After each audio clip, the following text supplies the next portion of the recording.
good morning and welcome to the BDTV Breakfast Show. I am Bethel Obijabi. My name is Elizabeth Musa. And this is the social listening segment on the BDTV Breakfast Show. We're talking about the Fly Nigeria Act. Can you give us a background into what this is about? We are here today on the streets of Lagos, Nigeria, to gather opinion about a pressing issue. I go look at the cost of petrol. We get away from Nigeria with the suffer. The income is not really increasing, but the prices of items are increased. Nothing like savings again, no. You only pray for that money to reach you that month. There's a lot of high pressure, a lot of stress. There's a lot of high targets to be met. I was quite strict. In my mind, I said, moving from my hand, my picking go spoil.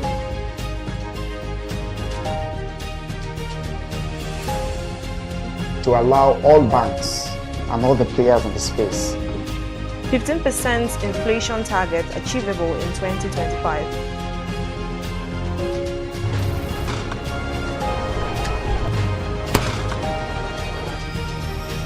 The command and vision philosophy of both the Chief of Defense Staff, the Chief of Army Staff, and indeed all the service chiefs.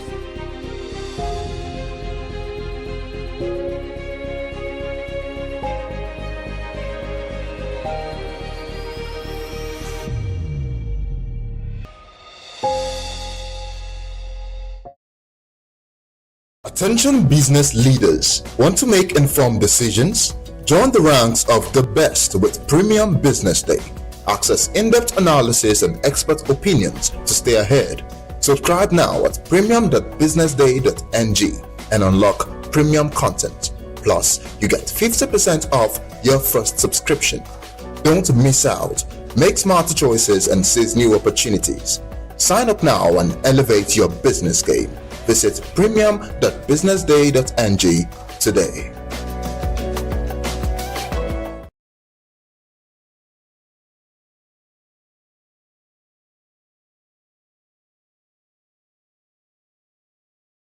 We are not just showing off businesses, but telling the stories behind them. The hustle, the art, the orders, and the wins. Startup Spotlight, showing every Monday on Business Day television.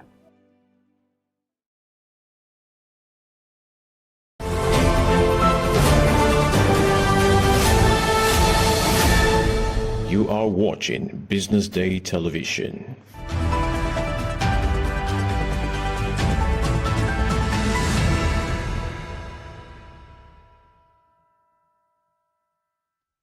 You've tuned into the Breakfast Show right here on Business Day TV. It's a beautiful Tuesday morning right here in Lagos. And from our Lagos studios, we say good morning and welcome to Business Day Television. My name is Elizabeth Musa, and of course, with me in studio this morning is...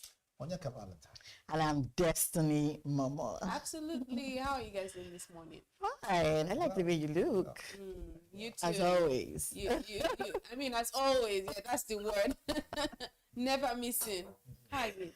Very well, can't complain. Are you sure? You look a little tired though. On a Tuesday. Hopefully we don't get another warning or threats. From who? From who exactly? Oh, we'll find out certainly. Let's see what we have on the headlines this morning. Quite a number of things on the headlines this morning. But we'll start off with the first one today. It says Naira Eurobonds down after Trump's threat to Nigeria. Analysts see inflation easing to 15.84% in October. And NSA holds emergency meeting with security chiefs amid U.S. military threat. Togo, Niger, Benin owe Nigeria $19.9 million for electricity supply in 6 months. Those are some of the headlines we'll be looking at this morning. Of course, we'll also check out what we have on the front page of the paper this morning. And then we'll move to Business Morning with Destiny Momo. And the big story as well with myself. And we'll see what we have on social listening later on at the end of the show, till end of the show. But let's start off by talking about, the headlines we have this morning. Naira Eurobonds down after Trump's threat to Nigeria. This is just one thing that, statement like this can the impact. I see. Investor confidence. Yes. I just see it, bringing a lot of uncertainty, like you said, and investors that they're not so sure. When you've invested in a particular place and then threats like this, you'll be very, very disturbed. You're also concerned about security, so you're thinking your confidence certainly goes. Definitely, you're very concerned. Hits rock bottom. So you're thinking more concerned. So if there's no security, if the president of the free world can come out and say this country is a country of concern. Exactly. And that might also lead to setting up of great assets that will actually affect citizens and all of that one. So it gives this is the first time something like this is actually coming to fore, and then a lot of people are running helter skelter, especially when there are war threats. Hearing that military from a very active country is coming into Nigeria to actually create a balance, and not just to, create whatever people are thinking. I'm sure it's to create a balance. So whatever it is that the threat is bringing in the minds of people, I think they should just, calm down and believe that, it's all going to be, for the good of all, so to speak.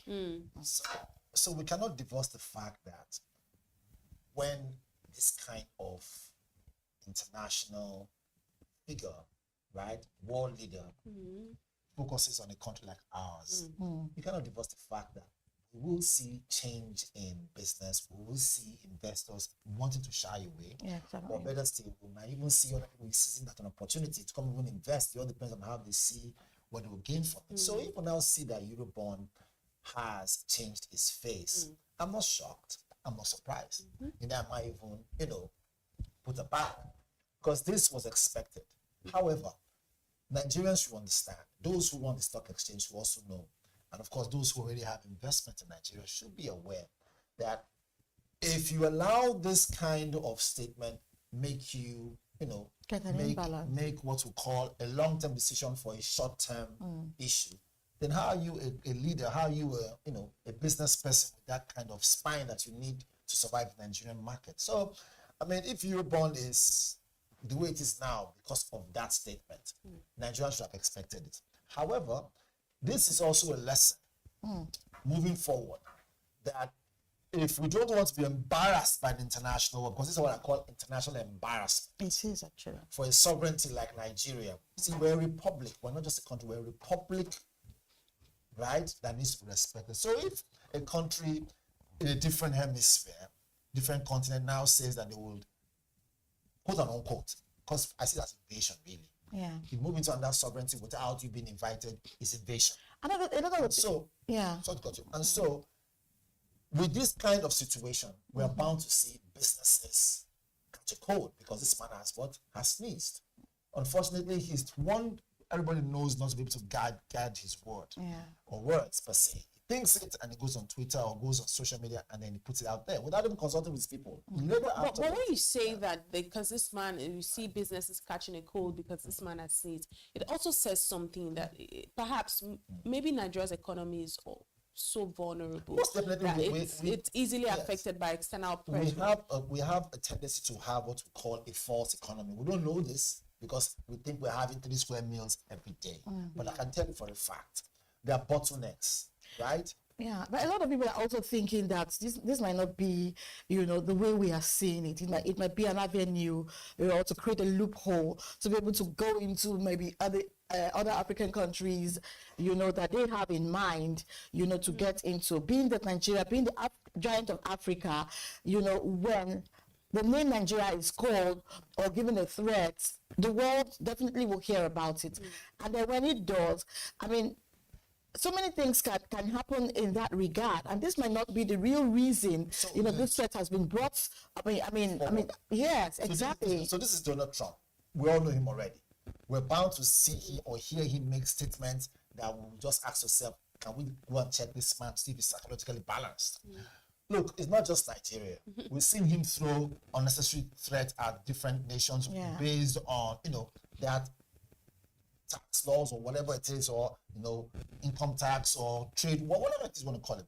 But it is not something to be taken lightly. And I agree with when you say Nigeria, as big as we are, right? We used to be the giant of Africa. I don't know if we are now. But however it is, we are an economy to be reckoned with. Exactly. We are also a large oil-producing nation. So, call it as you may, the question is, why now that Christians are being killed? Muslims also are being killed. Why now? It simply means that there is a major interest why the U.S. wants to come to Nigeria, and they're using this as what you call an excuse. Exactly. However, an escape route. It's foolish of them to really say they want to be in boots on ground.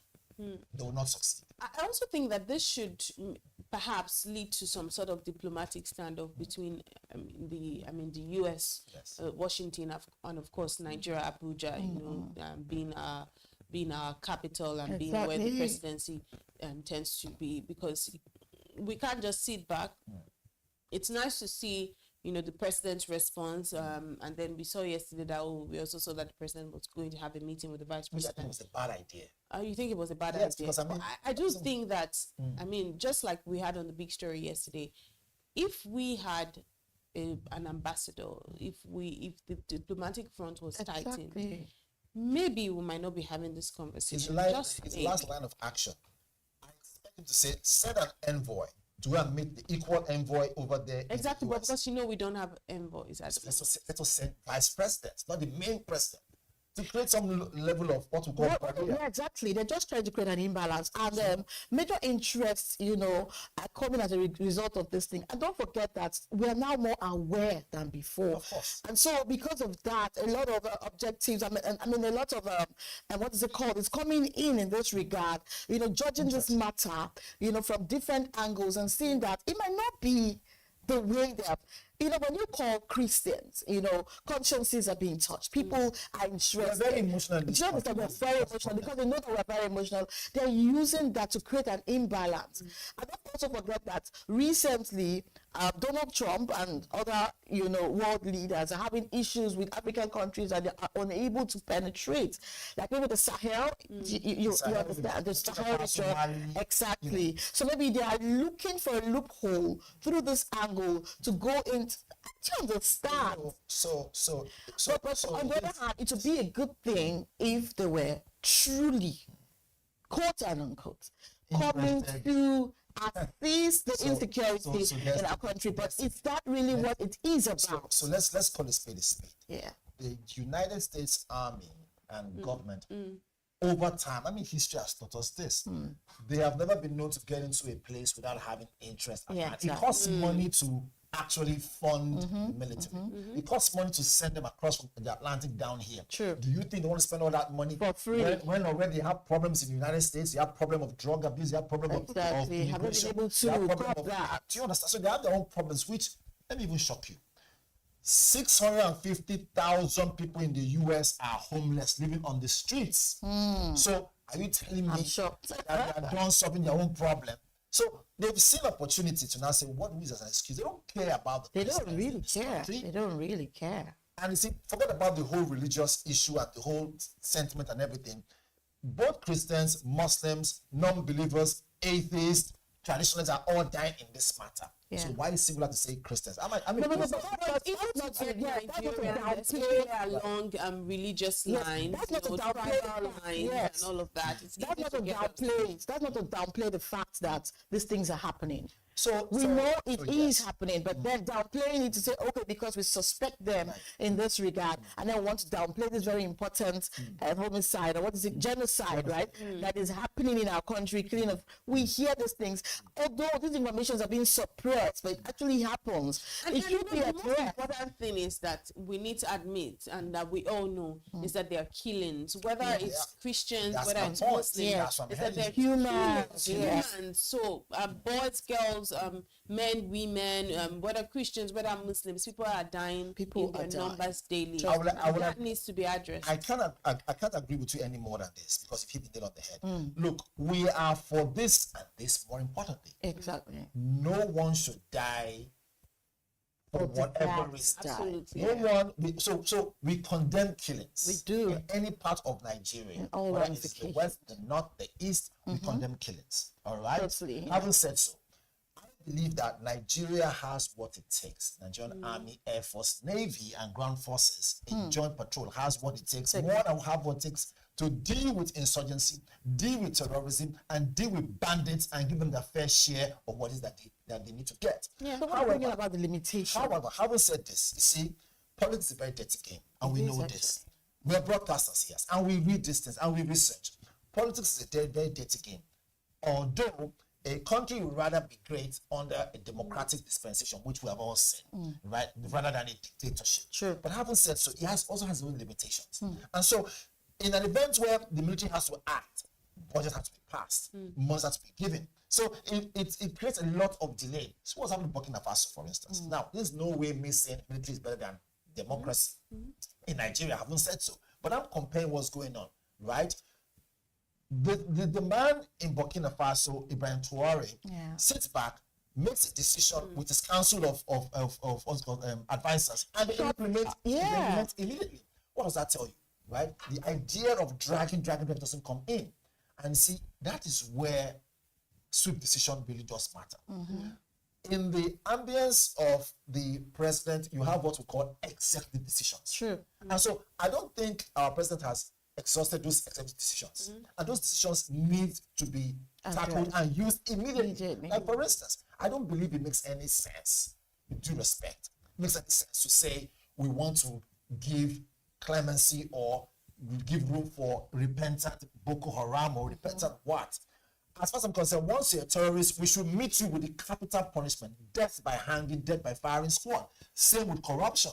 If we do that, we have put our nation first. Yeah, but you know, we have to move away from this story. But hopefully, I mean, Eurobonds down after Trump's threat to Nigeria. Is this going to see us experience another round of economic instability or whatnot with investor confidence down? Certainly, we'll have to just keep looking at this story and keep bringing the information to our audience. But our next headline this morning says, analysts see inflation easing to 15.84% in October. Now, this is a little bit of good news on the back of, you know, the first story that we have spoken about with Naira Eurobonds down after Trump's threat to Nigeria. Now, we're seeing analysts see inflation easing to 15.8% in October. Now, we don't know if this is a temporary relief. You know, it's the economists that will come and give us, you know, a breakdown, tell us, is this a sort of temporary relief? Is this something that is this, I mean, right now, we know it's harvest season, so sometimes you might see a little bit of relief. Is this going to be sustained? And if it's going to be sustained, how do we sustain it for the longest time, so at least Nigerians can experience, you know, their spending power, their buying power can also improve, because definitely when we're seeing inflation easing, then people can buy more. And it's good that we're seeing it October. So that means as I'm preparing for my December shopping, I can be a little, I can rest at ease knowing that, oh, at least things will be a little bit exactly. down. So from our point of view, like what I'm thinking is, you know, the rains have fallen, definitely, you know, harvests also happen. So food supply is a little bit stable. And then from the Dangote refinery thing, I think the exchange rates is also a little bit stable. And then from the part of the government, they're also infusing, you know, the bodies, the parastatals that are supposed to check this pricing, and they're a bit, you know, effective with it. So all these things are helping, you know, reduce the inflation a bit. Yeah, so that's what I figured. Right. So, I mean, it's good that we can now say that, you know, inflation is loosening its bounds and losing its rope around our neck. Good enough. But like I said, can this be sustainable? Can we see that it will trickle down to make lives far more easier for the common Nigerian? Because we know when there's inflation, you know, cost of living becomes haywire. And we know that your spending ability is affected, right? Sure. You need to, it's not even just about your spending ability. You need to cut down your, you know, that which you think is you want, the consumption, you need, because what you need is more than drastically. what you want, you know.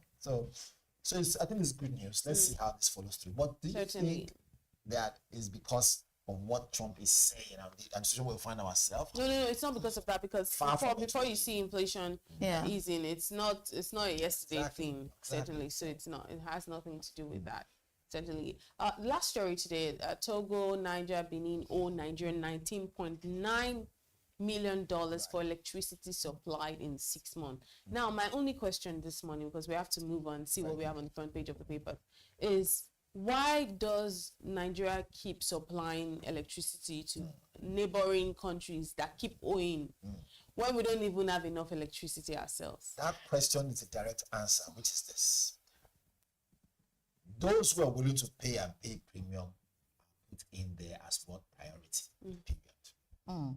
But I'm just happy about the fact that at least it's not Nigeria that is owing. But I mean, as well. It's not from the positive light or the positive angle. So we're seeing that we're owed a lot of money, and this money will come in and actually help our economy. So it's a good thing that it's not just Nigerians. It's a good thing to be owed. Yeah, it's a good thing to actually know that you're adding value to someone that is, going to pay for it. And even if they've not paid, they will still pay you. It's a good thing that you have money somewhere hanging as a nation, and not something that we're going to be paying up to. We always hear, Nigeria is owing, Nigeria debt has accumulated, Nigeria debt has accumulated. But you hardly hear things like, nations owing our nation. So it's a good thing towards the right direction. And there's a flip side to it again, which means that, wait a minute, so we have enough, power to get to our neighboring countries, and yet we are not getting what we need in our own nation, which again cements what I said by saying those who can pay premium are seen as priority over those who own the power. But I also think that we should also give kudos to the present government, because we are seeing this power. The thing is, we just can't afford it as much as. It's quite expensive. It's quite expensive, but we are seeing it. We're seeing it. The band A, the different bands. You just enter the bandwagon that so we have to give it to the Minister of Power, Adebayo Adelabu, because he's done an excellent job. Very not easy job to be fair. Not easy at all. I mean, looking at all of you'd see some of the biggest parastatals happen to owe. You can imagine, yeah. So just being able to manage all of this, and what they've done with metering also went a long way. They've actually reduced a lot of corruption in the sector, and it's been channeled into the right direction, even though a lot of people are still taking advantage of some loopholes. But we're seeing that at the end of the tunnel, we'll find light. Literally, actually. Well, let's take a quick break right now and be back to see what we have on the newspaper very shortly. Stay with us.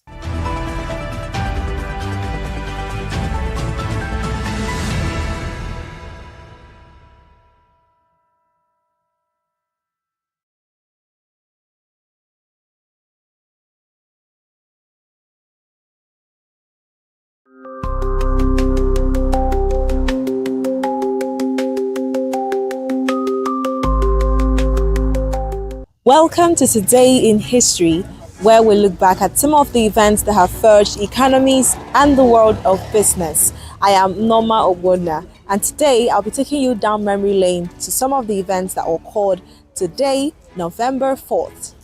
On this day in 1946, UNESCO was officially established as its constitution entered into force. This specialized agency of the UN called for the promotion of international collaboration in education, science, and culture. And on this day in 1979, the 444 crisis began when a group of students took over the American embassy in Tehran and took 52 American hostages. The crisis led to a breakdown in American and Iranian diplomatic relations. Finally, on this day in 2008, Democratic politician Barack Obama became the first African American to be elected President of the United States. He became the 44th person to enter the Oval Office, succeeding President George W. Bush, and he has been elected to the office twice. And that is how far we can take you today in history, right here on Business Day Television. I am Norma Ogbonna. See you tomorrow.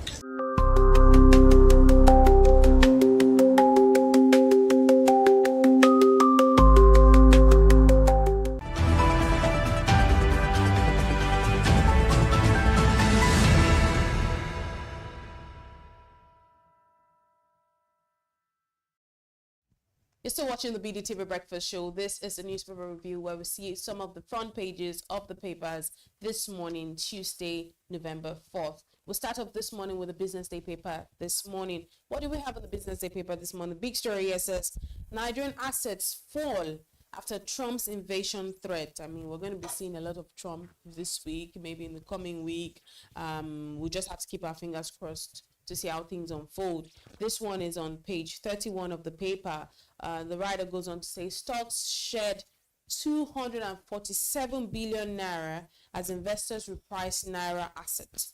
Eurobonds see huge sell-offs. Naira loses 14.6 naira against the dollar, 14.61 against the dollar. And on page 30 of the paper this morning, Anambra's fiscal paradox, when a top-ranking state falls short. This one is on page 30 of the paper this morning. Still on page 30 of the paper, food price drop offers rare relief for families. So we're seeing a drop in food price. We did talk about the inflation. There's inflation actually easing by, I think it was it about 18 about 15% in October. So certainly you definitely see a food price on the back of that. So we're seeing that food prices has dropped and then there's relief for families. So we just hope it's not temporary relief, because no one wants to, I mean, I don't like to have temporary, something that seems like artificial relief, where I just get a little bit of relief and then it's just short-lived. Page 14, Triumph Against Odds, which is one of our shows which you definitely should look out for and watch right here on BDTV. Fantastic shows, entrepreneurs who have weathered the storm. I'm talking about entrepreneurs that have lasted for, we're talking about 30 years, 20 years and the likes. Not easy, not an easy feat. They say to keep business running for even 5 years is something, so moving to 15, 20 years. So we're seeing this one from Sim Shagaya. One of the things he said on the show was that he spoke on resilience, he spoke on risk and Nigeria's next frontier. This one is on page 14 of the papers. And most importantly, check out for Triumph Against Odds on our YouTube channel and look at some of the shows that have been aired already. Fantastic show. Those are some of the big stories on the front page of the Business Day paper this morning. But let's focus or just take a look at the Nigerian assets falling after Trump's invasion threat. Any need to take a look? I think we already talked about it pretty much in the headlines. Yeah, we poured a lot of light on it, and then we've also pinpointed areas of just one man spoke, and just like again, you said, it's bound to happen, right? People who have this money to come invest in a big nation like ours, that has over 200 million people. When there is this kind of international, statement, it's bound to affect the economy one way or the other. It's not left for us to find a way to mitigate it. It's not just us. I mean, when he mentioned the trade issue, when he started with the trade issue with different countries, we saw how Canada started shivering at the time. They had to now cut power to the US, certain part of the US, because Canada also supplies US at the time. So we see these things. When there is superpower like the United States, especially the president like Trump, right, makes such statements, those international investors who obviously might have partnership on that high level with some other companies in America there will have meetings to now ask themselves, should we continue investing in this nation? Exactly. Do we just cut our losses? Exactly. Because if war breaks out, God forbid, the truth is, to mean one thing and one thing only. The truth is, I will not hear this from a president like Donald Trump, from a nation that has presence. We all know that the United States, they have a presence, they have a voice. You know that. Like you said, when they sneeze, we catch cold and all of that one. I will not be an investor. But it shouldn't be like that. Yeah, I'm not saying it should be like that or it should not, but it is what it is. And as an investor, if I am an investor and I'm supposed to be coming to make so much investment, and I hear a threat like this, my brother, I'll go match break. Do you understand? I'll double check. I'll have to wait to understand. Yeah. what's going on. It will cause a little bit of delay, and it will also might even abort the mission. So I think we shouldn't just handle this with kids' glove. It has to be, well handled, and I think that's just what it is. Yeah, let's see what we have on the front page of the Punch paper this morning. Very quickly, it says governors battle, Wike as PDP, factions, jolts for control. Again, it's funny how we see a party like PDP, that used to be a major contender, has now decided to have several factions. It's not the first time it has happened. We've seen it before in the past. The question now is, will the umbrella be able to weather the storm, or will it be struck by lightning at the end of the day? We hope not. And then the broom will sweep them away. We don't know. The fever actually caused this for PDP. Soon. Yeah, exactly. The fever actually caused this for PDP is actually Minister Wike, because from the get-go, the way he started, bringing the party down, and it actually affected. And when you see governors, going to APC, and then just the defections are crazy, and just making the whole situation look like a one-party system. It's really scary. Well, the writer there says police seal PDP headquarters. Wiki-backed cheer moves in. Damagum block fumes, tensions ahead convention. So there we have that one. Below it says Amopita visits Anambra. Parties sign peace accord. All right, so Amopita visits Anambra. Parties sign peace accord. You can see that one there in the Punch. It's right there on TV. You can see it. Below it says OPS. Labour reject 20,000 naira note. Did I just say that properly? 20,000 naira notes. What's going on in this country? 20,000 naira note. More if it the happens. inflation is going to be crazy. It's going to be crazy. NDLA discovers new cannabis variant, California loud in Lagos. Wow! So it's no longer just a threat of from the president's seat in the we spoke about Polos as well. Exactly. We also Polos lab. The one's called California loud. No, Allah. Oh my goodness! And then the last part here, page 9, you can find.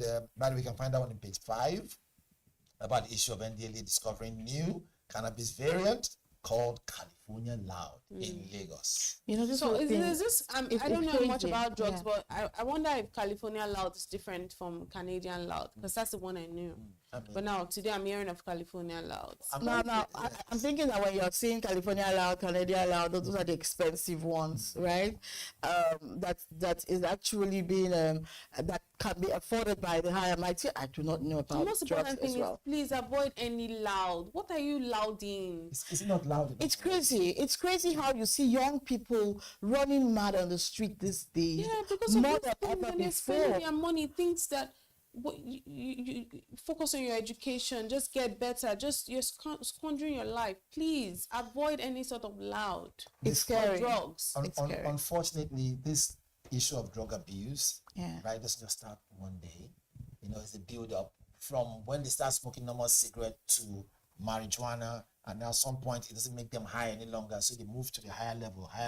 Before it was happening, you're going to your local dealer or drug dealer to buy substance and you don't even know where it's being prepared. The thing is, there's no space in Yaba left, because that is the only government rehab. Is that a rehab? It's a hospital. Oh, psychiatric hospital. That's the only affordable one now. These people follow their friends at the rich and mighty and smoke these things, and when it happens, the parents of the rich send their children to international rehabs, and then the poor ones find themselves in dustbins. And I think we should calculate the risk right now. that We're talking about Regina Daniels and the husband saying that she's on drugs, which we can't prove. We can't prove. We can't prove for sure, but he did mention her going to Jordan for rehab or going to Asokoro for rehab. I'm just buttressing what you said about the rich, because it's not everybody that can go to Asokoro rehab. Exactly. And Yaba left, which is the Yaba Psychiatric Hospital, is literally It's full. There's no space. And another thing that's even happening, even when you take your people like to maybe the rehab in Ibadan and all of that, those places, a lot of things are happening there. And inside, I got this inside information. When you go there, even when you go there as maybe a straight person, you might come out as someone that is not straight. So I'm talking about the treatment is more or less. No, not even about the treatment. Now the men are in one side, the women are in one side. Yes, they sleep with themselves. And that's what you come out as either gays or lesbians. Other things are happening, and it's being suppressed. This information don't come out.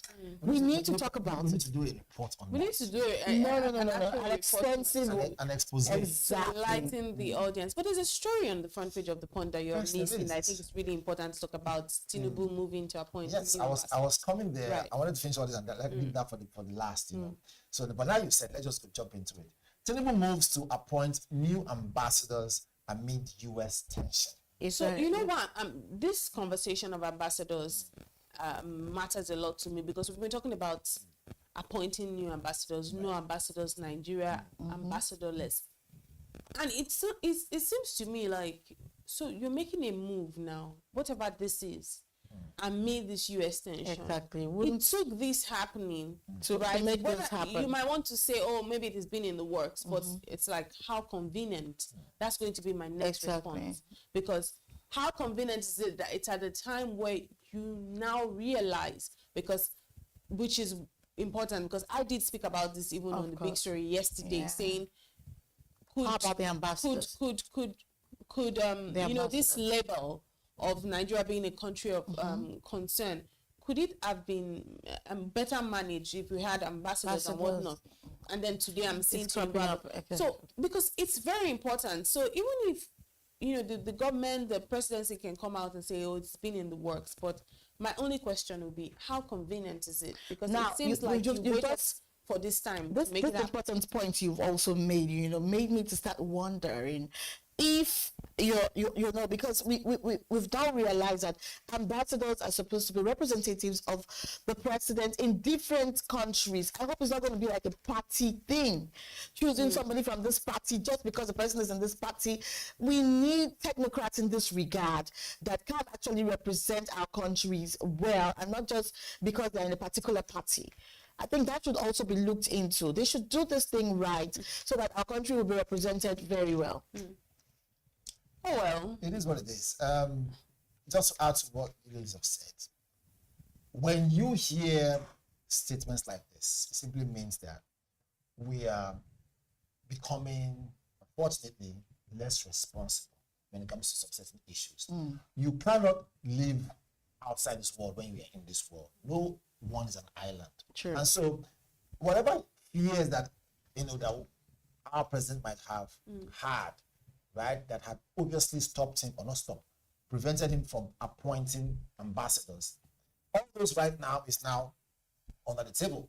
It's no longer important because he's now faced a bigger international embarrassment. Because it's an embarrassment to us that another country will say that we invade us. So I see that's invasion. It is, because we have our own issue. Look, like I said before, the United States should face their own issue. They have their own issues too. Likewise, every other country, we can deal with our own issue. Unfortunately, it took an international, voice for us to get up and say, we want to appoint. I initially mentioned something. I said, executive decision is within the ambience and the right of the president, the CNC, right? Yeah. Who is our father, quote and unquote, of the nation. So how come those decisions were not made all along? It's now.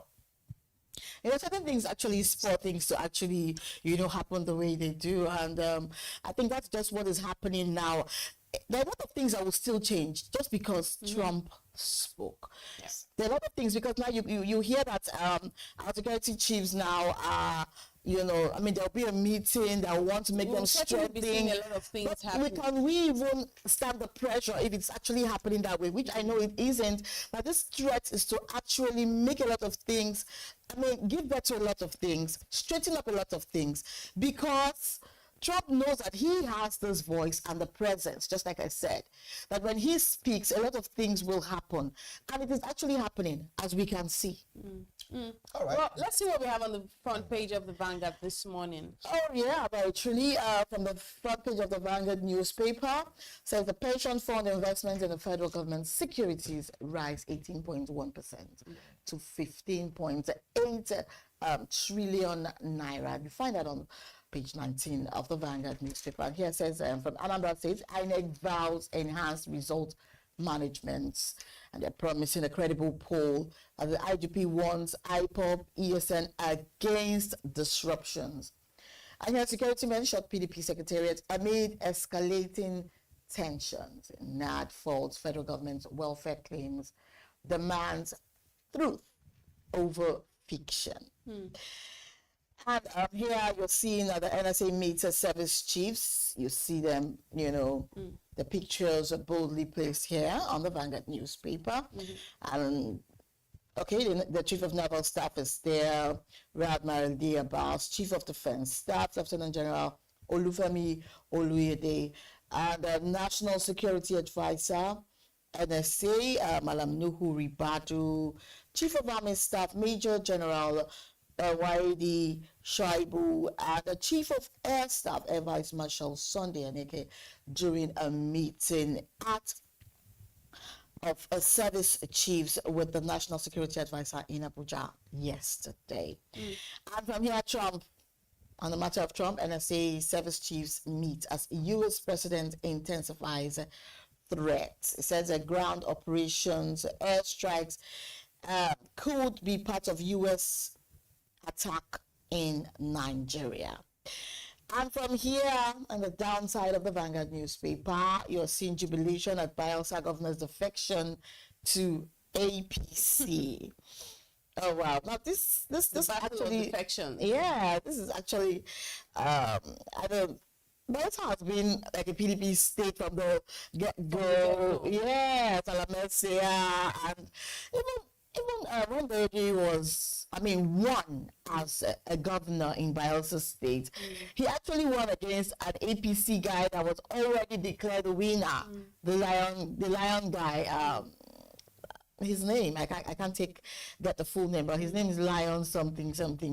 He actually won the election, and then you saw the way, Bergie won as a PDP person against the APC counterpart, and now him aligning with the party, it should be jubilation for the APC in Bayelsa State as well. And from here it says, Oba Akiolu to Lagos government, your demolitions must have human face. Those demolitions are something else. It's not just affecting the Igbos now, it's also affecting even indigenes, and all of it's crazy. It's crazy, trust me. And here I have to say shake up as a Navy redeploys 65 rear admirals. And in 2027, after AKT, APC stakeholders more consensus options. Those are some of the stories, but just to touch on a little on the big story there on page 5 of the Vanguard paper, NSC service chiefs meeting. The only thing that comes to my mind is how reactive instead of proactive our foreign policy has become. How we're now at a position where we tend to react more than be proactive. It takes Tinubu, it takes President Donald Trump saying certain things, and then you're seeing everyone, I would say, running belting up. You're seeing Tinubu moving to appoint new ambassadors and amid U.S. tension. You are seeing NSA service chiefs meeting. What do you guys do on a normal day? Like, what do you guys actually do? Because I have so many questions. If it takes all of these things, you guys now work reactively. We should have been seeing proper activities that you guys have been embarking on. What I notice in Nigeria is this act of being impulsive. You just act, you just act without thinking sometimes. You just do things because something is happening. Now, why will it take because of the threats from the president of the United States to create a balance in certain things that are very necessary for national development, national growth. Things like having an ambassador. Was it not supposed to be at the same time where the ministers are being appointed? Is it that we do not have ambassadors of different countries, or they are yet to be appointed, and then it took the voice of the president of the United States to make this happen? I will tell you. A lot of things are not supposed to be that way. Unfortunately, we are in a nation that is fueled by the idea of godfatherism, which is a bad thing. Because what this means is that we'll begin to use important situations, important angles to play politics, which is dire. And now we can see very quickly that one of the areas where your politics might not gain ground is when it comes to international relationships. Sure. And so if we can quickly now see that ambassadors can be appointed, which means that, wait a minute, so they can actually move quickly and remove and erase Boko Haram, move quickly, erase, bandits. So does this mean that someone is allowing them to foster, allowing them to get to feed, such a way that they're being used for some other things? So a lot of questions are there.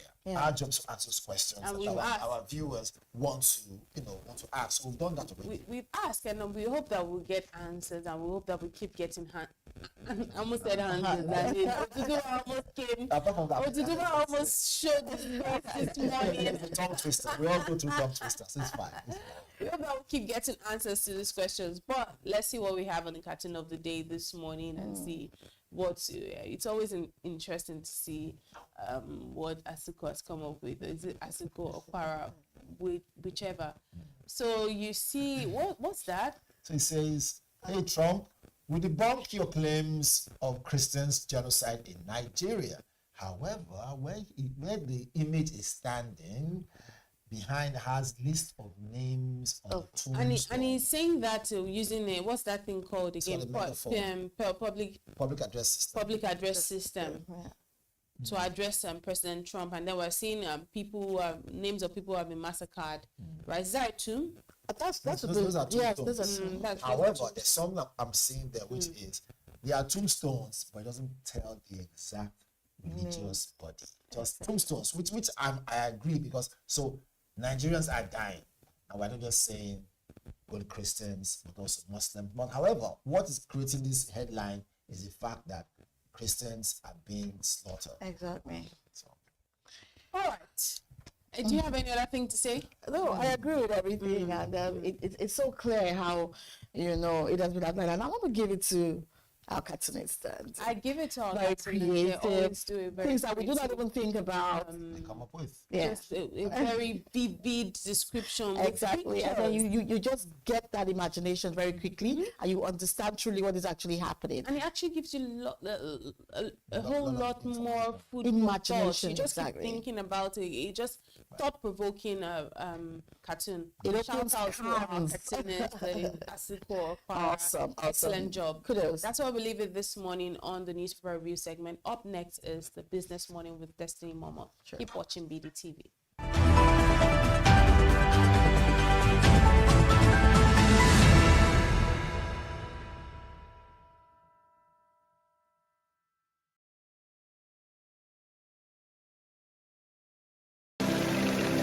They say money never sleeps. Wake up to clarity, insights, and the stories driving business in Nigeria and beyond. From the heartbeat of small and medium enterprises to the pulse of national economic policy, this is where business meets perspective. With expert guests, real-time analysis, and stories that matter to you. We go beyond headlines to bring you the full picture. Join us every morning as we break down the numbers, decode the policies, and spotlight the people shaping our economy. This is Business Morning.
Good morning. You're still watching the breakfast show on Business Day television. Now, this is Business Morning segment.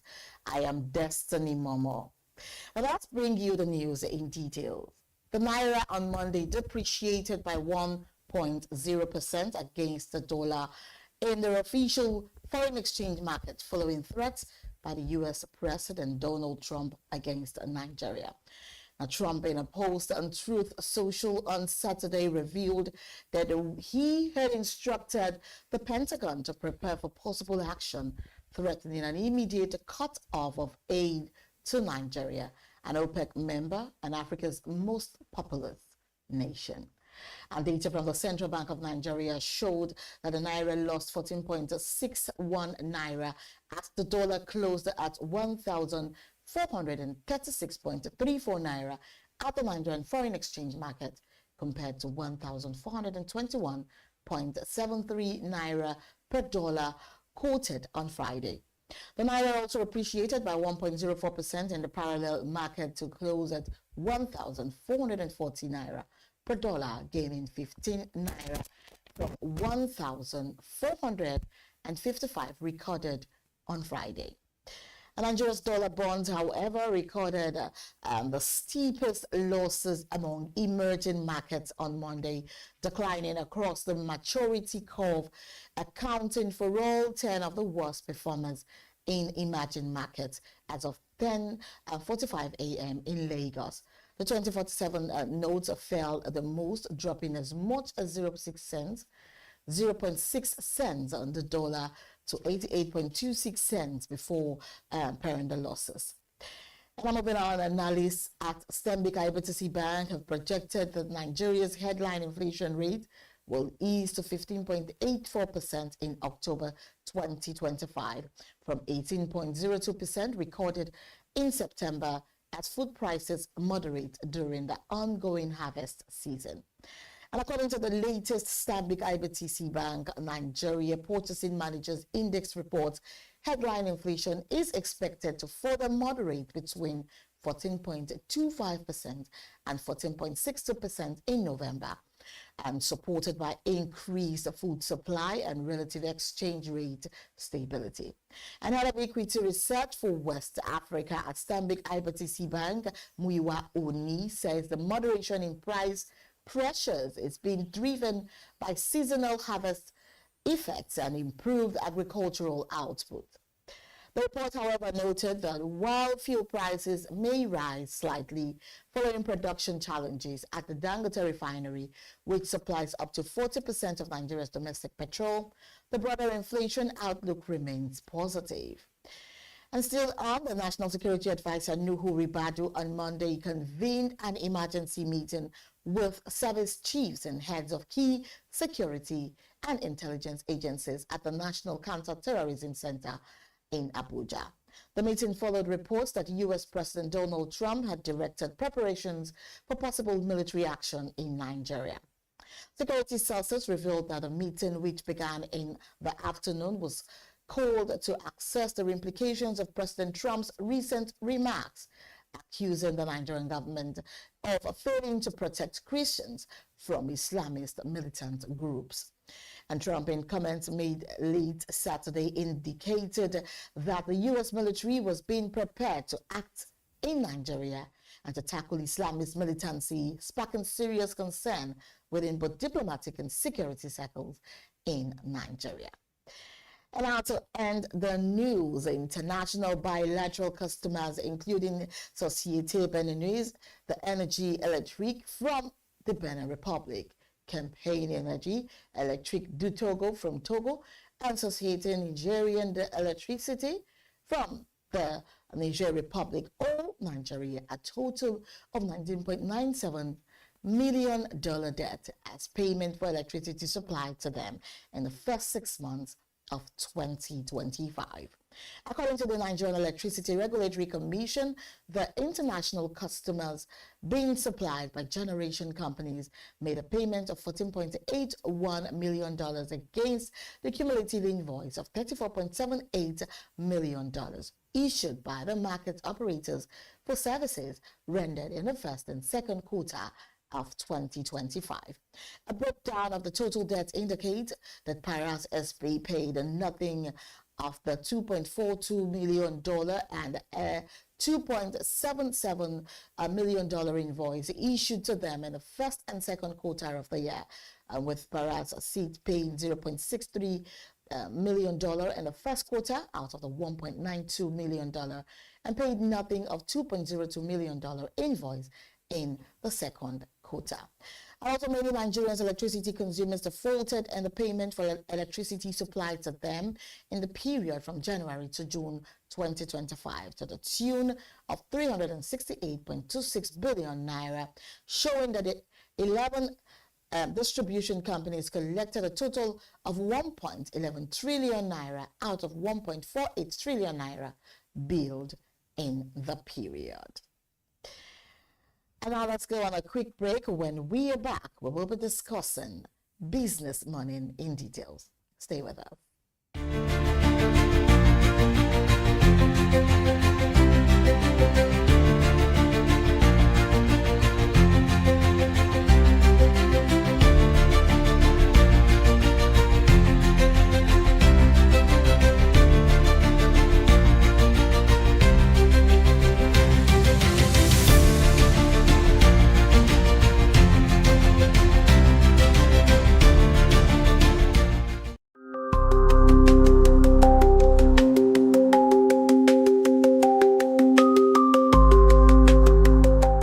Welcome to Today in History, where we look back at some of the events that have forged economies and the world of business. I am Norma Ogbonna, and today I'll be taking you down memory lane to some of the events that occurred today, November 4th.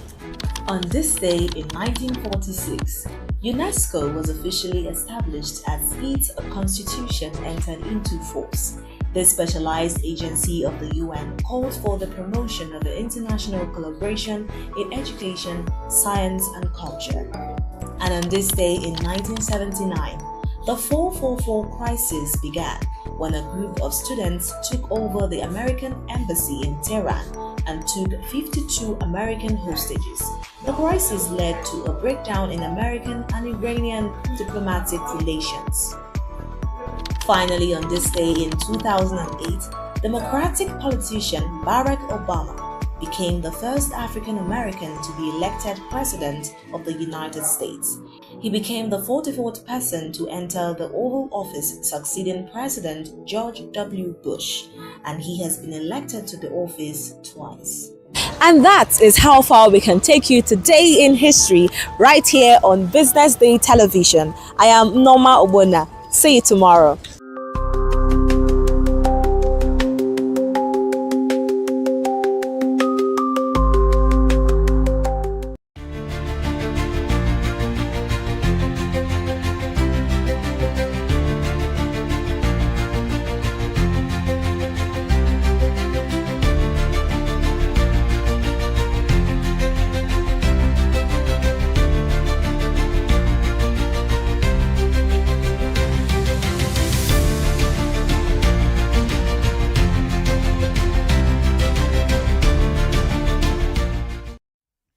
Welcome back to Business Morning. Now let's move to our first conversation for today, which is gotten from the fact that the Nigerian Finance Minister, Mr. Wale Edun, when he says that banks must back innovation, not just big corporations.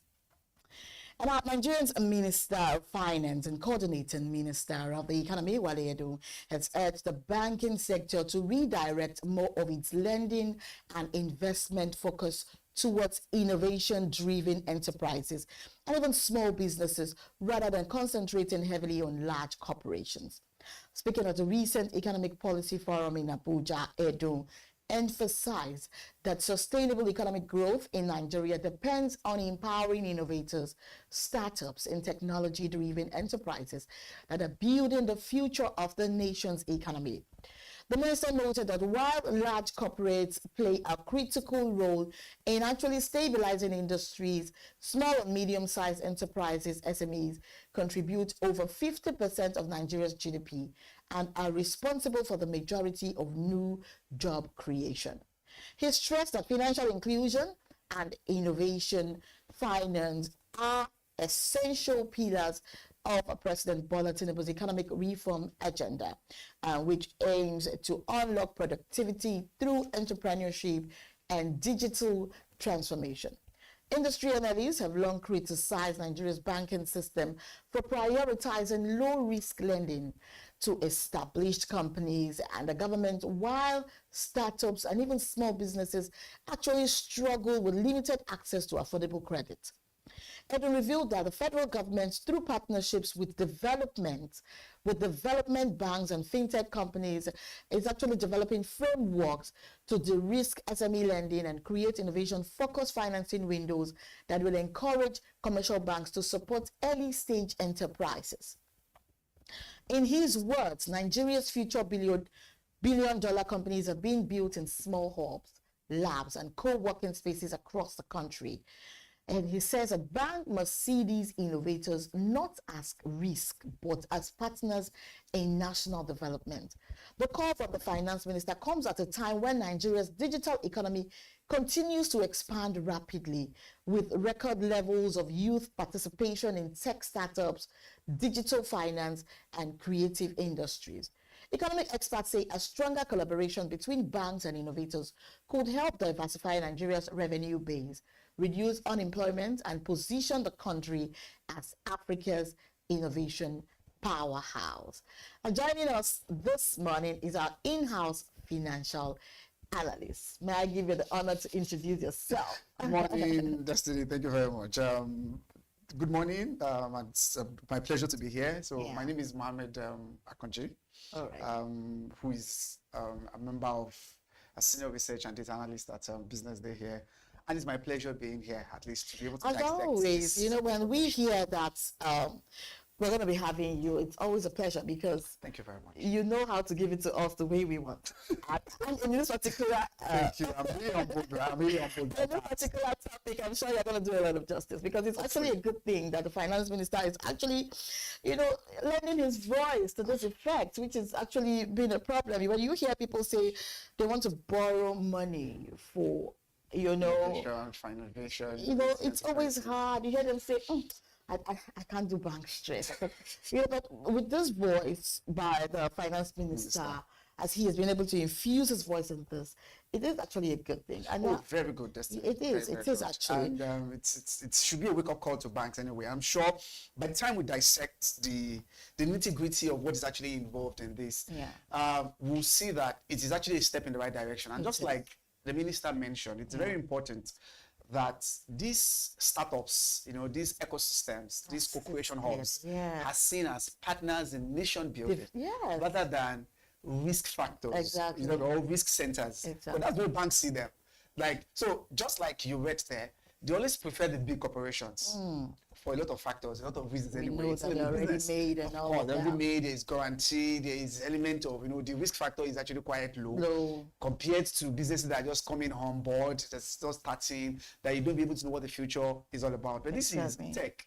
And we all believe that the future is definitely in that particular space. So it is good the minister mentioned that, and that the need for them to be able, for the need for, you know, banks, the lenders, to see them as that partners in nation building, because of the centrality of this to the GDP of the nation, to job creation itself, which I think you read as well as to the multiplier effect it tends to be able to have on a lot of other important segments of the economy. So it is good you mentioned that, but I think it should actually be followed up with actions. Yeah, exactly. Definitely. So section by section, I know that you're going to answer this, but for the viewers to be clear, you know, on this very good development, I think we should just give it a section to section feel. And the first question is like, I mean, goes down like, how do you actually interpret Wale Edun's call for banks to support innovation and small businesses rather than focusing mainly on big corporation and the large big ticket transactions? So as I said, so the minister is trying to be able to encourage the banks to pivot away from,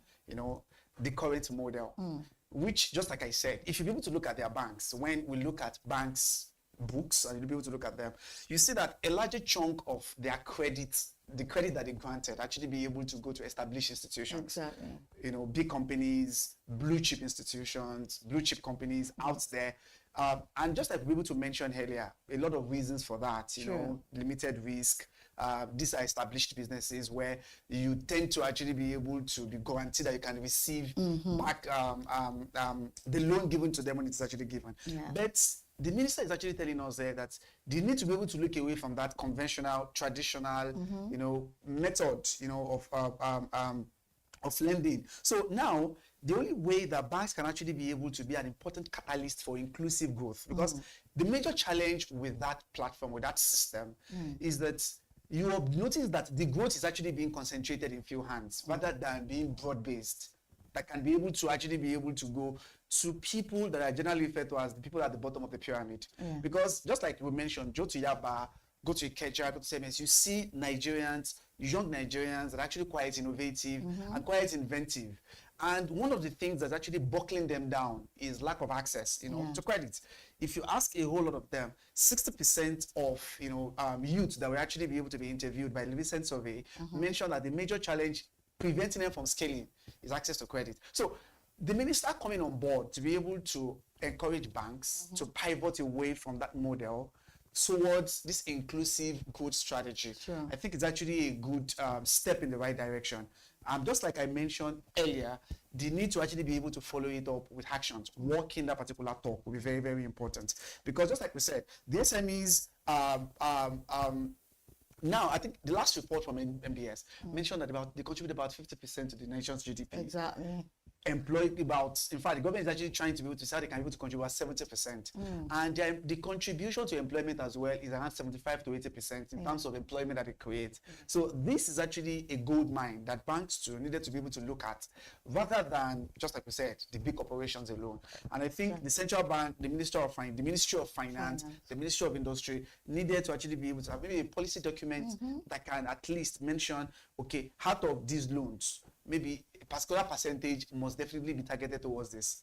Just like I can say, okay, this is for education, this is actually for this purpose. Can say, okay, for every loan that you are given out, this certain amount, for example, could actually be directed to that particular purpose. So that will allow these inventors, these young innovators, these creators to have access to those pool of funds and can allow them to be able to scale their operations. You'll be amazed how, you know, how very good these small startups are actually doing a lot and removing a lot of unemployment from the street. It's actually doing a lot. The big corporations may not be able to create. Of course, in that scale. It's not like, yes, they are also job creators, they are also contributors to the economy.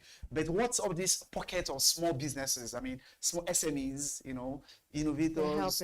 I mean, it's great, yeah. Really, really okay, from the financial standpoint, right? What risk and rewards do banks face when investing in innovation-driven enterprises? Of course. So, just like the first we mentioned there is the burden about, yes, banks are concerned about the default rate. Okay.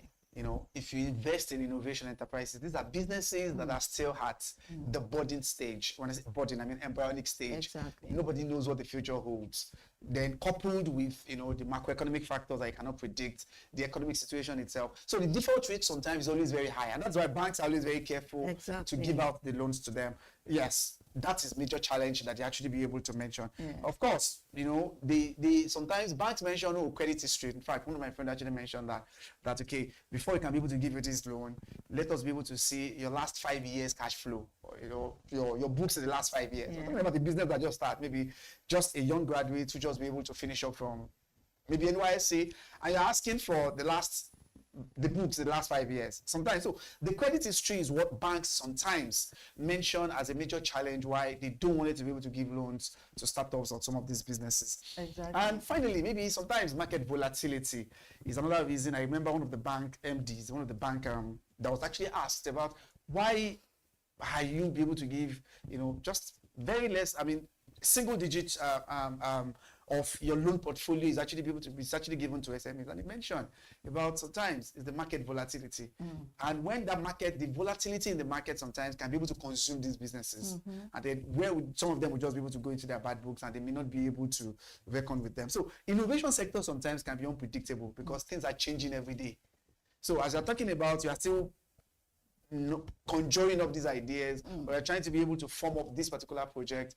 Another latest development has emerged. Look at the raise in AI, for example. You can be able to see, as we're trying to be able to digest one, you will just be marveled as another pace at which some of these developments, some of these innovations, some of these groundbreaking things are actually coming about. So the volatility in the market sometimes is what preclude banks or banks and then credit institutions from actually giving loans. But at the same time, despite all this risk, there are unimaginable returns, Destiny, that I believe the banks can be able to take advantage of, not only for themselves, but also in nation building, in actually be able to contribute to the nations.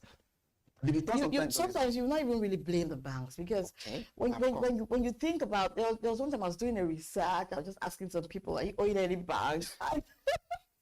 You'll be amazed. I want people can tell you. You'll be amazed that when the banks have tried to give out some of these, to just do good. And I think what these banks are trying to do is just to test the market itself. Yes, to test the market. Let's see. People are expecting us to give people loans. Let's just try them with this little loan. And you'll be marveled. Yes. And the number of people are like, I can't use like again because I'm doing like it's just like when you're owing someone on your street, you understand? Because you're owing that person, you have money to buy something else. You don't go to that place that you're owing because you know that definitely the money will be collected. So you're not able to buy the new things. That's a very good thing. Yeah. So I to test the waters with some of these little risk. Maybe you can be able to call them risk transactions and see how will the market respond. Yeah. You understand? Yes. Of course it does, because it's a market of volume. Sometimes not about value. For such a segment, it's about volume. If just like you said, if most of all these defaulters, in quotes, paid, you can imagine how that will be able to reflect the multiplier effect that will have, on the bank itself. But so sometimes that is one of the major reasons why they're always very skeptical, in terms of giving loans to innovation-based schemes. And look at, and based on the experience that they've had, which is experience you've cited. But as you said, there are also returns. Huge returns as well from actually be able to invest in all this, because the return is very huge. Today, we all know the pace of innovation, and it's such a dynamic and a fluid market where the money flow is actually very, very huge. It's a market that is actually going very, very big. At the same time, the return is also able to allow banks into portfolio diversification, rather than always real estate, for example. Sometimes banks, especially on these real estate, you tend to be able to see them diverting a lot of attentions into those, maybe because they felt like politicians or those whose source of wealth is actually not clean. But by investing in tech and innovation ideas like this, it allows banks, for diversification of their portfolio. I'm trying. So, and I think the returns are also there, but the need is just to be able to balance the risk that are involved, just like you said, as well as likely returns that they are likely going to be able to get. In fact, some banks today are priding themselves, brand equity, to say we are the number one leading innovation bank in Nigeria, in terms of, some banks are actually like that, and they see themselves as projecting themselves with that image, that if you have any idea, any creative, ingenious idea that can be able to transform the economy, that can transform lives, bring it on board and be ready to I know that a lot of banks may not be able to assist, so much, but they still do. You found out that, I think I heard of some banks that assist women. They give women an edge. They make them, go out there. And if you don't get a wind of these things, if you're not aware of it, you're not aware of it. But if you're aware of it, a lot of people take advantage of it, and then helps those small businesses to be able to scale. Banks want to do this thing, like we said. But what structural or policy changes do you think are actually needed in the financial sector to make innovation financing more and more viable? More viable, of course. Maybe first, the interest rate subsidy. The interest rate itself sometimes is businesses are today. I'm talking about the interest rate is actually on the very high side. That is killing a lot of businesses. The government through the central bank needed to do something about that. Yes, at the time, the inflation, the monetary policy rate is about 27%. And the purpose why that was actually made to be such high was to be able to tame and contain inflation, you know, the inflation. And luckily, in the last 6 months, we've actually been seeing inflation easing off. So, and in fact, I think it was part of the news. In fact, October prediction was like, it was 18.02% in September, likely going to be able to come down in October, when it is actually released by November 15 by the MBS. So first, I think the interest rate subsidy sometimes is what is actually scaring a lot of businesses away, because we are seeing 27% as monetary policy rates. By the time the bank had a symmetric corridor to it, we're talking about a 30% interest rate destiny in a year. It's oh my God. That's why even some of those defaulters you say that is what scared a lot of people. They will tell them, because at that point you needed the money. The bank will tell them, I mean, most of these defaulters find it difficult to be able to pay because the interest rate has been so huge. But then when you find out that tip into what they actually be able to pay back. So sometimes banks are also cheaper, if you ask me, because if you go to most of all these borrowing apps that people use, it's quite crazy. It's crazy. Well. But that's I don't think banks sometimes the subtle way banks collect it from them, and you know the interest is still subtle compared to but some of those, apart from that, we're talking about, that's a yearly thing anyway. It's on a monthly basis. If you're able to, like, you know, disaggregate that to a monthly basis, you're talking about people still paying an average of about 2 to 3% interest on a monthly basis from the banks. So 27%, because that's just from the central bank, overnight lending, they will still need to be able to add their own margins to it. So most of the times around 30% or 32%, which is quite not different from most of all these other loan apps. And none of these other loan apps take advantage of the banks, because they feel like, okay, if the banks will be able to charge this, then we that can be able to give you easy access, you know, like instead of, you know, a lot of paperwork, you know, submit this paper, submit that, a lot of things, and they can be able to get them in record time. So I think that's that bit. We're not really going to some of those loan apps. But the question there is, the government, the regulators needed to be able to look at the interest rate. The double digit is killing a lot of businesses. Not only even the innovation enterprises, most of the other businesses are actually lamenting around that. And then maybe the government has, apart from banks, you know, a public-private co-investment hub.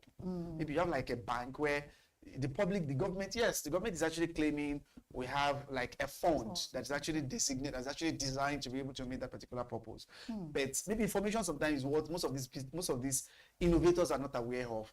But maybe the True National Orientation Agency, they needed to actually be able to create a lot of awareness, information, notification, awareness, let people actually be able to know about this. And then private sectors could actually be able to collaborate with the government to be able to make that available. And then, I mean, these are some of those ways that we feel like they can actually be able to enhance innovative ideas and innovation strategies in Nigeria. Okay, so how can the government and regulators actually incentivize the banks to fund small innovators without compromising the financial stability of those banks? I mean, that's okay. Maybe it's just still aligning back to what I mentioned earlier. The interest rate subsidies, I think, is one of the ways the government can actually be able to help. You understand now? The interest rate subsidies coming from the central bank itself, which is actually the government's bank. So if they can try to be able to reduce that, fine, maybe till the end of this year, we may not be so sure whether we'll go back to a single-digit interest rate. But at a double-digit interest rate, just like I said, Destiny, it is killing a lot of businesses. It is.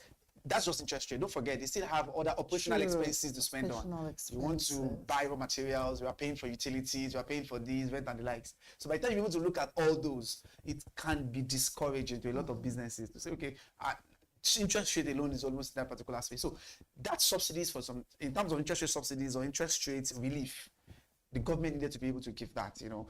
Then incentive as well, maybe also there should be like a regulatory sandbox. But I feel like more or less like for banks to be able to have maybe a checklist for banks to be able to access funds or to be able to access grant from government is for you to be able to tell us how much have you contributed, what SME products do you have? You know, it's something like you can say, oh, this is what you're actually doing and what has actually been the impact. Do the impact assessment for you to also be able to benefit. Maybe it can be from tax holiday from the government that, oh, this is what we are giving out. If I can actually be able to empower for example, 100,000 Nigerians, the government too can actually be able to come with a sandbox to say, okay, if you do this, your taxes could actually be able to go down. Or these things are actually, in terms of funding that you can be able to also be able to get from government, you can also be able to provide this to your other incentives. So we feel like the government and the financial regulators need to be able to provide some of these incentives, interest rate subsidies, regulatory sandbox, public-private sector investment, collaborative investment as well, will actually go a very long way to actually be able to enhance innovative financing.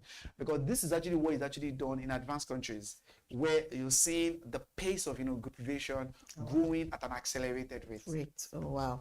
Okay, now, so what role can development finance institutions, venture capitals, and even fintech partnerships play in actually bridging the innovation gaps, funding gap? Yes. Of course, DFIs, they are for long-term finance, and I think that's what is actually needed.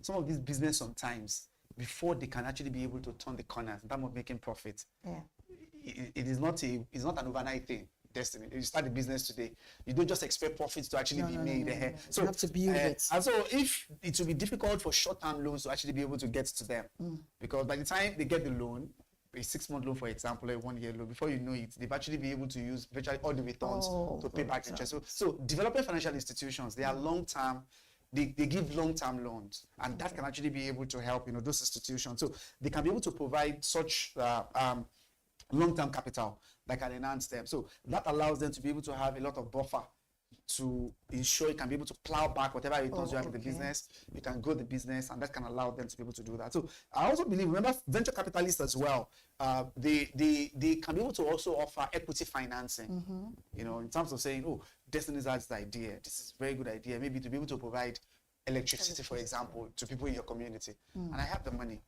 As a venture capitalist, you can actually be able to come together and say, okay, let's put this money into this. Of course, it will still be a win-win for everybody at the end of the day. You're actually solving the problem and also people together. So equity investment sometimes. So maybe they should not be so rigid in that regard to say, oh, this businessman wanted people to steal my idea. So that equity partnership, I think, will be able to go a long way for venture capitalists. And also mentorship as well. So some of these VCs have actually been able to see everything. Exactly. And they know, in fact, they've actually been able to understand the whole value chain or the whole structure, the spectrum of what is going to happen. So they can also be able to provide mentorship to some of these innovators. And I think it goes a long way. And that's what some of them are actually doing. If you go to innovation hubs, maybe in Yaba, one I've actually seen, you see some of these venture capitalists, even Nigerians, who are providing those mentorship, put them under their wings and tell them, okay, this business, this is going to be, there will be bumpy roads ahead. But when it gets there, you have a shoulder to lean on. And I can tell you how you can actually be able to navigate some of those particular challenges that you can see. Just like you mentioned as well, partnership, collaboration, fintech partnership, I think is also very important. So doing it in silos sometimes may take a very long way for you to be able to achieve that target. But when you see partnership, you understand, collaborations, shared collaborations tend to actually be able to accelerate the growth of such innovative ventures. All right then. Business Morning, we'll be right back after the short break. Stay with us.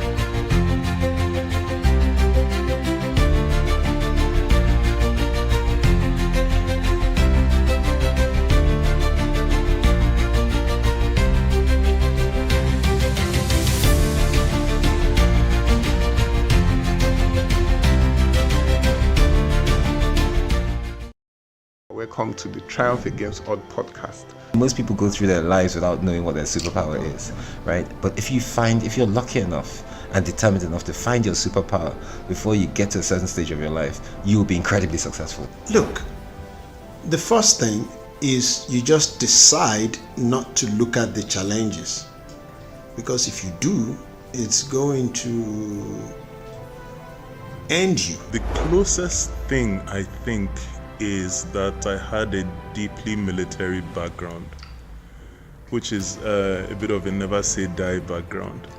I saw an opportunity in non-interest banking, and I felt that the demand was there. There was pent-up demand for it.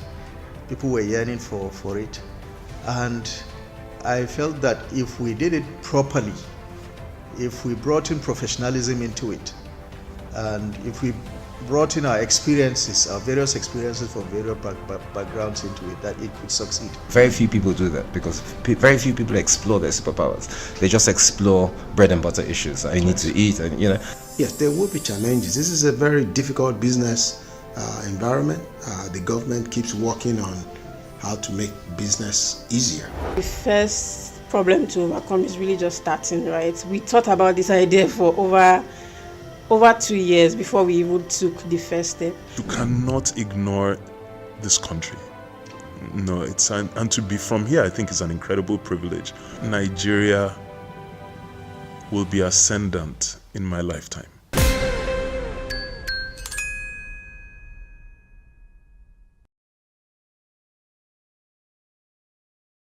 Attention business leaders. Want to make informed decisions? Join the ranks of the best with Premium Business Day. Access in-depth analysis and expert opinions to stay ahead. Subscribe now at premium.businessday.ng and unlock premium content. Plus, you get 50% off your first subscription. Don't miss out. Make smarter choices and seize new opportunities. Sign up now and elevate your business game. Visit premium.businessday.ng today.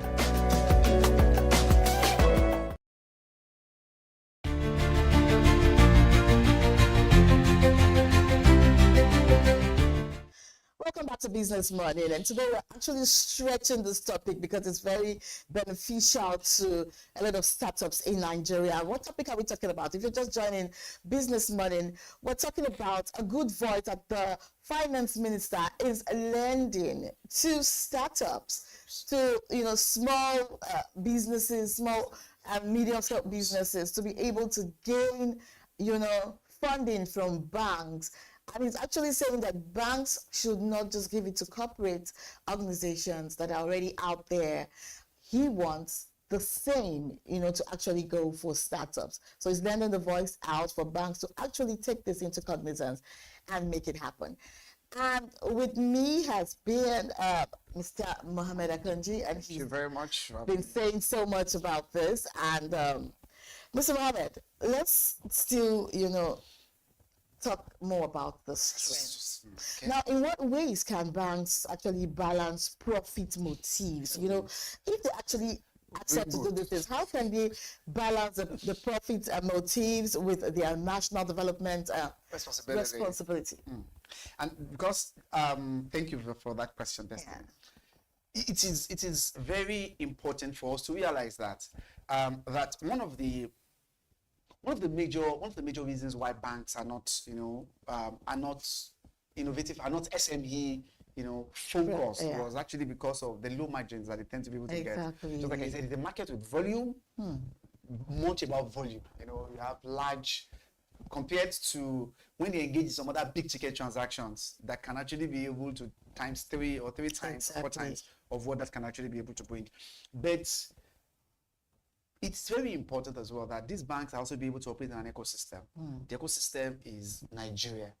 And you also be able to have that corporate social responsibility to ensure that you balance your monetary pursuits, your financial gains with those national development. So maybe some of the strategies and what analysts, commentators and experts have actually suggested to them could be maybe banks can think around a kind of a blended finance model, where they can combine a concessional, not everything should actually be about making money, for example. The minister actually mentioned that please see these SMEs innovating or innovation hubs, see them as partners in nation building rather than risk centers that will just actually be risk centers where you just be able to put money and then you may not be able to get the returns. See them so maybe concessional interest rate could help. So not all of them, because we feel like, just like I said, a regulatory sandbox where you give targeted interest rates that is quite different from the one you give to big corporates. In fact, the existing interest rate is so damaging that it's not something that they can be able to cope with. So a blended finance model where commercial loans can actually be given to maybe established innovation enterprises. They also be able to consider some concessions, Not everything should actually be concessions in terms of actually see it as a form of a national responsibility. And such that these people directly or indirectly create jobs, directly or indirectly contribute to the growth of the economy, and it tends to actually be able to make that bottom of the pyramid to actually be a bit more inclusive in terms of achieving that development. So I think blended finance model where commercial rates and concessional figures actually be able to be given to some of them. And the second thing I think I'll actually be able to put down here is maybe banks should also be able to consider a kind of an impact investing framework, investments. Not every, or social investment. That's what this should be seen as, rather than the usual financial investment where I'm putting in money and I'm going to be able to get returns, just like you said. Because remember, most of all this innovation, most of all this technology innovations, most of all, it can be technology, it can be a lot of other things. They tend to be able to have a kind of a forward integration into the banks as well. At the time, before the emergence of, for example, mobile money that banks are now be able to latch onto, where today we see how fintechs, for example, have actually been very, very, very active in that space. Look at, for example, the whole pay model, the PalmPay model about using, you don't need to be able to come to the bank, for example. And then, so when they did that, to be able to see the drive, banks are trying to be able to latch onto that now to see, okay, we can be able to do borderless banking. You can actually be able to do, without actually be able to come to banks. They're not even really doing much. They're not doing so much. Exactly. Because it's working, and Nigerians are seeing results of those things. So, and then you tend to be able to latch on. So, impact investing framework, I think, is something that banks can also be able to draw out as well. When they draw it out, and then try to be able to draw the line. Because innovation financing sometimes may not be able to yield the instant gain they are looking for. But in the long run, it will definitely be able to pay off for the cost. Okay, moving on. How can improved innovation financing contribute to Nigeria's GDP growth and job creation? Job creation. I think we have actually been able to, we can't overemphasize that enough, definitely. So the MBS believes that over 50% of the country's GDP is contributed by these SMEs. Oh, wow. To which 85% of those were innovation, creative and innovation hubs that actually be able to do a whole lot in terms of actually be able to make that particular significant contribution. So it is, and the government saying that, in fact, the growth that we achieved in the first quarter and second quarter of this year, that was actually over and above the projected estimates. Remember, we're actually expecting 3.4, and we got about 4.2. Was actually driven majorly by some of these SMEs. The government attributed that. And we're saying that the 50% contribution, how can they be able to drive it towards 70% for the rest of this year? By the time maybe when the figure comes out, when they release the stat, you can be able to see that. Because just like you said, the women, the youth, a lot of people are actually coming up with amazing ideas. That are bringing country beyond just, just whatever they are, that are actually contributing towards, the changes in the economy, the serious economic structure. So they actually be able to do that. And in terms of employment as well, presently, they said 80% of Nigerian workers, 80% of workers are actually employed in that particular space. Exactly. So that is huge. So, which means it is an important sector that we need to be able to focus on. A lot of attention needs to be given to it to see how it can actually be able to drive, there's something we call passion, right? When people are driven by passion, they do a lot of productive and result-oriented activities that actually, is beneficial. Of course. They are seeing they are not seeing it as burdensome to them. They're not even seeing it as doing so much. I don't say anything. But that thing is actually working. And it's actually creating, result-oriented. So the multiplier effect sometimes result-oriented, and that's the word. Exactly. Actually be able to do that. So in terms of GDP contribution, in terms of job creation, they are playing a very vital role in that space. Little can the government be able to contribute. The big corporates too, that banks for now are actually focusing on. There's little they can actually be able to do. You understand what I'm talking about? Exactly. It is all these, some of these. In little hubs, in little centers, in people do a lot of things, creative ideas that metamorphose into big businesses. Big businesses in the future. By time, so which is where collaboration will now be in the future. But starting with those ones, we need to be able to pay attention to them, because that is what will actually be able to drive the level of development and the level of inclusive growth that I actually desire. because in the area of tech, you find out that a lot of startups are doing a lot. When you find out that this is good, now you now find out that even copying of notes is no longer necessary. You can actually be able to have copy those notes. I have a note taking and everything is done. Things are happening now in the tech world that you and I will be amazed. And how speed that. If it were not for support from banks or other financial houses, how will these innovations actually come to light? And then seeing that you and I are actually appreciating those particular efforts, that this creativity is actually bringing. Very huge. So the key thing, just like you said, all these, the innovation hubs. It can be even about power. It can be about water, providing water. It can be about tech and life. Is the centrality to achieving the economy of our dream, that economy that we actually be able to desire. They are very central to it, and this is why it is good. Just you began with that. The minister mentioned that the government so needed to be able to walk the talk to ensure that you give them the necessary buffer, the necessary support to achieve. For them to actually be able to scale these businesses where they are may not be able to allow us to achieve that growth. Except you give them that support, you give them technical support, financial support, mental support, as well as necessary support that's actually needed to allow them to actually be able to get to that next stage, which is exactly where we will now be able to see those benefits on a larger scale. Now, before I even forget to say what I want to even say, is that I think banks should take advantage of this trend and actually allow businesses to be pitched to them every 6 months. Okay. If without even being if they're not so particular about televising it or putting it out there in the public space for people to say, oh, they're giving support, and they just do this, even if it's in a coded form. Now they have to do publicity for it, because a lot of people that have these innovations might not be able to know if they don't give publicity to it. Now I'm saying that if they do this every 6 months. They should be able to pitch ideas to them. At least maybe serious-minded people. They actually pick a lot of inventions and innovations that will actually see the light of day and actually benefit a lot of youth.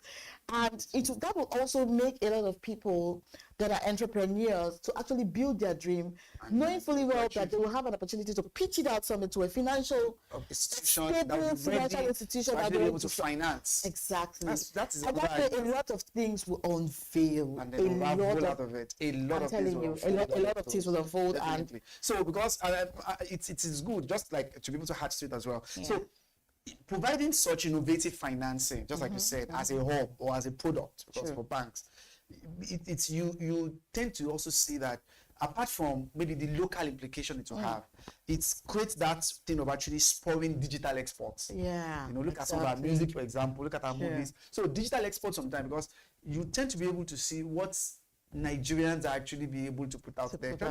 Social media, for example, will actually be able to help to see how it can spur such digital export of things that we have locally here. And then instead of actually be able to, the government focus on, maybe oil, as a monocultural economy that we've been, and the diversification effort of the government will actually allow us to actually be able to get a whole lot of also foreign exchange by, digital exports that can actually be able to come from providing such innovation financing. Because we have individuals just scattered around the nation that actually be able to have things that are not only beneficial locally, but can also actually be showcased to the world out there. Another very important thing that we need to be able to look out. Wow, this massive point that you just gave is very, very beneficial. Now, are there global models or case studies Nigeria can learn from in financing innovation? Innovation financing. So, of course, maybe those I can actually be able to remember on top of my head now. Virtually global. It's a global standard. Even United Nations, we see them releasing templates, what can actually be able to encourage innovation, maybe financing, innovation projects, innovative ideas and things like that. But I'm sure we've seen the case of China and India. Those are two important case studies of what they've done. The India model, I think they call it SIDBI or something. That was a particular model. So where banks there tend to be able to give just like the credit with financing. They tend to actually be able to not just a one-off grant, but refinancing projects that they ensure that they give to young innovators or innovators whatsoever that they have there in India, as well as guarantees to ensure that you can actually be able to take this product abroad. For example, you can actually be able to export this product and you get letter of guarantee from the banks. You know, that's the kind of a support. So if for example, somebody is actually trying to be able to tell you, oh, Destiny, I wanted to be able to market this thing to you that can actually be able to give you 24-hour electricity. Sure. And you are saying that, I'm telling you that, oh, do you know I have a letter of support from GT Bank as a bank? Because these are also names from BusinessDay that can be able to give me that guarantee to say, go out there, market this to people, and then at least let's people be able to see that guarantee from your hand, from such end, could give you that feel, that confidence that, okay, this is actually quite good. So I think that's what Indian government actually did. Similar for China as well. Wow. That they tend to be able to provide for innovators. You know, government-backed guarantees. To be able to very right on that. So because it's rampant out there. Of course. So you know that there will be concerns around is this thing of quality. But sometimes when you see a government-backed, that if anything happens to this, you have a government guarantee, for example. Sometimes it's good. So if we have those banks as well providing such, when they have maybe a kind of a boot camp where every 6 months, like I said, people pitch ideas, they pick them, they have those ideas, translate it into something tangible, and then you tend to be able to give them that particular support. It's just like giving life to something that's begging for life, and that will definitely bloom. And can bloom. It's a bloom, you know it. So now financial tools or instruments could be introduced to de-risk innovation and encourage more banks to actually participate. Because the major worst of the banks, the major challenge of the banks from you know not committing so effectively towards innovative financing, just like we said, is the risk factors. Okay. You know, just like you said, oh, these are small businesses Sure. who you may not be able to, don't know what's going to happen to them, just starting up. If you, I want to give you a long-term loan of payback in 5 years, where most of the SMEs does not even last up to 3 years. You understand? So those risk factors are there, apart from other things. But there are the risk factors. The minister mentioned that one, we see maybe the government through the DFIs, development financial institutions, whose goal is actually to focus on innovative financing could help. Maybe revenue sharing, revenue-based financing as well. You know, a kind of one way is to ensure that repayment of those loans sometimes. Maybe you should start with when those startups started to be able to make income. To stabilize. To stabilize the business. Not the timing you are giving. Just give the loan and then you're just talking about things that you're just trying to find your feet. You're just giving a life into it. And they will not be able to pay back their loan. So maybe there's a need for startup income. There is a need, a revenue-based financing model is one way that banks need to be able to look into to ensure that they can de-risk, because most of all these businesses, the concern, the challenge that, oh, I have loans to pay sometimes to buy, is what pushed them to also be able to engage even in things that are actually risky things. That might crash everything. In the first place. And so before something that's just coming on board, we just actually be able to crash before you know it. So I think, and then loan guarantees as well. Just like you said, banks need to be able to give it. They've actually been trying to be able to eschew away from there. But since the government is involved now, the minister has said that maybe coming from the government, and then the government can actually be able to partner with the banks to ensure that you can actually be able to give loan. The government can give loan guarantees to ensure that if there's any default, yes, the government will actually be able to come in and then be able to save the day. So maybe that can also be able to help the banks to be able to de-risk, you understand? Instead of actually allowing I know that if we give this time, we can be here for 2 hours talking about this, because it's something that we've always wanted as you to actually help, and you know, make out a lot of difference. All right, I want to thank you so much, Mohammed Akanji, for coming. I mean, staying with us, you know, this morning and giving so much, you know, insight in this very, very important. Thank you very much. Thank you so much. Like we said, we hope the government will be able to. We hope so, because if it happens this way, there will be a whole lot of difference. That can actually. I would pray it happens. And that's it for Business Money today. We want to thank you for staying with us as we track the latest trends shaping markets and the economy. Remember, business decisions are stronger when backed by the right information. I am Destiny Momo. Do stay tuned for more updates on Big Story, and join us again tomorrow for yet another edition of Business Money on The Breakfast Show. Good morning.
watching Business Day Television.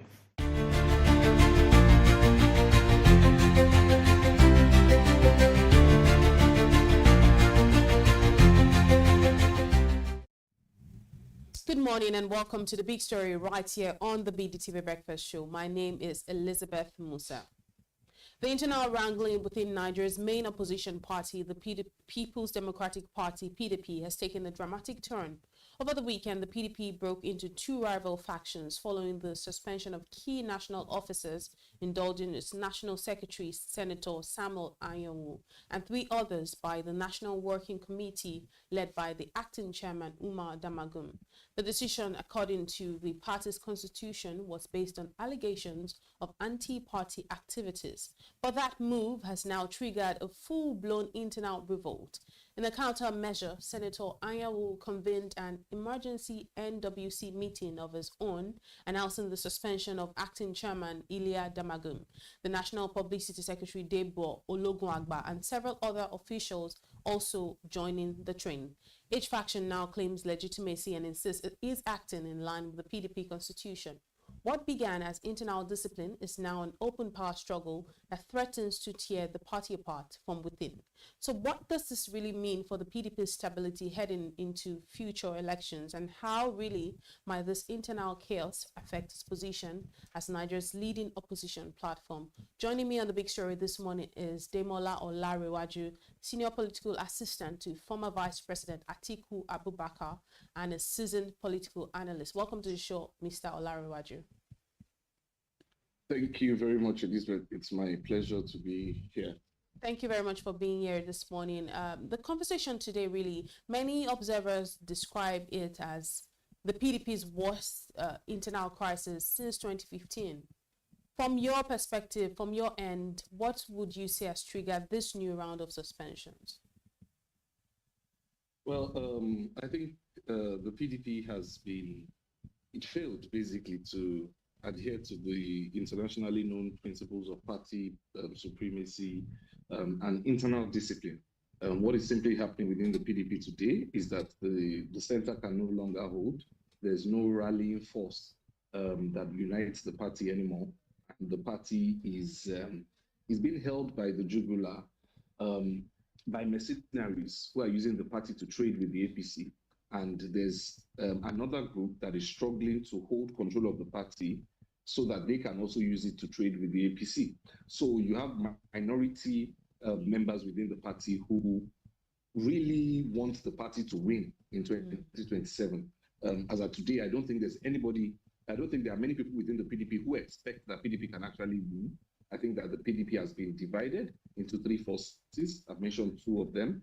The Wike forces, which, are currently trying to use the party to negotiate, are currently using the party to negotiate with the APC. And then you have the anti-Wike forces who supported Wike initially, but now they want to be the ones who are using the party to negotiate directly. And then you have the minority, which actually want PDP to play good opposition to the APC and provide an alternative to Nigerians. So that's what we are seeing playing out, is merely a reflection of those internal tensions within the party, based on the internal contradictions that have been in the party long before now. So yes, that's what I think. I think, it's been long coming. The PDP's inability to enforce party discipline and party supremacy, those are the things that have led the party into this crisis. Right. Demola, the NWC led by Umar Damagum have accused Senator Anyanwu and others of anti-party activities. How valid really is this claim, and what does the Constitution actually say in this context? Say that again. I didn't get that. I said that the NWC led Umar Damagum accused Senator Anyanwu and other members of the party of anti-party activities. How valid really is this claim, and what does the Constitution actually say in this context? Well, I think it's a major problem, because even those who are making the accusations fail to do the right thing at the right time. And that's why you now have a situation where, Buccaneers and Cowboys are trying to take over the party. Damagum himself failed to provide leadership and discipline for the PDP at the time that he should have failed to do. up till now, 2 years after the last election, or more than 2 years after the last election, we've not had a post-mortem of why the PDP lost that election. We've not had a post-mortem of the events that happened leading up to the primaries. We've not had a post-mortem of it. The party simply attempted to move on without, rectifying its own faults from within. And so what that has done is that it has given leeway. It has opened a lacuna for fifth columnists to further infiltrate the party. And part of it is what we are seeing with Senator Samuel Anyanwu. Senator Samuel Anyanwu should ordinarily not be the national secretary of the party.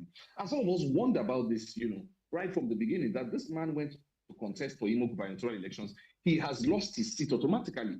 The Southeast also insisted on it, that this seat should no longer be reserved for him. The same Damagum was the one who went ahead protecting that seat against the interests of the Southeast. They thought they were doing somebody else. They thought they were, they were being politically smart. Now the chickens have come home to roost. Senator Anyanwu, the same person who signed the declaration for national convention of the party, is now going about denying his own signature which was witnessed. His signing was witnessed by top members of the NEC at that time, of the neck of the party. So it's really disappointing, but I do blame the leadership of Ambassador Ilia Damagum for failing to provide leadership at the right time, for failing to curb anti-party activities, and for allowing the fifth columnists led by Nyesom Wike and Senator Samuel Anyanwu to come into the party and perpetrate what they are doing right now.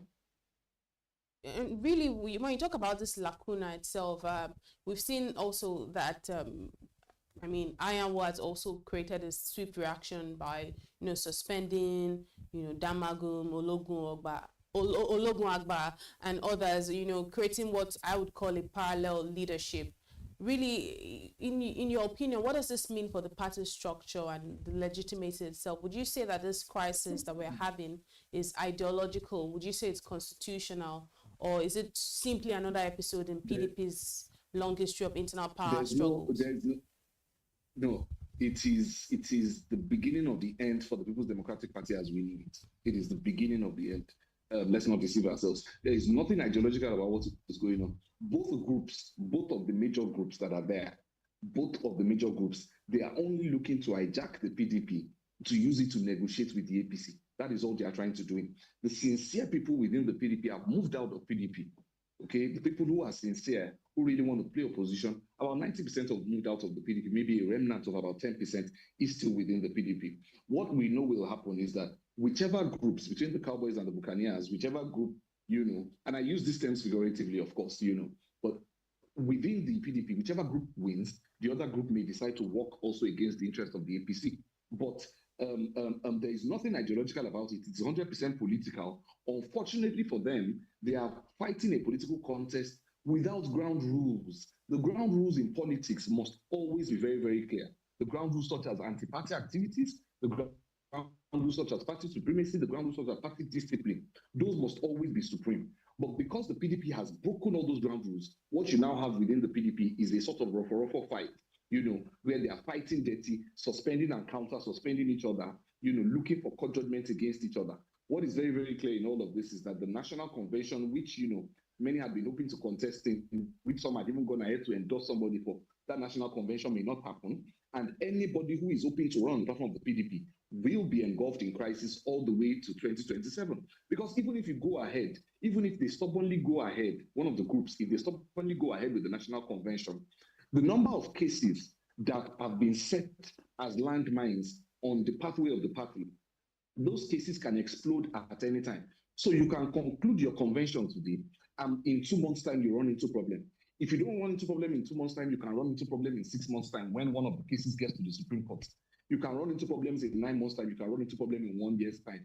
So by that time, it might be too late for you to now look for wherever to contest. So, I think that, this is the beginning of the end for the PDP. We are seeing PDP unraveling in real time. All of this started in 2023, and the PDP failed to curb it in due time. So there is nothing absolutely ideological about what is going on. It is strictly political, but unfortunately for them, it is political without certain ground rules in place.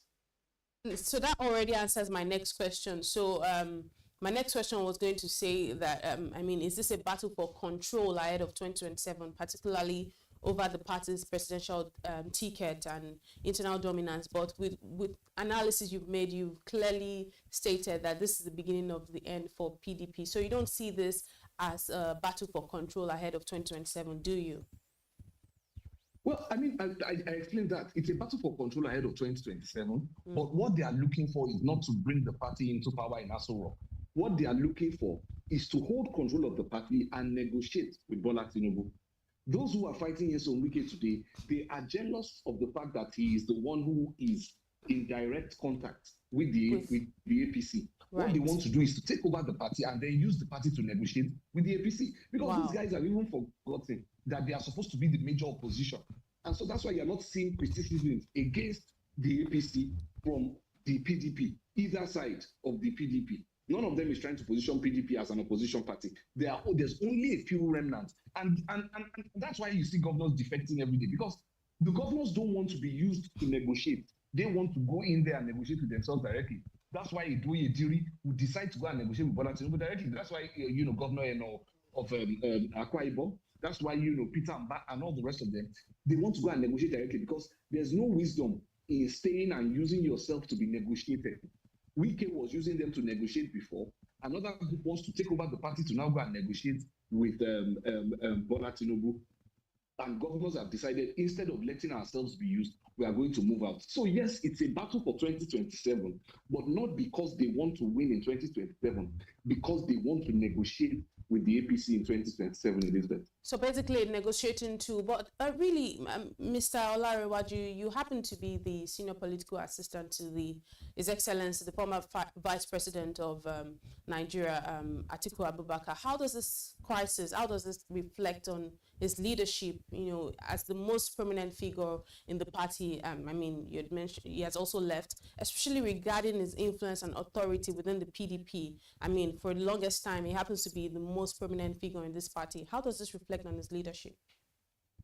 Well, for the longest time, these people have always tried to use Atiku as the whipping boy of the PDP, a party that could not work for him, in full solidarity in the last election. They kept on harping that, Atiku Abubakar is born of PDP. Well, Atiku Abubakar left PDP, and the crisis in PDP is now blowing up.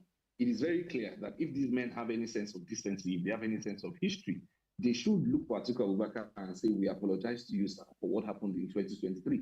Because many of those who are now fighting Nyesom Wike today are those who encouraged him to become the monster that he has now become to the PDP. So they should, first of all, reflect and look at where did we start to get it wrong. PDP got it wrong, not when Atiku Abubakar won the ticket of the party, because winning ticket of a party is natural in politics. Atiku Abubakar did not breach any rule, okay? Where the PDP made a mistake is by not enforcing party solidarity, by allowing anti-party within its ranks. And what you are now having is that the seed that was sown in 2023 is maturing. That seed is now, it has become full grown. Okay, so everybody is now eager to hijack the party or win a sizable chunk of the party and use it to negotiate with the APC. Nobody is working for the interest of PDP as an opposition party anymore. Nobody is working for the interest of the PDP to win anymore.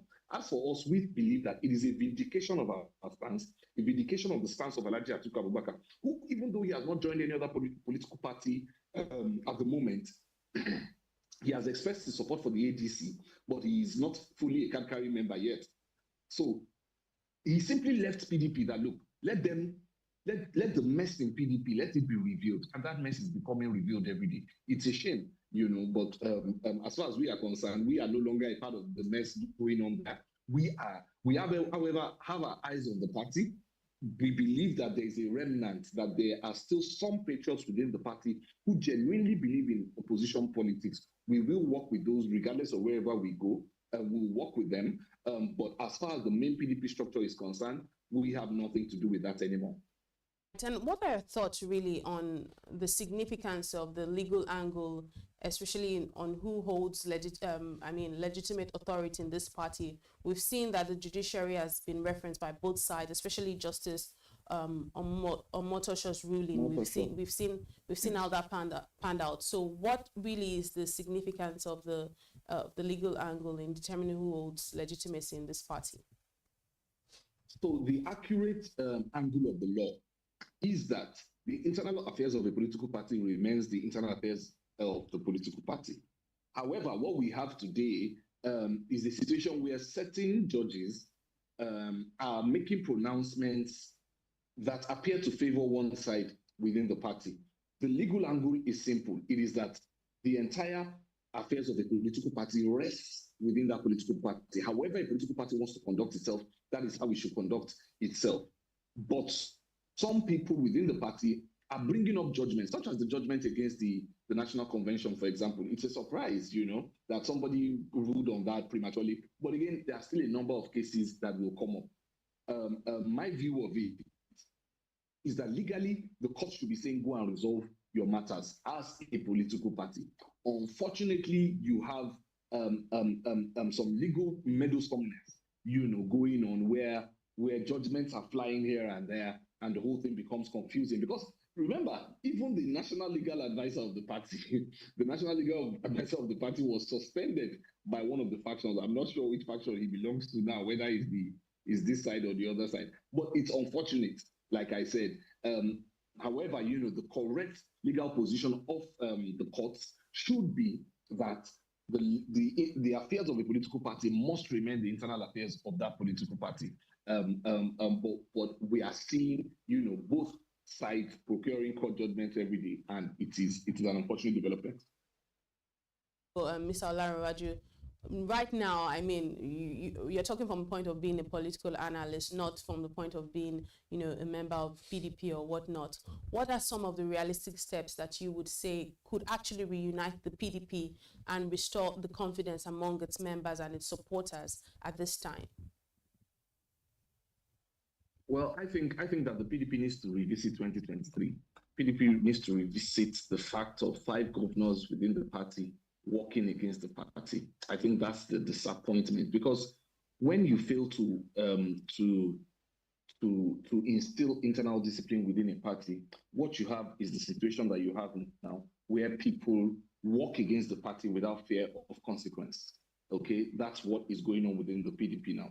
So it needs to be revisited. All those who worked against the party need to be penalized. Okay, everybody who calls themselves a member of the PDP must pledge allegiance to the PDP or be suspended or expelled.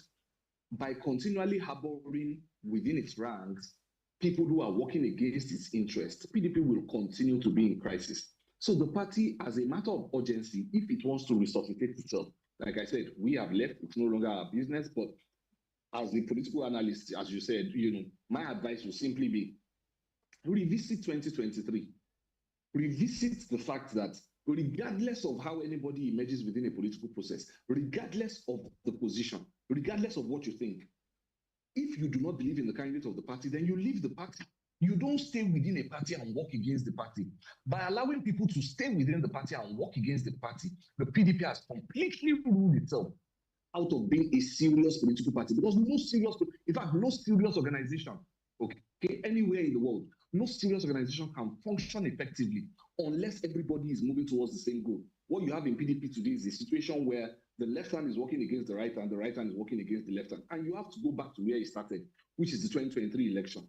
Okay, they have to go back, look at that election, declare that anybody who worked against the party needs to be penalized. And then perhaps the PDP needs to apologize to Atiku Abubakar himself for working for allowing those who worked against him to continue to hold the party by the jugular. Then Nigerians can consider them a serious opposition party. Thank you very much, Demola Olarinwaju, Senior Political Assistant and to former Vice President Atiku Abubakar, and seasoned political analyst. Thank you for sharing your thoughts on the big story today. Thank you very much. It's always my pleasure to be with you. Right. Thank you so much. This has been the big story right here on the BDTV Breakfast Show. Up next is Social Listening. Do stay with us.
breakfast show, and this is Social Listening, where we check out some of the stories making the rounds across social media. My name is Elizabeth Musa, and I'm joined this morning by Valentine Onyeka. Always present. Always present. When you say always present? Yes.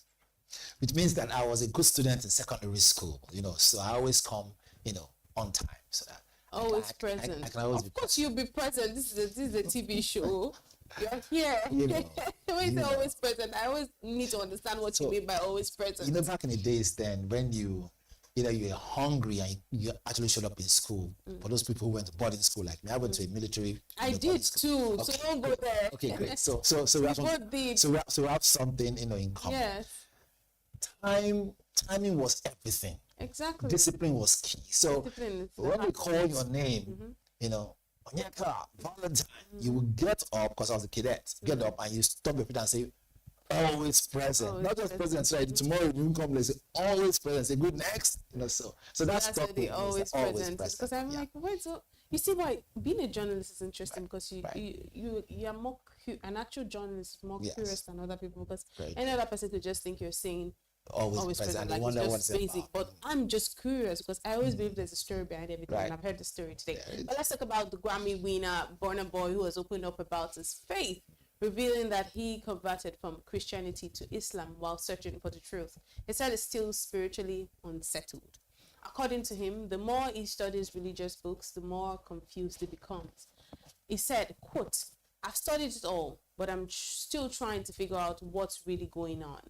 And that caused a little bit of a conversation on social media yesterday with, Nigerians having different things to say about, Burna Boy and his new declaration. Right. I mean, some would say it's not like you've been a staunch Christian as such, so you're moving to Islam doesn't really change anything. Right. One thing I know for sure, and anyone who knows me knows how much I'm a big fan of Burna Boy I am. So I'm just going to be on the path where I'm just saying whatever path he chooses to follow, whatever path he chooses to, thread. I wish him the best. It just keeps on. It shouldn't stop him from giving us good music. Right. But speaking on the religious side of things, we'll say it also says something, because it's not like Christian. It's not like he's been an ambassador, so to speak, when it comes to Christianity. So, but this is a good revelation. One thing is for sure: when you listen to his music, when you see how he speaks, you definitely know he's an intellectual. So, I hope that this unsettledness, because it's according to him, he still feels unsettled. I hope that this unsettledness that he says is experienced, I hope that at some point it gets settled and just gets clarity. So whether he decides to be a traditional worshiper today, or he decides to be go to Islam, or decides to start worshiping Buddha tomorrow, or become an atheist, it is choice. I really wish him the best. It would be nice to see some of the reactions on social media and see how Nigerians are reacting to the conversation. I'm really curious to see the mind of Nigerians. As per Gideon Ifeanyi says, how can he convert and still be looking for the truth? He should have already known that before converting. Yeah, I mean, I think he's still going through a tumultuous time. They say when you read a lot, it tends to do a lot for you. You start questioning, logic. Logic doesn't seem right anymore. You start questioning a lot of things. King Truck says, if he wants truth, he should go to Judaism. That is the genesis of both religions. From there, more truth will be revealed to him. Then it will restore to the default setting. Do we have more reactions to this conversation? Villa Dale says, the struggle of faith is real. Especially the more you read, the more you get confused. Do we have more reactions? Nwara D says, anyone who converts from Christianity to Islam was never a Christian. Christianity isn't about churches and institutions or the politics they play at a global or local level. Christianity is about following and believing in Jesus Christ. What I thought very briefly, I think the religious conversations, I try to stay away from them. So again, on the contrary, I like to always address these things. We are very emotional in this country. I could have said Africans are very emotional, but Nigerians are more emotional, than some certain other countries. Why have I said you this? will not digress from this Not at all. burnout I'm hitting the nail on the head the Right. way it is. The reason why I've said so is that because there's no how we can address this thing without looking at why somebody will say, oh, if he has chosen to move to Islam, which means he was never a Christian, such business talk, really. But I haven't said so. Anyone who knows me very well will understand that, look, in my career time and my lifetime so far, I've put religion second. I put faith first. I haven't done that. Look, you might agree or disagree. Religion has caused more harm than good. I tell you, it might sound funny, it's the truth. Because people incite using the name of religion, really. And in this case, if the man is telling you that he's moving from what he did to what he thinks is best for him, that's his own cup of tea, really. And so he put it on social media, it is his journey. So now people come up to me and say, oh, wait a minute, that why should he do this because of that, or it doesn't hold water. And if you move from a particular religion to another religion, it is your personal journey. Salvation is personal, really. And the more you let out less of those news out there, the better for you. But he's a celebrity. And he's someone who I've known before he became a celebrity, I can tell you for a fact. In his earlier years when he started his music industry in Port Harcourt City. Right? I was opportunity to really talk with this man. I realized that he's far more intelligent than what it is that people think he is. No, that's no doubt. So having said so, I think that, look, again, I'm not a clergy person, right? Those who are clergy, they know exactly how to respond to that. But for me, I think generally, the question should now be, if this is happening, how does it affect his musical career? If it's not going to affect it in any way, if the money's still going to roll in, look, by all means, if you want to become a Buddhist, whatever you choose to. Me, as someone who I like to look at the business angle, my question will now be, is it still going to generate money? Will you be able to travel to different countries and have concerts? That's the angle I'm coming from. Nothing changes. You know, yeah, will we be able to say, for what it's worth, he will still bring chunking great music that will bring attention to our nation the way he has been doing it? Because as a human being, he's a nice person, I can tell you for a fact. Now, people do change, so I can't really vouch for anyone. But what I know is carry people along. So if he has found a new faith, how does that affect his music? Would we see the next album being affected by his change of direction when it comes to religion? This is a kind of conversation that will spark interest for me. Would we see his record label or his other business partners still say, you know what, we'll still do business with you? How does it affect his musical career moving forward? And other people who obviously want to build empires by partnering with... I don't think it changes anything about music, especially because he wasn't a gospel artist. He was just a musician. But I will tell you. So that remember I said something. I said, look, let me put it this way. Human beings in general, we're quite emotional. There are some people who hold Christendom so hard that if they hear that he's moving from Christianity to Islam, they might want to say, you know what, we might not come forward with this deal any longer. Just the way, again, this is just perception there. Just the way some people who want to spend some big money will say, look, I wish this guy was a Muslim. Now hear that, he's moving from this to this, those deals will also come too. What I'm trying to make you understand is that, look, religion is politics. Leave that. Okay? But when it comes to faith, I respect all across board. Whether you're a Christian, you're a Muslim, I respect you. But just practice how you practice yours. I know exactly what works for me. So he knows what works for him. And if he's moving from one to another, don't be surprised. Maybe there's some other business on the tone. It's all about let's move on now to Anambra State, where Governor Charles Soludo has criticized Donald Trump, President of the United States, Donald Trump, over his recent warning that the United States might take military action against Nigeria for alleged Christian persecution. Now, look, we've been talking about Christianity for on and on now. Quite sensitive, it's becoming quite familiar. Soludo described Trump's statement as irrational, saying that African countries could have used the same logic to threaten the United States during the Black Lives Matter protest. Meanwhile, the indigenous people of Biafra, IPOB, have backed Trump's position. The group believes that his comments draw international attention to what they call persecution in Biafra and could help secure justice for detained activists, including their leader, Nnamdi Kanu. Now, those are two stories in one, from Soludo's own statement saying that, describing Trump's statement as irrational. saying that African countries could have used the same logic to threaten the United States during the Black Lives Matter process. I do agree. I do agree with Soludo right there. You agree with yes, that before statement? yes, right? Most definitely. I will tell you why. Or do take the No, go ahead. I'll tell you this. So, you see, it is tit for tat, really. Let's be honest. No one has monopoly of strength or violence. Leave it at that. So, if a nation like the United States comes out to say, look, we will move, beg your pardon, if Donald Trump, because I don't think all Americans support him, so I leave that this way. If Donald Trump says, because he's the president, says, we are going to move into a sovereign nation, right? Because they think, or they are aware, or they have other facts that a certain religious, a certain religion is being persecuted, or there are plans to reduce the population of a particular religious body or religion, without even seeing other aspects, which means one thing and one thing only, that him himself and those back there are not even sensitive what's going on within their own country, let alone outside. So when you see Soludo come out and tell you, look, what if Africa as a whole had said this issue of Black Lives Matter and the killing of George Floyd, right? Is that George Floyd was that his name? George, yeah, at the time. So if that really sparked what it did, which obviously we all experienced, the whole world experienced, and then Africans now say, let's weigh on the matter.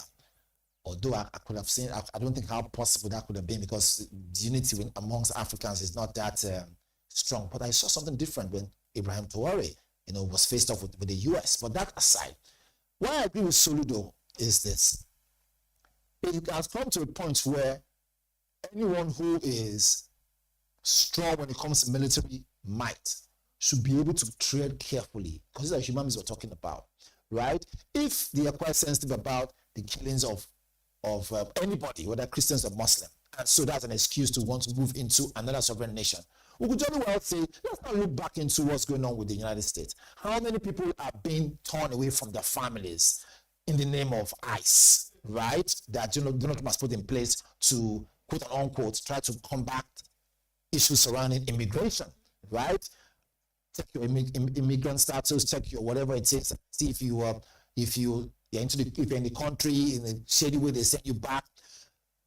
In that whole movement, some people actually were born in the United States. Some of them have lived their life in the United States. Just remove them from their families and you throw them back where? Back where? How? So that's just on the part of on one side. So I see Soludo making a point, saying, why not we look into other areas in the US that's not working? Right. Because every country has its challenges, right? So it's, for me, it's a no-brainer, it's double standard. Again, it's good that we can say, look, no one should die no matter what, okay? And when that comes to IPOP and what they're doing, look, I could see the idea of trying to seize opportunity of what's going on, right? To now say, oh, we support Trump. Truly deep down, they don't support Trump. Well, let's see some of the reactions on social media and see deep down some people think there's support or no support. But I hear you when you say you're in support of, Mr. Soludo. I agree with not because it's the governor of Anambra State, not at all. As a person, are you from talk for another day. that's not supposed to be Right. Banter times 2 says you would have invaded US with which technology, which weapons, which sensors. But somebody didn't say they could have invaded now. Because he said, according to his comment, he said if we were to go by that logic, then let me say it the way he said. If we were to go by the logic of him saying that Nigeria is the country of concern or what, right. African countries would have used the same logic to threaten the United States. He says they are going to have to invade Nigeria. Do you understand? To restore normalcy. So it says African countries would have also used the same logic to threaten the United States during the Black Lives Matter protest. So this person just basically responded and saying, what do you mean by use the same logic to threaten the United States? Like, how do you want to invade them? African Americans will not even leave the US. He said before it gets let alone their tech has already detected intruders and they would use They could use one of their jets or submarines to send in missiles to destroy. This person is not getting the statement properly from what you. No, it's not at all. This person is speaking from a different point of view. I mean, certainly wasn't talking about tactical combat. It was talking about issues regarding we win on the matter. And you know one thing about politics, right? It comes with a lot of perception. Once you hammer on something and you can move the thoughts and will of the people, you can win over guns and ammunition. That's what they say. The pen is mightier than the sword. Yes, let's move on. If Indigwe says, Soludo missed the point. I think I know this person. It says, Trump's concern isn't about invading anyone. It's about protecting people facing real persecution. Comparing it to Black Lives Matter doesn't make sense. That's a very brilliant comment. Official AZ says, this IPOP people are funny. You have not ended the unknown gunmen and ESN violence ravaging the Southeast, and you want to help Trump. That's on the side of the IPOP saying that they're in support. Abdul Salam Shuaib says Nigeria's problems can only be solved by Nigerians themselves. Like we say, African solutions for African problems. Most definitely. We don't need outside interference or protest abroad to fix our home. Let's work together as one nation to end violence and injustice. Now, this is a smart guy, not because he's a Muslim, right? But he's a smart guy who understands that, look, because, the face has done something wrong, doesn't mean you cut the nose to spite the face. It's a very smart comment right there. Look, Nigerians can fix Nigeria. Make no mistake. Let me tell you, what makes... That's the thing. So that's where what's called, rule of law and democracy comes in. It's not like military rule where we say, look, get this done, yes sir, and you move, right? In this case, you have to deliberate, you have to meet this, meet that. It's all the whole democracy setting. It's the truth of the matter. Totally different from military rule where, one man says, let's get it done. If nobody is going to question it, just go with it. You want to call it dictatorship, good and fine. But if it works for the nation, good and fine. But that's not where I'm heading to. Where I'm heading to now with this particular comment is simple. This person is being very, very practical, right? Seeing the long run. This person understands that, look, if we allow these people to come in, let me tell you something before I even continue that statement. The United States has 750 plus bases around the world. Do you know how much it costs to maintain those military bases? That's one. Two. Do you also know what they are gaining? Because the truth of the matter is that it costs money to secure your military in those areas, feed them, house them, logistics and everything. So do you think that those bases or the base, wherever they have their base, they're not getting something out of that nation? Of course they are. So this particular person who has made this comment, the reason why I agree with this person is that this person is seeing the long run. He's seeing further than what most people are seeing. So when I see Nigerians on social media saying, oh, it's a welcome idea, Trump, come and save us, come and save us, come and save us, come and save us. It's not going to save you. That's a fact. There is a matter of interest. We have rare earth minerals, right? We have oil in quantum. We have new ones that have been discovered. Minerals under our feet in our nation. That is their ultimate target. And I keep telling people, anyone who wants to hear, and this is a fact. It's not because we're journalists or, this is just something out there. Look, no nation will spend billions without knowing what they want to get. There's always a motive. However, in the midst of all this, can we now take away shame from our eyes to now deal with the issue on ground and keep our own country safe? Can we make moves that will keep people alive? Can we stop the killings? Can we be able to say, look, send the right personnel to the right places, cut off the head of the snake to save us from international embarrassment? We can do it as a nation. Nigeria is well off, big enough. If we can send a military presence to our neighboring countries when they had problems via ECOMOG that time, sure, we can do it again in our own nation. Absolutely. Let's move quickly right now away from Nigeria. Let's go to Burkina Faso. This one will interest you. Right. The medical doctor who criticized President Ibrahim Traore's handling of terrorism has been arrested and sent to the front line. The president reportedly said that let him go and tackle terrorism since he knows better than the military. This follows Traore's warning that any judge, journalist, or critic who challenges government could be forced to serve in the army for 2 years. Now, this is looking like dictatorship. On the contrary, it's not. I will explain. I know you're going to definitely say that because I mean, people have the freedom to speak. So why would you say people should not criticize or challenge your government? It's not done. Let's quickly see some of the comments on social media and see how the reactions are to this one from Brian Traore. Dennis says sometimes actions speak louder than words. That doctor learned about accountability the hard way. Interesting. Do we have more remarks to this conversation? Lindy Langa says, good. Each one must stay in their lanes and not critique what they can do about themselves. If we have one more remark. Magic Finger says, harsh move, but maybe Traore's point was that everyone should play their part in defending the nation. Tough time call for bold action. Most definitely. Very quickly, your thoughts? So, tough times call for bold actions. To be a leader, right, is not easy. That's what they say, uneasy lies the head that wears the crown. Absolutely. Truth be told, has he added more value than, right, the naysayers or the negative part? Of course he has. There's more positivity so far in Burkina Faso. And Burkina Faso will testify and agree to it that, look, we don't need any distraction. I understand freedom of speech. If I was a journalist living in Burkina Faso, and I see that my country is on the well-off path to become great, it's on the path of greatness, I will mind my words. I will make sure that I will not put my personal gain above national gain. And let me tell you one funny thing. You see, we are in a world where narrative means a lot. And so, if we Africans cannot control our narrative and tell our own story, the world out there will tell it for us. And guess what? History will never, tell the story to benefit us, always to benefit them. It has always been the case over and over and over again, hundreds of years before now. Look at what happened in Benin Kingdom before during the colonial whatever it is. History didn't give the full detail.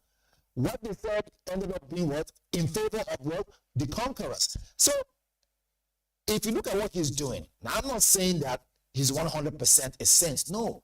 But in the interest of national security, in the interest of national growth, in the interest of the growth of a nation, any nation at all, be it Nigeria as a country, because I love Nigeria so much, be it South Africa, those who are South Africans, be it Burkina Faso, those who are from Burkina Faso, whichever country you find yourself as a citizen of that nation in Africa. One thing for sure is that we are left with the short end of the stick. And so it comes a time when some certain strong moves have to be made. And such strong moves could include, you think you know better? Come, join the army, go and stand there and feel the heat so that next time you want to talk, you will tread with care. Certainly, there needs to be a fine balance between, holding people to account and also being a dictator. Just putting that out there. But we'll leave it there today on the social listening segment right here on the BDTV Breakfast Show. Thank you so much for watching. My name is Elizabeth Musa. I'm Onyeka Valentine. Keep watching BDTV.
Good morning and welcome to the Business News Hour on BusinessDay Television.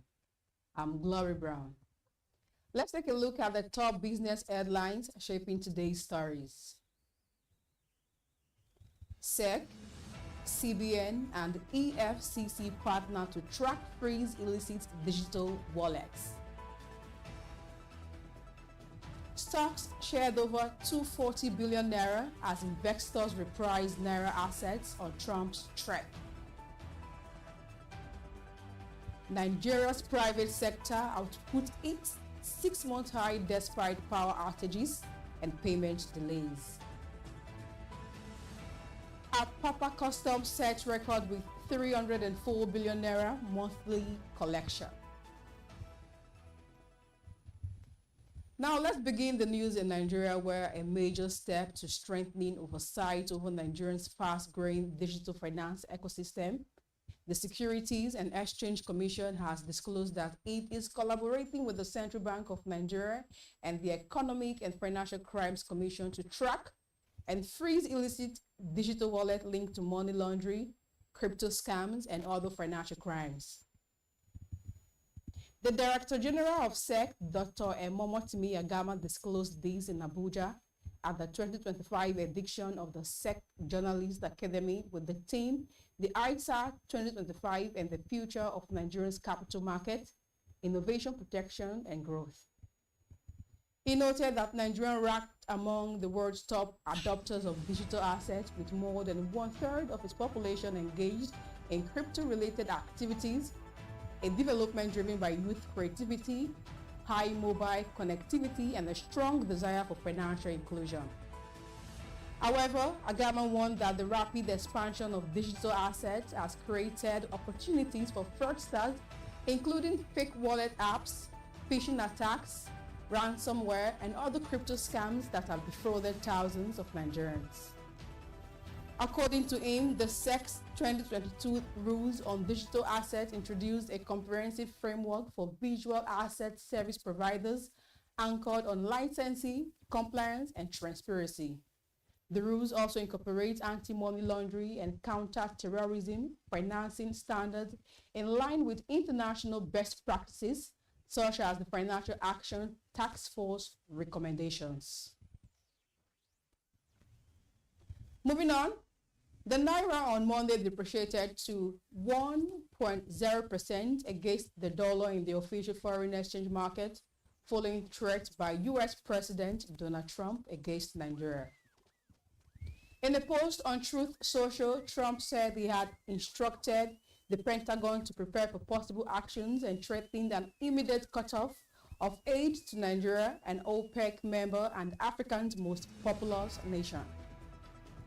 Data from the Central Bank of Nigeria showed that the Naira lost 14.6 Naira as the dollar closed at 1,436.3 Naira at the Nigerian foreign exchange market, compared to 1,421.7 Naira per dollar quoted on Friday.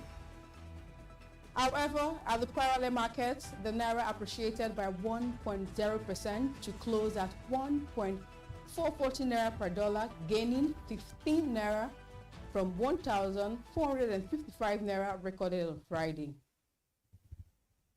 Still on, Nigerian stock investors may have started repricing the Naira asset class, which nosedived by 0.2% on Monday, November 3rd, the first trading day after weekend threat by United States President Donald Trump. Equities investors booked about 247 billion Naira loss at the close of trading on Monday, as markets digest the implications of Trump's recent decision on Nigeria. The NGS All Shares Index market capitalization depreciated from Friday's high of 154.5 points and 97.8 trillion Naira respectively to 153.8 points and 97.5 trillion Naira. The record dip in Nigerian stock market in the first trading day in November impacted its return year to date, which stood lower at 49.3%. Meanwhile, international bilateral customers from neighboring West African countries, Benin Republic, Togo, and Niger Republic owe Nigeria a total of $19.9 million for electricity supply during the first half of 2025.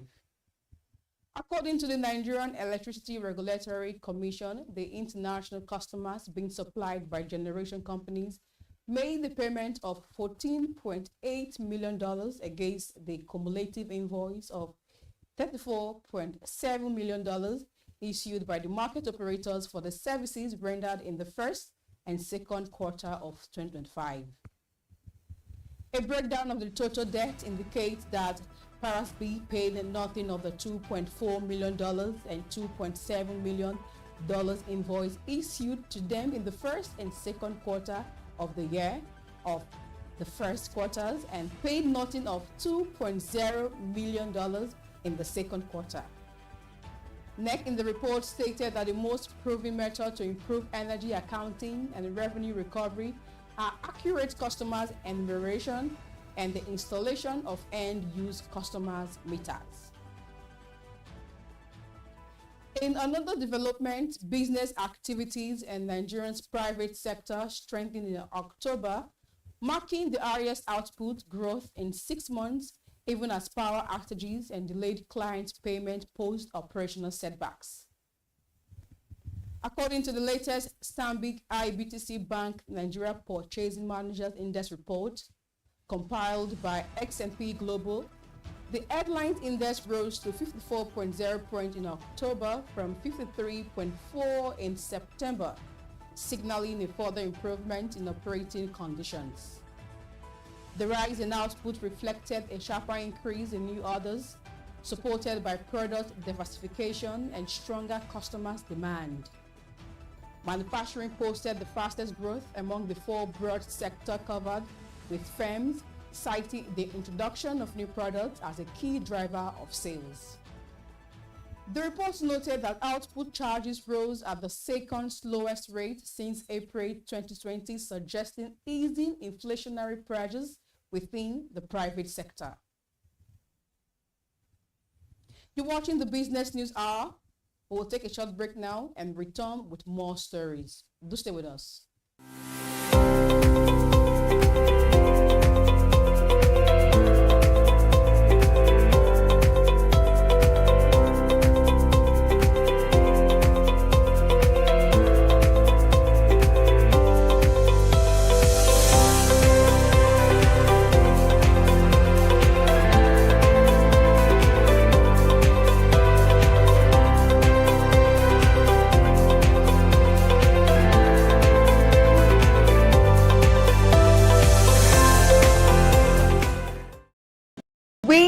Are not just showing off businesses, but telling the stories behind them, the hustle, the art, the orders, and the wins. Startup Spotlight, showing every Monday on Business Day television.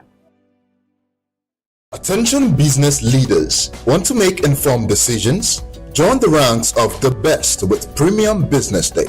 Access in-depth analysis and expert opinions to stay ahead.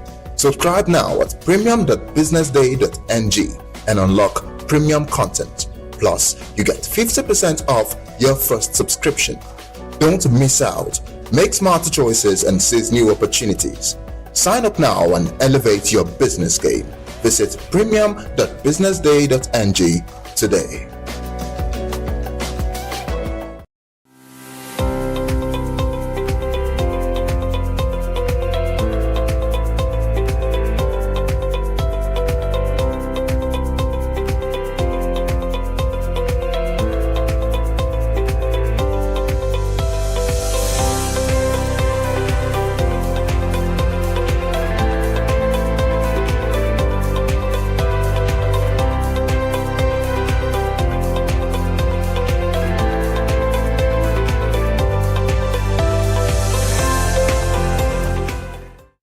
Welcome back. You're still watching the Business News Hour. Moving on, the Nigerian Customs Service Apapa Area Command has achieved a historic milestone by generating a record of 304 billion naira in revenue for October 2025, the highest monthly collection by any customs command in the history of the service. The figure announced in a statement by the command's public relations officer, Tunde Ayagbalo, represents a remarkable leap from 264 billion naira collected in October 2024. With this new record, Apapa Command has now brought its total revenue for the first 10 months of 2025 to 2.4 trillion naira, surpassing its entire 2024 collection 2 months before the year ends.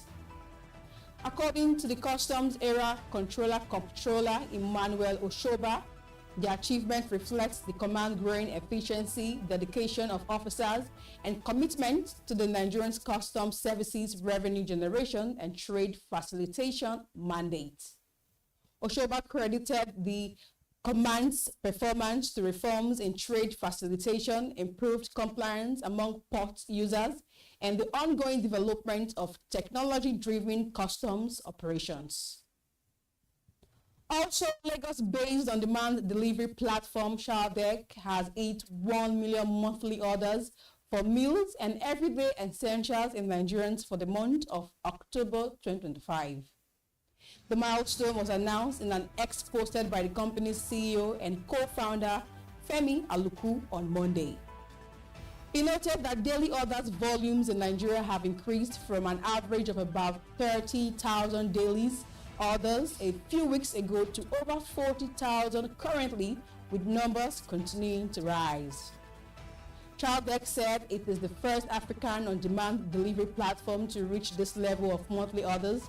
The company currently serves about 1.5 million users and works with over 20,000 riders across both countries. The milestone follows the company's $9 million Series A funding in August 2025, intended to support the company's quick commerce expansion and improve operational efficiency across West Africa. To end the business news hour, the recent drop in food prices across Nigeria has brought the much-needed relief to households who have been grappling with the rise cost of living. The fall in food prices is driven by an ongoing harvest seasons, better climate for farmers, improved security, and the surge in cheap imports backed by a free import waiver granted by the federal government last year. A Business Day market survey across major cities in Nigeria shows that prices of food staples have dropped by an average of 30% year on year. Nigeria experienced its worst cost of living crisis in 2024 when food prices surged to a record high in June to 40.8%, driving headline inflation to 34.1% within the period. However, food inflation has considerably eased, sliding to 16.8% in September 2025, according to the most recent CPI data. This is what we can take on the Business News Hour right here on the Business Day television. Thank you for sticking with me to the end. My name is Glory Brown. Thanks for watching, and keep watching the Business Day television for more stories driving Africa's business landscape.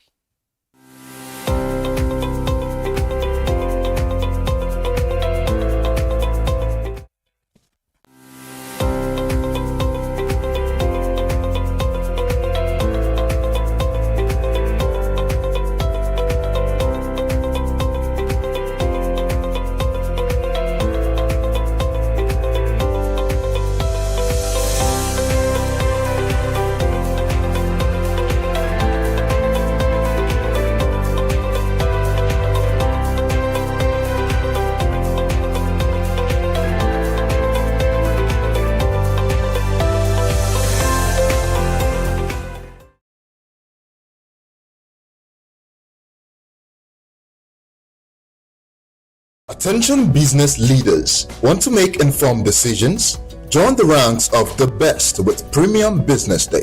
Access in-depth analysis and expert opinions to stay ahead.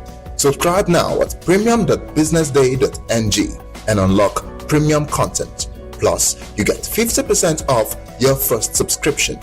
Don't miss out. Make smarter choices and seize new opportunities. Sign up now and elevate your business game. Visit premium.businessday.ng today.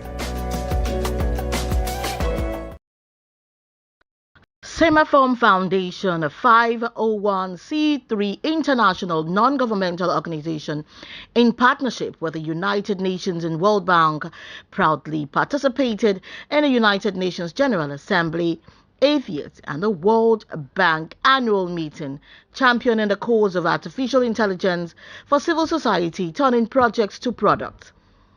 At the sidelines of the 80th United Nations General Assembly in New York, artificial intelligence and a renewed global action plan for sustainable development took center stage as world leaders, policymakers, and innovators gathered to chart a coordinated path for ethical technology adoption and inclusive growth. Trace Inegbedion, head of failure and social experiment at the Semaphore Foundation, provided a compelling perspective, noting that artificial intelligence is increasingly shaping how the world approaches social impact and innovation. Panelists including Juwon Olorunipa, Special Advisor to the Governor of Kogi State, Benga Akimbulere of Palo Alto Networks, Ebaide Omiunu, founder of the Baide Beki Initiative, and Dr. Ero Ibafidon of the Water Light Safe Initiative, examined the growing influence of artificial intelligence in governance, climate resilience, health, and education. In his address, Benga Kingbulere, staff software engineer at Palo Alto Networks, says the latest version of your AI is the weakest version of your AI because every upgrade must relearn humanity. In Africa, we are proving that innovation isn't just about building smarter systems. It's about building systems that understand people. We are engineering trust, resilience, and purpose into technology. And that's how African innovators are shaping the future of impact. And Ebaide Omiunu, founder of the Ebaide Beki Initiative, warned that AI works best when it's embedded in community structures, not imposed from outside. She added that our biggest risk isn't technical, it's trust. At the just concluded World Bank Civil Society Policy Forum, discussions on artificial intelligence and impact engineering dominated conversations, emphasizing their role in driving sustainable development, accountability, and measurable results. Inegbedion explained that these technologies are redefining how solutions are redesigned for real-world impact. The high-level Semaphore Foundation delegation at the World Bank was led by Hawatelo Kamara Diallo, retired United Nations official and founder IBTK Foundation. She was joined by Kome Igbogidi, Richard Ojuri, Dr. Letitia Malcolm, Winnie Mangeni, and other distinguished Semaphore ambassadors, all of whom have been strong advocates for artificial intelligence and human dignity. And during his third civil society town hall, World Bank President Ajay Banga fielded a direct question from Inegbedion on how artificial intelligence agents could move development funding from projects to products, turning commitments into tangible impact. My name is Chase from Semaphore Foundation. My big question is around digitization you mentioned. We're in the era of ChatGPT and AI agents. A lot of organizations have struggled with assessing jobs, like you mentioned. You know, we've had companies like Utiva and technology startups growing in that space. I'm looking at the kind of allocation and funding that can go into AI agent, supporting the works of the World Bank recently to be making sure that people who are civil society can earn more money, can raise more funds, and also get to recruit more people into the job system. Can you talk about the funding approach to see that we can also start plugging into systems like ChatGPT in helping this space? Thank you. You're talking about funding for civil society. Funding for civil society in relation to jobs and access to technology where we can use AI agents. So we've got this whole, as you know, we've got this whole approach called civil something, right? Which is the effort. We've got lots of acronyms, so you'll have to pardon me. I tend to forget the acronyms. I think there's a bigger topic, which is AI in the emerging markets. And if you don't mind, may I take a minute to answer that? I think it's relevant in a bigger picture. Everybody's talking about big AI. That's the ChatGPT kind of stuff. What does big AI need to be successful?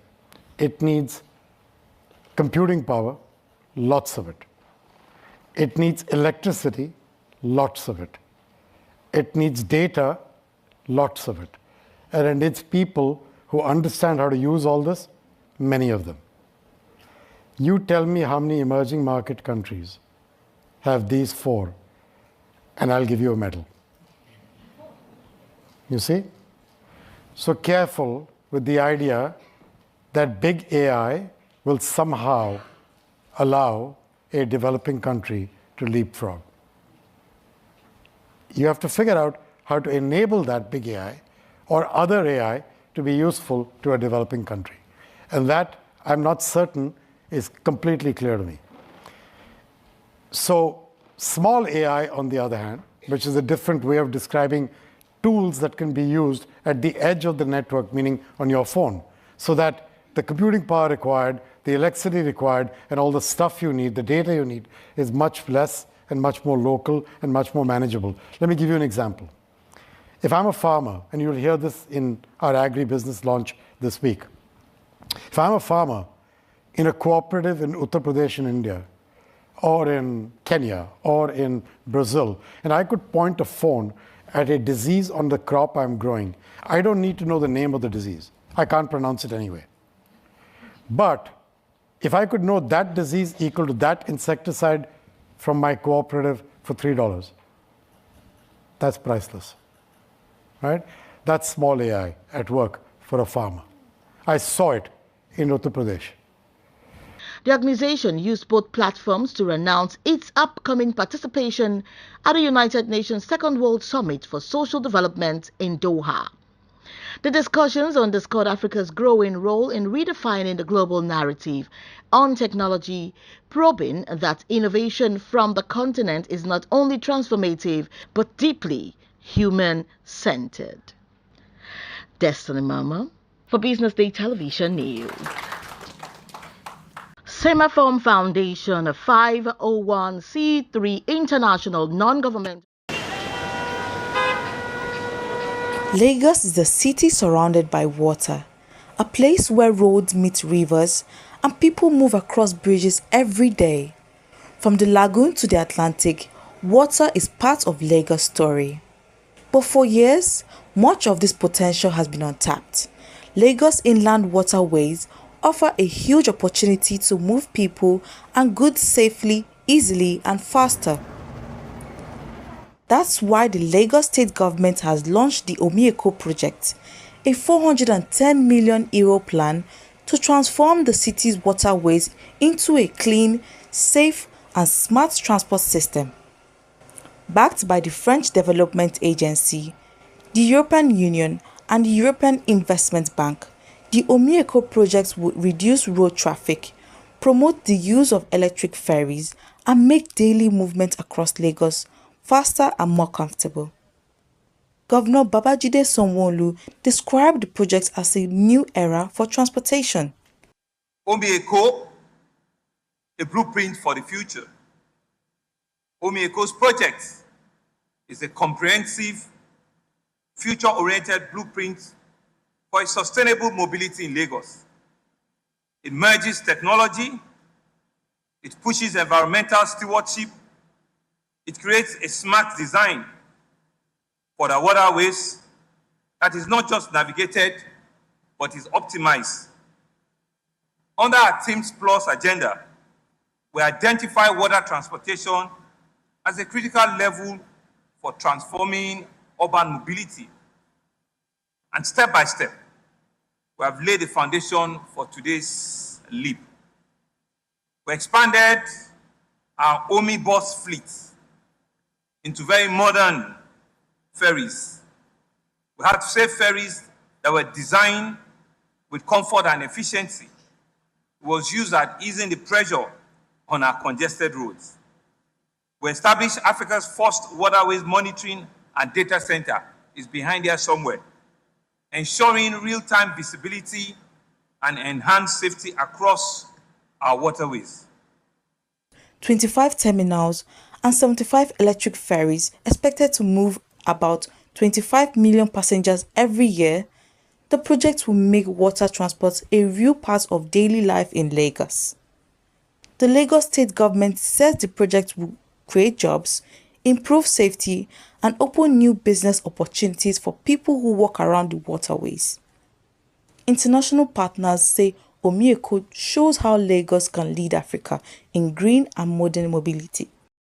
The Omieko project is not just about transport, it's about reconnecting Lagos with its waters and building a city that moves better, cleaner, and smarter.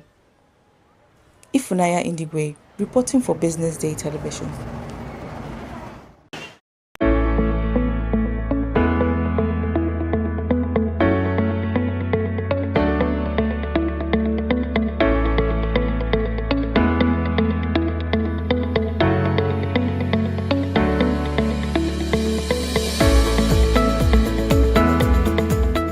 Nigerians are asking hard questions about the coastal road, talking about the amount that is going into this very good development, 7 to 8 billion naira per kilometer. Nigerians are worried, and they're saying that transparency is not an attack. That Nigerians deserve to know the breakdown going into this project, because there are a lot of roads, Nigerian roads, federal roads, that also need attention. And they're asking, why will such an amount go into just one project when other roads that lead to economic value in the nation keep suffering?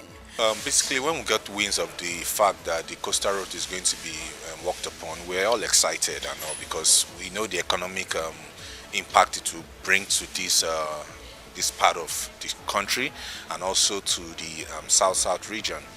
But with the comment of the Minister for Works, when he made mention of the 7 billion naira per kilometer, I was a bit astonished, because I believe that transparency should be the key, should be our watchword.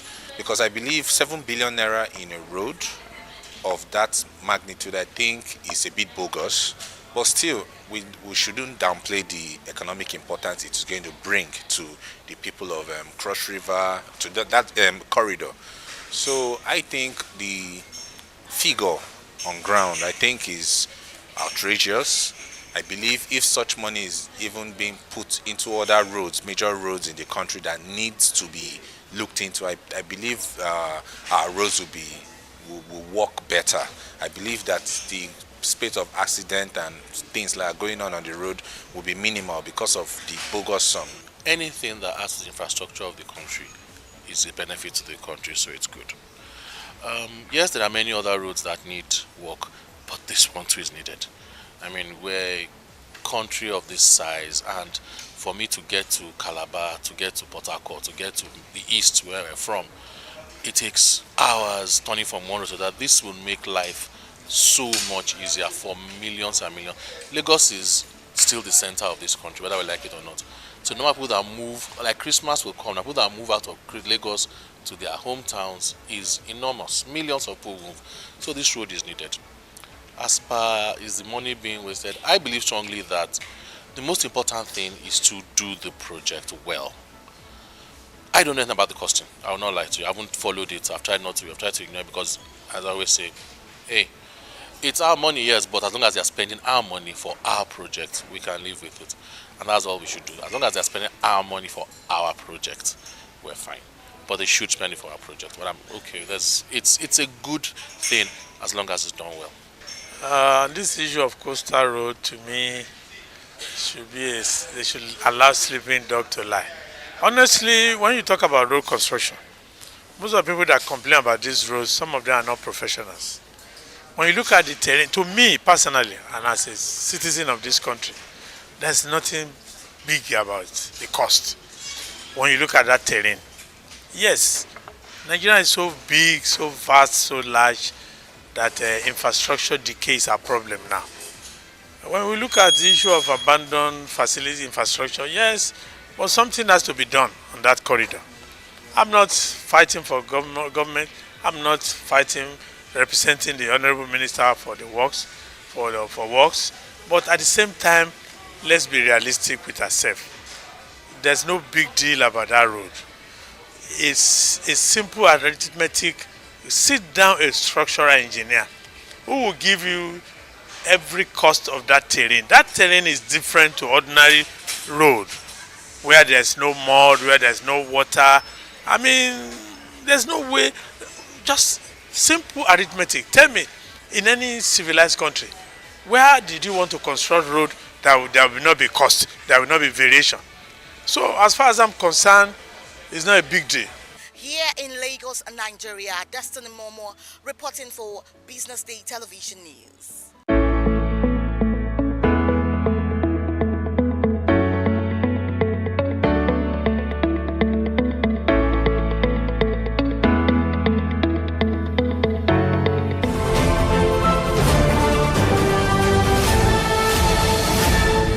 You are watching Business Day Television.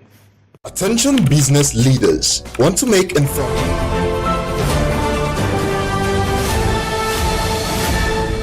You are watching Business Day Television.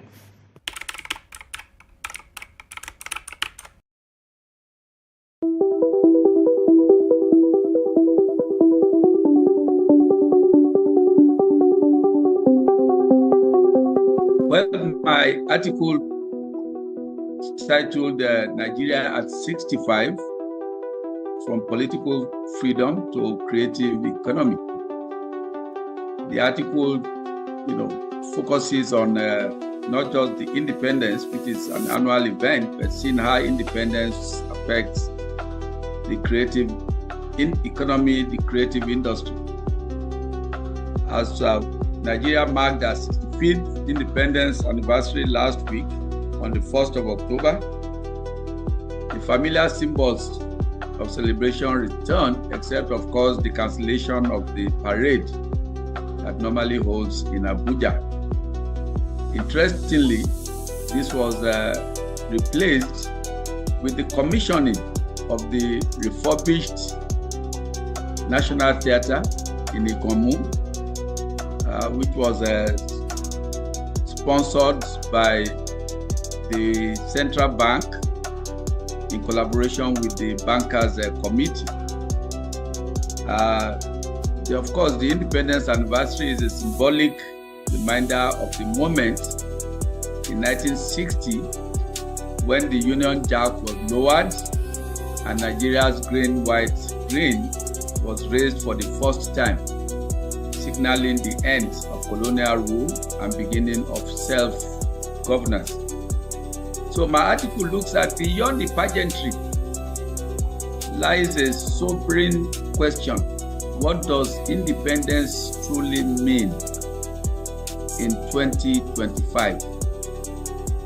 Is it enough to celebrate the memory of political sovereignty won 6.5 decades ago? Or must we now broaden its meaning to encompass economic resilience, cultural identity, and creative innovation? This is what my article attempts to do as part of the Wise Thought contribution to the independence anniversary of Nigeria, the 65th independence anniversary.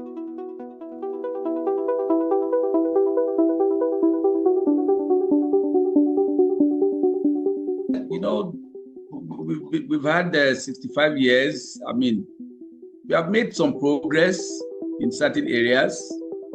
There are still challenges in other areas.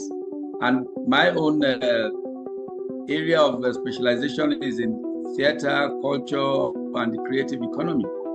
And I try to look at how far have we gone in respect of these areas of our creative economy. I mean, we realized that political sovereignty was just the foundation of independence, but it is only a first layer. For me, the independence requires more than the absence of colonial rule. It demands accountability, governance, strong institutions, and the ability to define one's destiny on the global stage. In this sense, Nigeria's journey has been uneven, if you like, while political sovereignty has been preserved, the promise of independence to secure prosperity, justice, opportunity for citizens remains, in my view, only partially, fulfilled.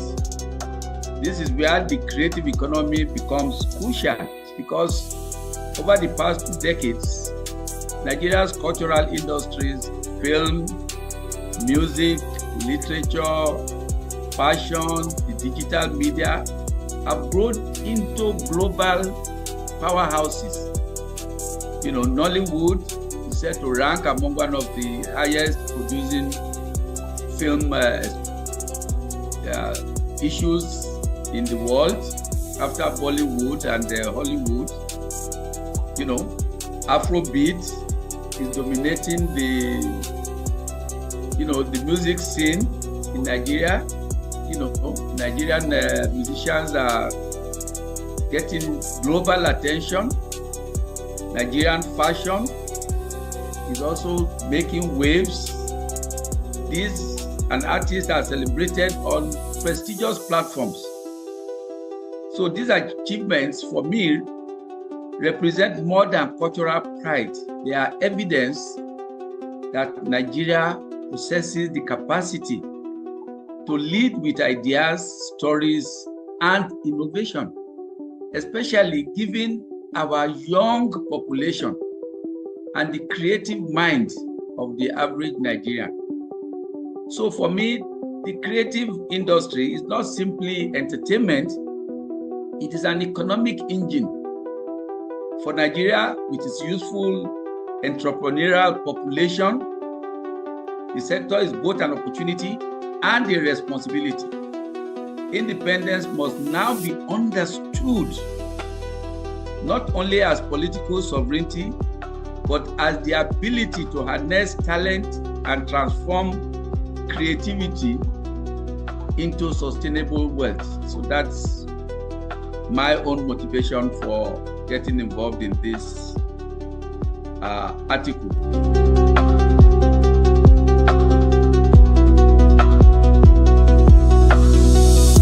Because I always believe that,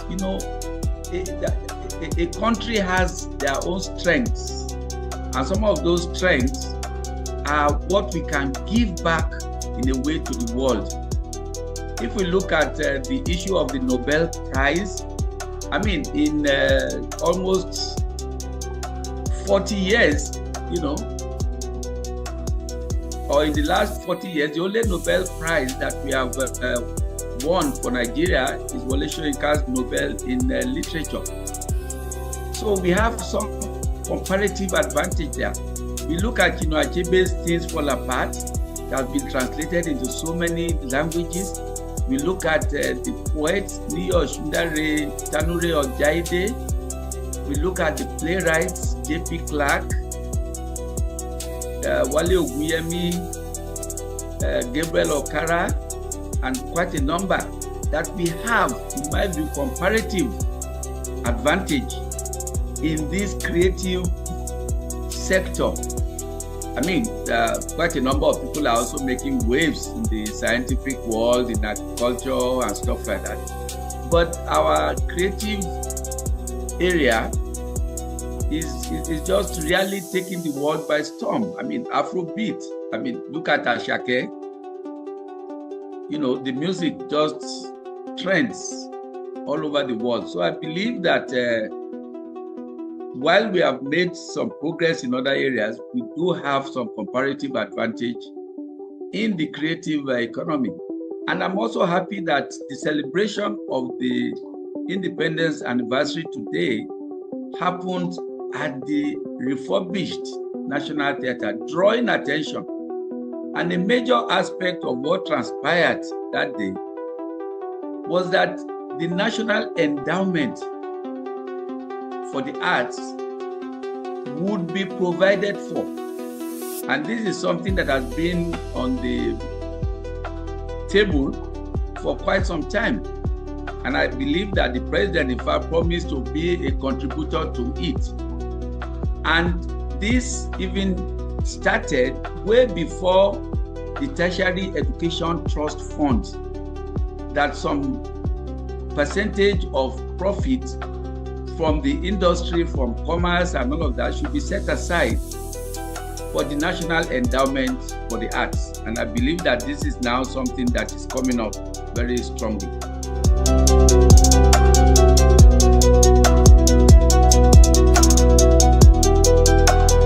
I believe it is the spirit of the Nigerian. You know, I mean, not many people who are in Nollywood have access to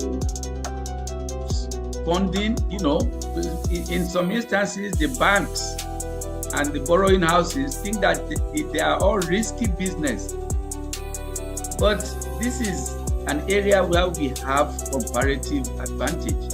So something like the endowment for the arts, at least it will provide some initial seed money for the people in the creative industry, in fashion, in music, in design, to at least get things going within the framework of their own areas of specialization. And Nigerian fashion, I mean, on the wrong way. People are moving, people are doing things, and I think that there's a need to harness from the government and from the industries, from the commercial houses, how these can be provided for, can be supported, because a lot of what is going on is in spite of or despite not getting that much of government or commercial support, that they are still going on. I mean, Nollywood literally started all by itself, and now it's become a global phenomenon. And of course, there's a lot of improvement in what is going on. There's streaming, pay TV, and the rest of them. And these are things that I believe that are good for our own economy, and we must tap on it.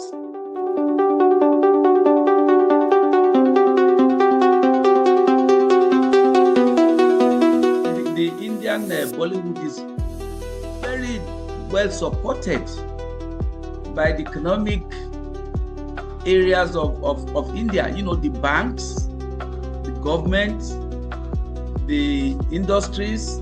There are people that are supporting these, and so Bollywood keeps growing in leaps and bounds. And I think that it's important for us also in Nigeria to get these commercial enterprises. I'm aware of a gentleman, Ladipo, some very many years back, who got some subscription. You know, they floated some idea, also with Francis Oladile, you know, and they tried to raise money from subscription. It was oversubscribed, you know, but then that was like one off.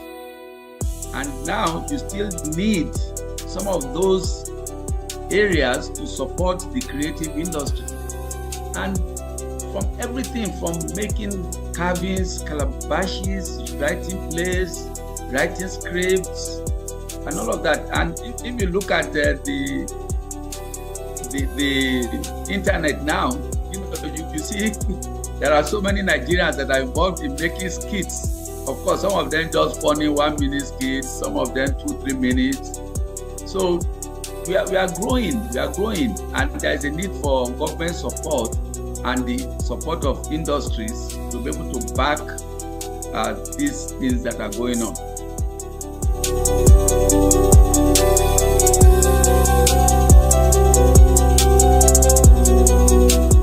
The policy is important. Of course, there are a couple of federal government parastatals.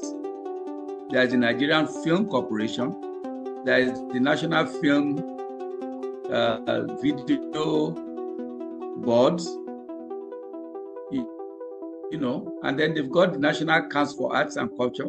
But how much support does the government give for these parastatals, these establishments, for them to really impact and influence, you know, what is going on in the industry? So policy guidelines are important. Finance is a very major one. And then the infrastructure. I think at the point we had some film village. Now the individuals are, I think there is a Kunle Afolayan who has a film village somewhere in Oyo. You know, so there's a need to have more of this because some of this can be capital intensive, and it's very difficult for individuals to start looking for location shooting. The cost of transportation, the cost of payment of artists and stuff like that. So there's a need for all of this to be under some umbrella. Citizens must also embrace a culture of supporting local content. Look at all the adire that's made in Abeokuta. Look at all the pits, dye pits in Kano. Look at all the Okene cloths and the rest of them. How much are we as citizens patronizing this? Instead, what you do is that you see a novel that has been written and is, you know, very well written, and the next thing you see people that have gone to print their own copies of the work and they start selling it. You see video films that are pirated and sold on the streets. You see music CDs. You know, all of this, it's important. These are citizens must also see themselves as custodians of these works of art.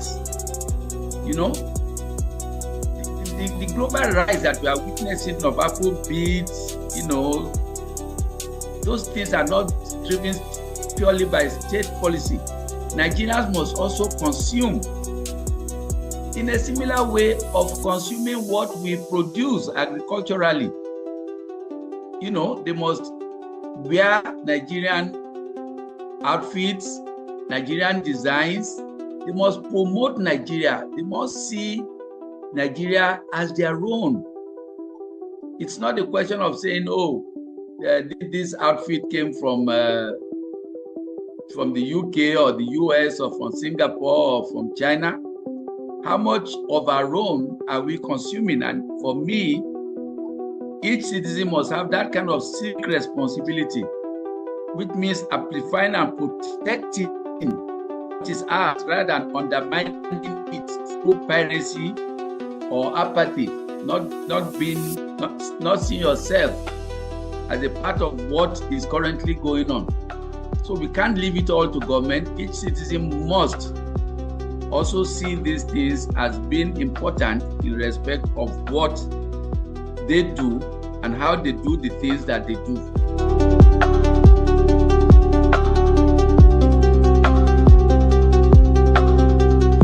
Well, independence ultimately is not a single event to be celebrated with flags and parades each October.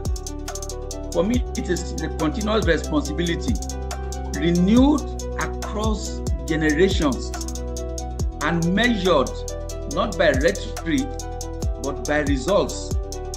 When Nigeria matches its political sovereignty with the economic power of its creative industries, supported by strong institutions, visionary leadership, and active citizenship, then independence will no longer be only a date in history. It will be a shared responsibility by government, the citizens, and all of those who are involved in the creative industry, the creative economy. I believe that we are on the right track, and in another 5 years, 10 years, we should not be discussing all these issues again. We should be deeply and firmly rooted in producing and consuming what is ours and also exporting all these things. I'm happy to read that we are not spending as much money on servicing debts as we used to, but we must continue to do more and use what we have to earn more in respect of the foreign exchange and all of that. And the creative economy, the creative industries are a strong way of things that we ourselves create that we can then bring up and use in earning more respect and fundamentally more revenue for the Nigerian state, which of course makes individuals that are involved also become better off and well off.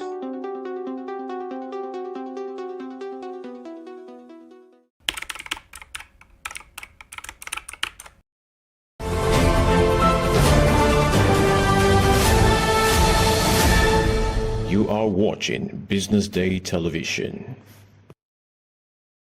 On October 7th, 2025, the Nigerian Investors Showcase was held, jointly organized by the UK's Manufacturing African Program, UK Aid, and the Private Equity and Venture Capital Association of Nigeria. The event, themed Align Vision with Capital, gathered key players in Nigerian's manufacturing sector's investors, development partners, and industry leaders to explore investment opportunities and foster growth in the industry. Yasmin Osaige, country manager of Manufacturing Africa, opened the event reaffirming their commitment to boosting Nigerians' industrial growth by preparing local manufacturers for investment. The opportunity of what lies ahead and the scale of the potential impact is huge. Africa currently contributes less than 2% of global manufacturing value add. We know that the continent's population is estimated to double by 2050, and we project that we'll require $400 billion worth of new manufacturing investment by 2030. That's why the Manufacturing Africa program remains firmly committed to increasing the number of financial close of the transactions that we've supported and working closely with investors in order to do so. 5 innovative Nigerian manufacturers pitched their businesses, including Sygen Pharmaceutical, which aim to reduce import dependence through local production. Sygen Managing Director Charles Oguwuyi shared their strategy to meet rising demand for locally made medicine and create jobs. A vibrant roundtable followed, led by Kemi Onobanjo of Manufacturing Africa, focusing on improving Nigerians' investment climate. Investors praised the continued support from Manufacturing Africa, UK Aid, and PEFCA in connecting the investment community and boosting competitiveness. The event wrapped up with networking, encouraging partnership, and David Meredith from McKinsey and Company closed by reinforcing commitment to Nigerian manufacturing growth through technical support and investment readiness programs. Initiatives like this are absolutely critical because this is the platform that brings visibility to the companies and also helps with pipeline development for the investors. There's cash looking for where to go, and there are companies looking for cash. But there are not many platforms like this, especially for the manufacturing sector, where you bring all of them together. This investor showcase is a fantastic idea, bringing ready companies, because investors are looking for companies that are ready to receive cash. These are companies that have received support and are ready and are actively fundraising, and bringing them into a room with other investors is a great way to not only get feedback about their business idea and how viable it is, but to actually really get connection for the funding that they need to grow, scale, and create more jobs and impact in Nigeria. So absolutely, we should do this every month, if you ask me, to make sure that companies that are ready to receive funding meet the investors that are ready to deploy funding. They've given us guidance all through the process and leading to this pitch. We've been able to grow in terms of how to present our company, and they've helped us put ourselves in a state where we are investable. And this opportunity today has given us a broader audience in which we are able to have vision. They're incredibly valuable. It's an opportunity for kind of local businesses from Nigeria to really kind of showcase the opportunities, and there are so many here, and bringing them together with kind of international investors and have that face-to-face contact. It's really valuable because it's an opportunity to really kind of bring to life their opportunities and also answer any questions. And I think that kind of, the face-to-face opportunities is just so important. The fact that Nigeria is heavily import dependent when it comes to drugs, right, which creates a major drug security risk. We are setting up a local manufacturing business here, right, and that focus is on helping local production of drugs here. By doing that, that means we have local employees here as well. So we have almost 400 employees in our factories. And then another key thing is that pharmaceutical manufacturing or pharmaceutical products are highly defensive. Whether you have money or not, if you fall sick, you have to spend money to get better. And so the growth potential is really there. That's for the pharma sector. For the agri-business sector, again, whether you have money or not, you have to eat. Right? Yes. So again, the growth is also there across all the verticals in the agribusiness space, right from production, manufacturing, and then even exports. Right? We are seeing a lot of demand for locally produced and well packaged foods. I'd say that the manufacturing sector is interesting to investors for multiple reasons. One of which, and very importantly, it solves two critical problems. It meets consumer demands, and it also alleviates the FX volatility problem that we have because it depends less on imports. So our final the original equipment manufacturers that we will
Good afternoon and welcome to the Business Day television news at noon. I am Glory Brown. Thank you for joining us this afternoon. Now the headlines. $500 million World Bank loan to unlock agribusiness value chains. Kyrie. Papa Customs sets record 304 billion naira monthly collection. OPS, Labour reject 20,000 naira note. Trump backs Andrew Cuomo for New York City mayor and threatens to cut findings if Mandini wins. Hurricane linked with sensational move to Barcelona. Let's begin the news in Nigeria, where the federal government has announced that a $500 million World Bank loan facility will accelerate growth and investment across the nation's agricultural value chains. Minister of Agriculture and Food Security, Abubakar Kari, revealed that the intervention will drive sustainable agribusiness development and support President Bola Tinubu's renewed hope agenda for food security, job creation, and rural industrialization. Kari revealed this during a courtesy visit by a World Bank delegation led by Adwik Ichale, head agricultural value chains for growth at the ministry headquarters in Abuja. According to the minister, the World Bank brought the $14 billion 6 years AgriConnect initiative will target gaps in smallholders farming and strengthening links between farmers, processors, markets, and financial institutions. In his word, the initiative complements ongoing government programs such as the Special Agro-Industrial Processing Zones, which are designed to attract private sector's investment and promote youth and women's participation in agribusiness. Moving on to the Nigerian Customs Service, Apapa Area Command has generated a record of 304 billion naira in revenue for October 2025, marking the highest monthly collection by any customs command in the history of the service. These figures announced in a statement by the command's public relations officer, Tunde Ayagbalo, represent a remarkable leap from the 264 billion naira collected in October 2024.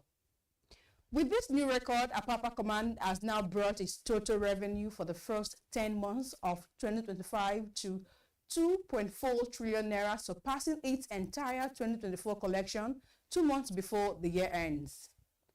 According to the Customs Area Comptroller Emmanuel Shoba, the achievement reflects the command's growing efficiency, dedication, and officers and commitment to the Nigerian Customs Service's revenue generation and trade facilitation mandate. Oshoba credited the command's performance to reforms in trade facilitation, improved compliance among port users, and the ongoing deployment of technology-driven customs operations. Still on, the organized private sector and the Nigerian Labour Congress have rejected calls for the introduction of higher value currency notes, warning that the proposed move would not solve Nigeria's economic or currency problems but would worsen inflation and undermine cashless policy gains. Their reactions follow the report by Quartos Economics urging the Central Bank of Nigeria to introduce 10,000 naira and 20,000 naira notes to restore the Nigerians' portability and reduce the cost of cash transactions. The report claimed that the 1,000 naira note, Nigerians' highest denomination, had become practically obsolete in terms of purchasing power. OPS and labor groups reportedly dismissed the proposal to ill-timed, illicit, and economical risky. The National Vice President of the Nigerian Association of Small-Scale Industrialists, Shegu Kuti George, revealed that introducing a 20,000 naira note currency would only favor the rich and contradict the government digital economic agenda. Also, the Joint Admission and Matriculation Board has announced that beginning with the 2026-25 tertiary matriculation examination registration, all candidates must declare their current admission status, indicating whether they are already enrolled in any tertiary institutions. The board explained that the new directive is part of the renewed efforts to curb impersonation and examination malpractice observed during the 2025 UTME cycle. According to findings from JAMB 2025 UTME infrastructure report, over 90% of candidates involved in various forms of examination malpractice were already students of tertiary institutions attempting to manipulate the system for illegitimate gains. JAMB also reminded prospective candidates that uploading their O-levels result is a crucial requirement for admission into any tertiary institution in Nigeria. The board added that the new measures serves as an early notice to all prospective candidates and the general public that the board will not tolerate any attempt to undermine the credibility of the admission process. To end the local news, the government of Chad has announced the immediate closure of its border with Nigeria, citing rising security concerns and intelligence reports pointing to alleged United States military activities in part of West Africa. Military sources in N'Djamena confirmed on Monday to Zagazola Makama, a counter-terrorism expert on the Lake Chad, that President Mahamat Idris ordered a complete lockdown along the Chadian-Nigerian border following intelligence suggesting that terrorist elements operating in northern Nigeria were preparing to flee into Chadian territory. In response, the Chadian army has been placed on full alert with heavily armed troops and armored vehicles deployed along key transit corridors connecting the two countries. Officials reportedly revealed that the directive was issued to ensure that no armed group or foreign forces takes advantage of the current regional uncertainty to destabilize Chad. We're going on a quick break now, and when we return, we'll bring you the foreign news in details. Stay with us.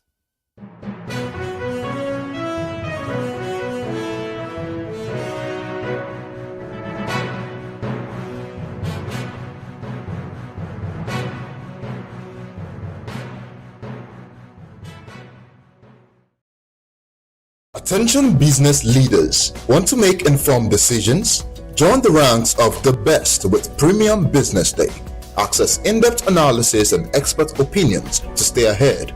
Subscribe now at premium.businessday.ng and unlock premium content. Plus, you get 50% off your first subscription. Don't miss out. Make smarter choices and seize new opportunities. Sign up now and elevate your business game.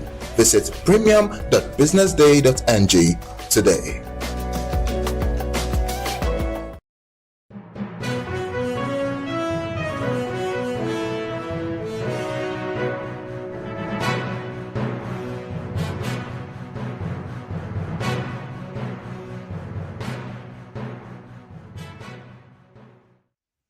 Welcome back to the news at noon right here on the Business Day television. Now on the foreign scene, U.S. President Donald Trump has endorsed Andrew Cuomo in the New York City's mayor's race, urging voters not to elect left-wing front-runner Zoran Mandini. The president earlier announced that he would be reluctant to send more than the very minimal level of federal funding to his hometown of New York if Mandini was elected. According to report, this echoed comment he made in a television interview on Sunday, during which he referred to Mandini as a communist, a label which Mandini rejects. Responding to Trump's comment about finding, Mandini said he would address that threat for what it is, noting that it is not the law. He describes himself as a democratic socialist, rejecting accusation linking him to a communist. Also, authorities have revealed the Ukrainian drone attack has reportedly damaged the Stelimark petrochemical plants deep inside Russia, causing a partial collapse of the water treatment facility, but no injuries. The head of the Bashkortostan region, Radi Kabirov, revealed that the plant in the Bashkortostan region, some 1,500 kilometers from the Ukrainian border in the Urals mountain, was operating without interruption. Kabirov added that both of the drones involved in the overnight strike were destroyed. The Russian Defense Ministry said in its daily report that in addition to the 2 drones down over the Bashkortostan region, its defense system destroyed 83 drones over 7 other Russian regions. And now to sports. Bayern Munich striker Harry Kane has been sensationally linked with a move to Spanish champions Barcelona, as the Catalan club are exploring options to reinforce their attack next summer. The 32-year-old England captain who joined Bayern in the summer of 2023 for 95 million euros has been a prolific goal scorer in Germany, finding the net more than 40 times in all competitions against seasons since his arrival. According to reports in Spain, Barcelona are monitoring Kane's situation closely, with his current deal containing 65 million euros release clause that becomes active in the summer of 2026 when he enters the final year of his contract. To end the news, boxing promoter Eddie Hearn has confirmed that former world heavyweight champion Anthony Joshua is set to return to the ring before the end of 2025, marking his first fight since underscoring and undergoing elbow surgery earlier this year. Joshua has been out of action since his IBF heavyweight title defeat to Daniel Dubois in September 2024. The 36-year-old underwent successful elbow surgery in May this year and resumed training in September as he continues his road to recovery. And revealed that Joshua is expected to feature on one of the Matchroom Boxing upcoming events in December, with dates in Revere, California, and London under consideration. This is where we wrap it up this afternoon on the Business Day TV News at noon. I am Glory Brown. Thank you, and stay tuned for more updates.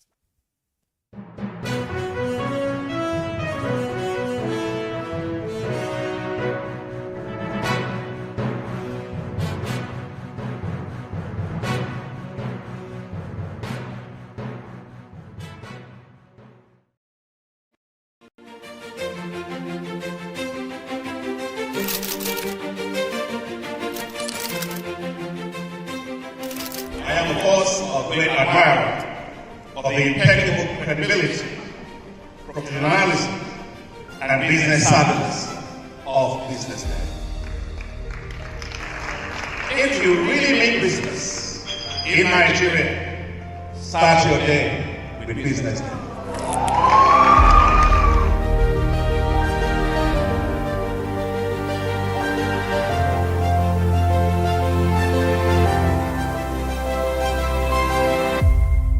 BusinessDay is West Africa's leading provider of business intelligence and information, delivering premium content across diversified media platforms, including online, mobile, and print.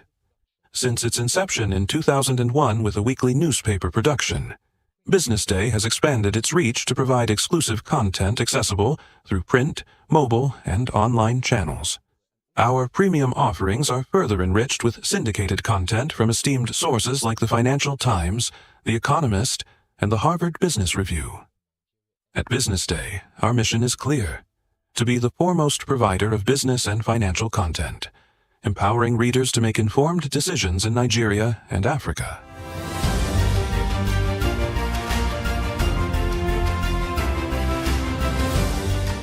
Since our establishment, we have been committed to delivering insightful, relevant, and accurate information about Nigeria's business and finance environment, while contextualizing the impact of global events.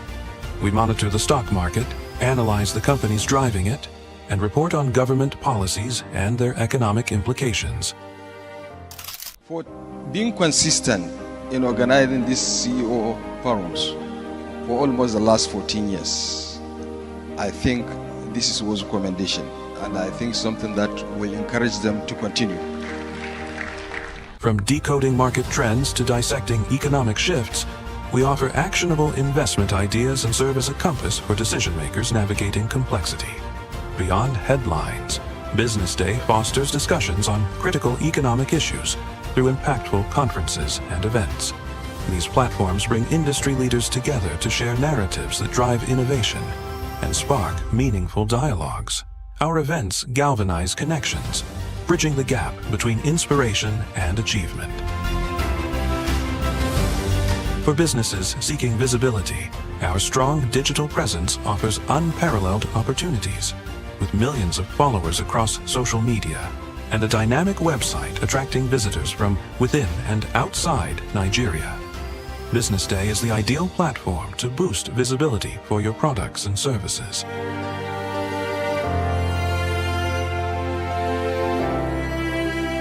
If you're looking for in-depth analysis and expert opinions on Nigeria and Africa's business landscape, Business Day is your guide.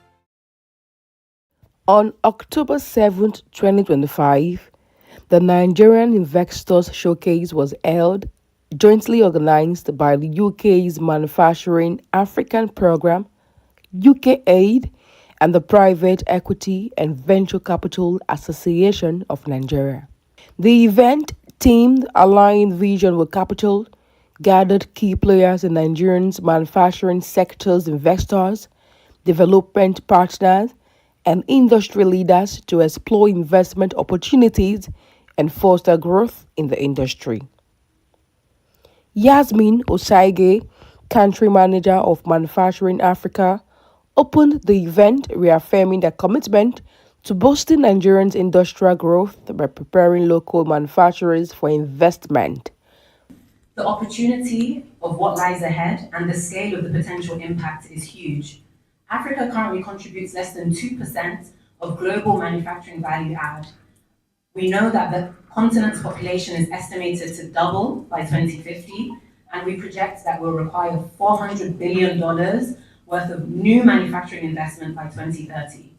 That's why the Manufacturing Africa program remains firmly committed to increasing the number of financial close of the transactions that we've supported and working closely with investors in order to do so. 5 innovative Nigerian manufacturers pitched their businesses, including Saigen Pharmaceutical, which aim to reduce import dependence through local production. Saigen Managing Director Charles Oguwuyi shared their strategy to meet rising demand for locally made medicine and create jobs.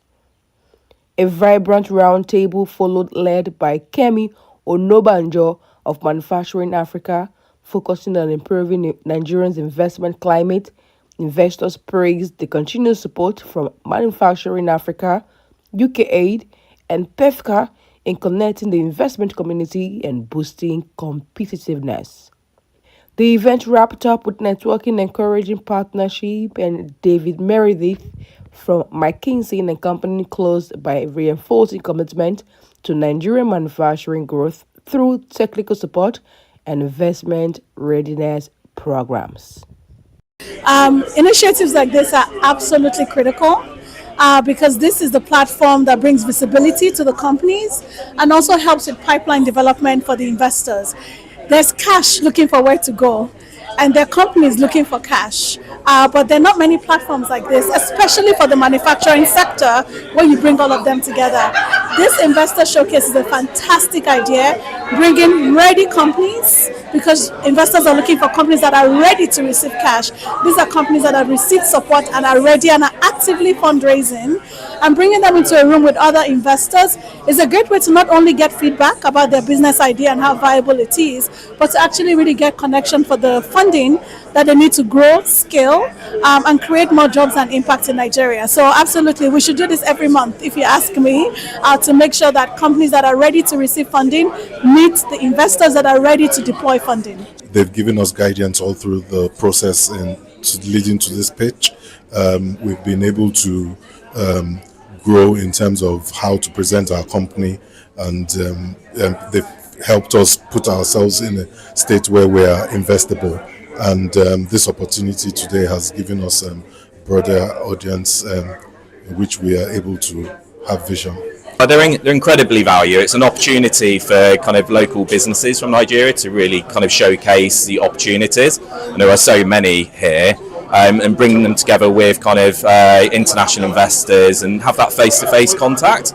It's really valuable because it's an opportunity to really kind of bring to life their opportunities and also answer any questions. And I think that kind of, the face-to-face opportunities is just so important. The fact that Nigeria is heavily import dependent when it comes to drugs, right, which creates a major drug security risk. We are setting up a local manufacturing business here, right? And that focus is on helping local production of drugs here. By doing that, that means we have local employees here as well. So we have almost 400 employees in our factories.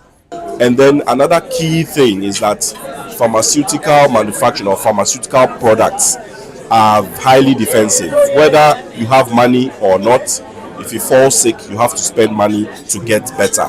And so the growth potential is really there. That's for the pharma sector. For the agri-business sector, again, whether you have money or not, you have to eat. Right? Yes. So again, the growth is also there across all the verticals in the agribusiness space, right from production, manufacturing, and then even exports. Right?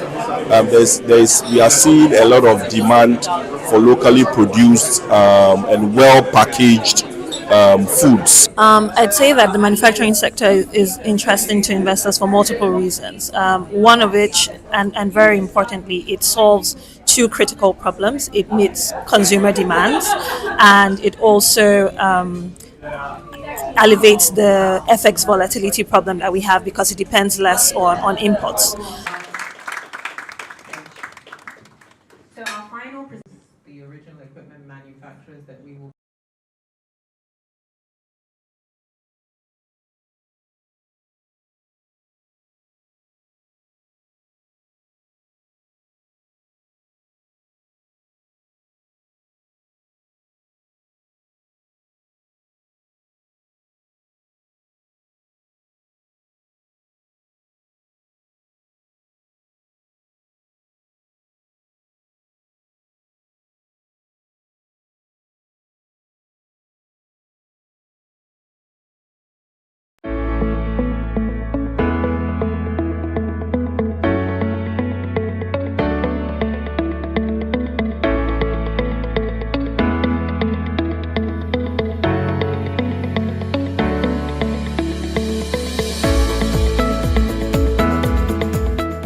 Nigerians are asking hard questions about the coastal road, talking about the amount that is going into this very good development, 7 to 8 billion naira per kilometer.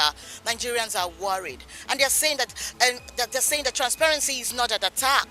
That Nigerians deserve to know the breakdown going into this project because there are a lot of roads, Nigerian roads, federal roads that also need attention, and they're asking why will such an amount go into just one project when other roads that lead to economic value in the nation keep suffering? Basically, when we got winds of the fact that the coastal road is going to be worked upon, we're all excited and all because we know the economic impact it will bring to this part of the country and also to the south region. But with the comment of the Minister for Works, when he made mention of the 7 billion naira per kilometer, I was a bit astonished because I believe that transparency should be the key, should be our watchword. Because I believe 7 billion naira in a road of that magnitude, I think, is a bit bogus. But still, we shouldn't downplay the economic importance it is going to bring to the people of Cross River, to that corridor. So I think the figure on ground, I think, is outrageous. I believe if such money is even being put into other roads, major roads in the country that needs to be looked into, I believe our roads will work better. I believe that the spate of accident and things like going on the road will be minimal because of the bogus sum. Anything that adds to the infrastructure of the country is a benefit to the country, so it's good. Yes, there are many other roads that need work, but this one too is needed. I mean, we're a country of this size, and for me to get to Calabar, to get to Port Harcourt, to get to the east where we're from, it takes hours turning from one road to that. This will make life so much easier for millions and millions. Lagos is still the center of this country, whether we like it or not. So no matter people that move, like Christmas will come, people that move out of Lagos to their hometowns is enormous. Millions of people move. So this road is needed. As far as the money being wasted, I believe strongly that the most important thing is to do the project well. I don't know anything about the costing. I will not lie to you. I haven't followed it. I've tried not to. I've tried to ignore it because, as I always say, hey, it's our money, yes, but as long as they're spending our money for our project, we can live with it. And that's all we should do. As long as they're spending our money for our project, we're fine. but they should spend it for our project. But I'm okay. It's a good thing as long as it's done well. This issue of coastal road, to me, they should allow sleeping dog to lie. Honestly, when you talk about road construction, most of the people that complain about these roads, some of them are not professionals. When you look at the terrain, to me personally, and as a citizen of this country, there's nothing big about the cost. When you look at that terrain, yes, Nigeria is so big, so vast, so large that infrastructure decay is a problem now. When we look at the issue of abandoned facility infrastructure, yes, but something has to be done on that corridor.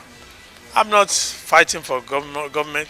I'm not fighting representing the Honorable Minister for the works, for works. But at the same time, let's be realistic with ourselves. There's no big deal about that road. It's a simple arithmetic.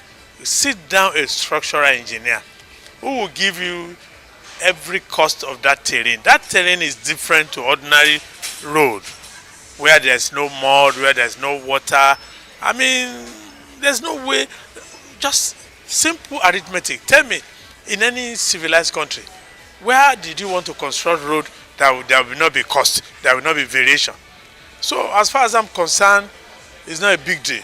Here in Lagos, Nigeria, Destiny Momo reporting for Business Day Television News.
Good afternoon and welcome back. This is bdtv and this is Industry Focus, where we give you updates on various industries, both home and abroad, and of course, local or global, hence identifying the promise and problems of several industries and its economic business value, and more importantly also how it affects the GDP of Nigeria, lives of Nigerians, and Nigerians across Africa in relative to the rest of the world.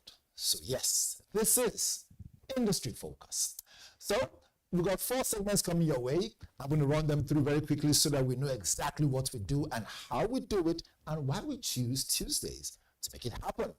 Number 1 here, our first segment of the day, will be our quotes on blockchain and cryptocurrency. All this you get to find out why it's important to maybe have a side hustle. So yes, our quotes of the day will be on blockchain and cryptocurrency. Go to when it comes to industries and how they function. And right after that, we have deal or no deal. And the deal or no deal gives you more clarity on what the Nigerian government has done to enable that industry become a success. And after that, we do have, most definitely, a retrospect, all this coming your way. So stay with me right here. Don't go away. This is bdtv. Let's take a break.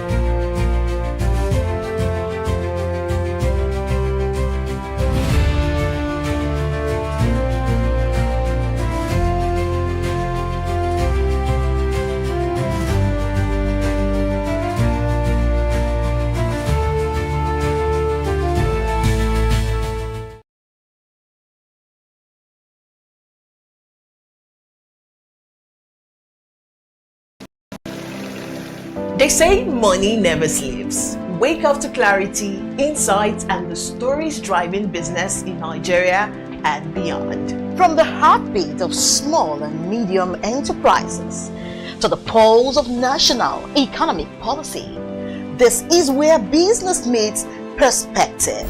With expert guests, real-time analysis, and stories that matter to you.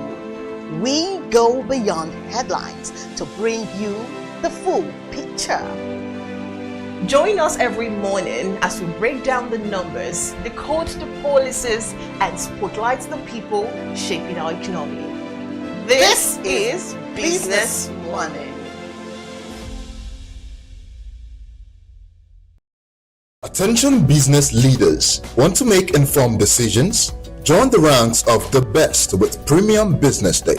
Access in-depth analysis and expert opinions to stay ahead. Subscribe now at premium.businessday.ng and unlock premium content. Plus, you get 50% off your first subscription. Don't miss out. Make smarter choices and seize new opportunities. Sign up now and elevate your business game. Visit premium.businessday.ng today.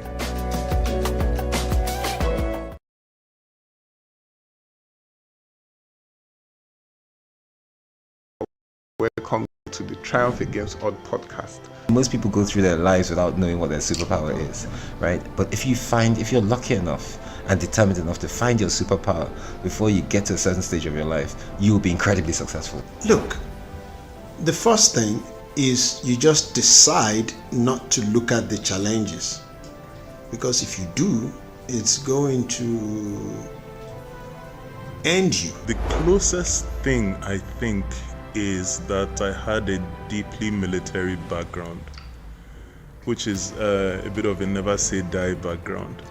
I saw an opportunity in non-interest banking, and I felt that the demand was there. There was pent-up demand for it.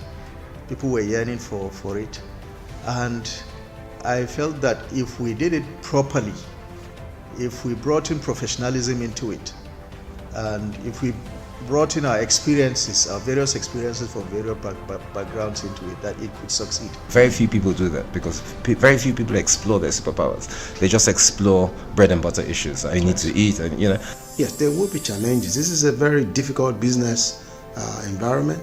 The government keeps working on how to make business easier. The first problem to overcome is really just starting, right? We thought about this idea for over 2 years before we even took the first step. You cannot ignore this country. No, and to be from here, I think is an incredible privilege. Nigeria will be ascendant in my lifetime.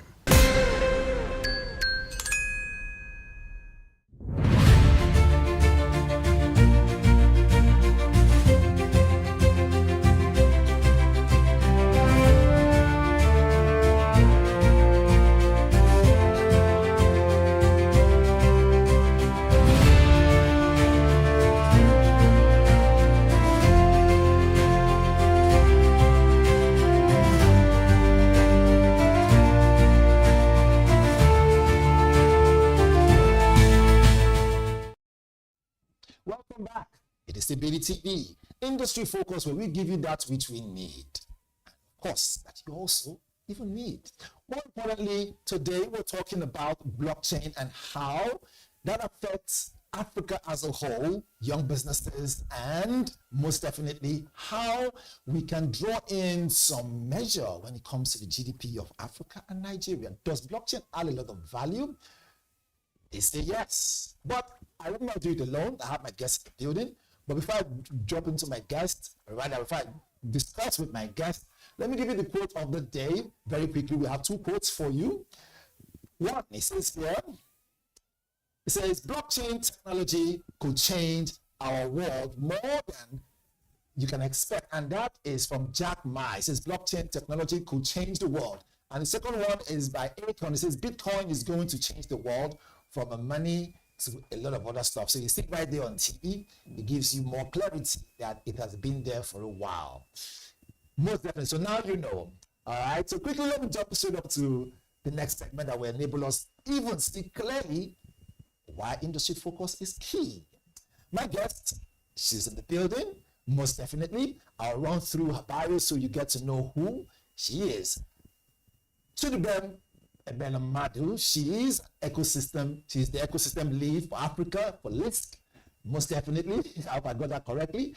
Yes, Chidubem Ebelamadu is the ecosystem lead, like I did say, for Africa, where she drives network adoption and connects the founders with the tools, resources, and support needed to launch scale when it comes to businesses. And more definitely, rather more importantly, she also adds more value to that particular area through communication skill that she has. She was once with Binance, the world's largest exchange and leading global blockchain ecosystem, where she played a key role in expanding blockchain adoption across the continent. I can go on and on and on, right? With experience across banking, finance, she has it all when it comes to blockchain and how it works. She's very passionate. Yes, and she's already inspired in the studio. She's quite passionate with these things, technology. She's also there. She has this expansive idea on why it's important to look within Africa, because Africa is the way to go. Let me welcome my guest, Chidubem Ebelamadu. You're welcome. Thank you for having me. I hope I was able to give some, breakdown of who you really are, what you do, and everything. Yeah, thanks. I'm excited to have you in the studio. I'm excited to be here. But how are you generally? I'm great. I'm great. Fantastic. There's some traffic on the way, but it's usual Lagos. It is. So they say Lagos never sleeps. Yeah, exactly. But more importantly, Lagos is the center hub of business. So we should expect traffic back and forth. So anyways, welcome to the studio. Thank you so much. Today is well packed. And all the questions are for you to answer. Our viewers have piled them up so that we can jump into this. We're talking blockchain industry. So let's ask you, you already have this idea that startups must grow and must become lucrative. Yeah. What is blockchain and how does that add value to young businesses? Yeah. So blockchain is essentially a data ledger, right? Let's explain it like that. So, for example, you have a transaction, right? You want to send it to literally anyone in the world. Once the transaction goes through, One, it is immutable, which means it cannot be changed, right? Two, is transparent, so anybody anywhere in the world can essentially see that that transaction has gone through, right? So it's essentially a combination of all of these transactions in blocks, which is why it's called a chain of blocks, blockchain, right? So, very simple definition. And the second question was like, why is this valuable? Yes, how does it help young businesses really? So, lots of ways. I like to bring it down to, practical and what is actually happening in the market today. With young businesses, a lot of what blockchain adds, one is like access to generally with payments, right? We have the internet where people can essentially communicate with people around the world, transact around the world, and the blockchain enabled essentially does that for finance as well. Right? We have businesses that are essentially using the blockchain for trade. We have businesses that are using it for treasury management. So I think at the core of it is essentially a way to, coordinate transactions, ensure that you are able to pass value across, the globe, right? And you're not sort of restricted to the different fragments that you generally have in like the finance industry. And cut costs and time and all of these things for those transactions as well. Of course, I can go into detail, but that is like the general idea of what I would say blockchain does for young businesses. Fantastic. I mean, you have it well packed. I'm not surprised, which is why I reached out to you and said, the only person to talk to when it comes to blockchain, crypto and all that is you. But what is the link between, the crypto, the Bitcoin? How does it link? Is it like yes? Yeah. So Bitcoin is a type of cryptocurrency. Was of course the first cryptocurrency. The general idea of Bitcoin when it launched with the white paper was peer-to-peer transactions. So of course the link between crypto and Bitcoin is that Bitcoin was the first cryptocurrency. Bitcoin is a cryptocurrency, and after that you have like so many others that have essentially come from that. Ethereum was the next one, and Ethereum essentially ushered in a way for people to now build applications on the blockchain, right? And now you have lots of like startups and companies that are also being built on the blockchain just because of the smart contracts that were essentially ushered in through Ethereum. You are digging out some financial terms, and I'm going like, okay, I'm a communication person, but I'm actually learning. So it's 101 for me now. Which is good because our viewers want to hear this thing. Again, just to follow up. So let's look at the angle of the double-edged sword. What I mean to say is, what are the biggest cons and risk holding the blockchain industry back in Nigeria? We know they have challenges. Let's list them out. Yeah. So there are a few, right? I would definitely start with like regulatory uncertainty. So of course, like I've mentioned some of the pros of the blockchain industry, some of the things that businesses are using them for today, but without regulatory certainty, right, you find some businesses a bit confused, right? Because of course you need regulation, you need compliance, they need to know that when I start doing this thing or when I integrate or implement this, you're not going to come after me, right? Of course we're starting to see the government pay attention to that. This is across Africa, and I know in the next few months we'll have a lot more of that, but I would say that's generally one, because it then confuses businesses but also individuals, right? It's like regulations essentially provide like investor confidence and all of these things for the user base. So that's just one, which is not necessarily a con of the technology in itself. It's just like more of the industry. When it comes to technology, I would say one thing which sort of links with what I do at my company would essentially be this idea of like interoperability or the lack thereof. So you have different blockchain networks, right? So let's say Ethereum, Solana, Stellar, all of those things. Now, a lot of these blockchain networks can't necessarily communicate with each other, right? So what you have is fragmentation of like resources, liquidity, users, all of those things, and it then becomes a lot more complicated for like businesses and users. And that is one thing that, something called the super chain is essentially trying to solve. The super chain? Yes. So it's basically a network of different blockchains, right? That essentially saying, why don't we, collaborate using one individual stack, which is like the OP stack, right? Such that, when all of this is rolled out, the interoperability that they're working on, you can then access like liquidity from these like different chains. You don't have to essentially have like USDT on Lisk and USDT on Optimism, and you can't really transact with each other. You'll be able to transact with them a lot closely, using like the higher standards. So all of those things are in the works, right? So I would definitely say like the user experience because of that has been a con, just because of how technical and complex it has been. But there is a lot more progress with some of these teams working on that, including like Lisk, the blockchain ecosystem I work for. Fantastic. So now let's not mention and find out how this helps Nigeria as a whole and Africa. Okay. We know the more diverse we are, the more there is a greater tendency that Africa can grow, can become no longer a developing continent, or Nigeria a developing nation, rather a developed one. So this next question is a follow-through, right? Now this focuses more or less on the talent, really. The talent question, which is Nigeria producing enough blockchain developers and experts to capitalize on this opportunity, right? Do you think we are producing, are people seeing that this is a viable way to go? Have in mind that they also have to pay tax at the time comes.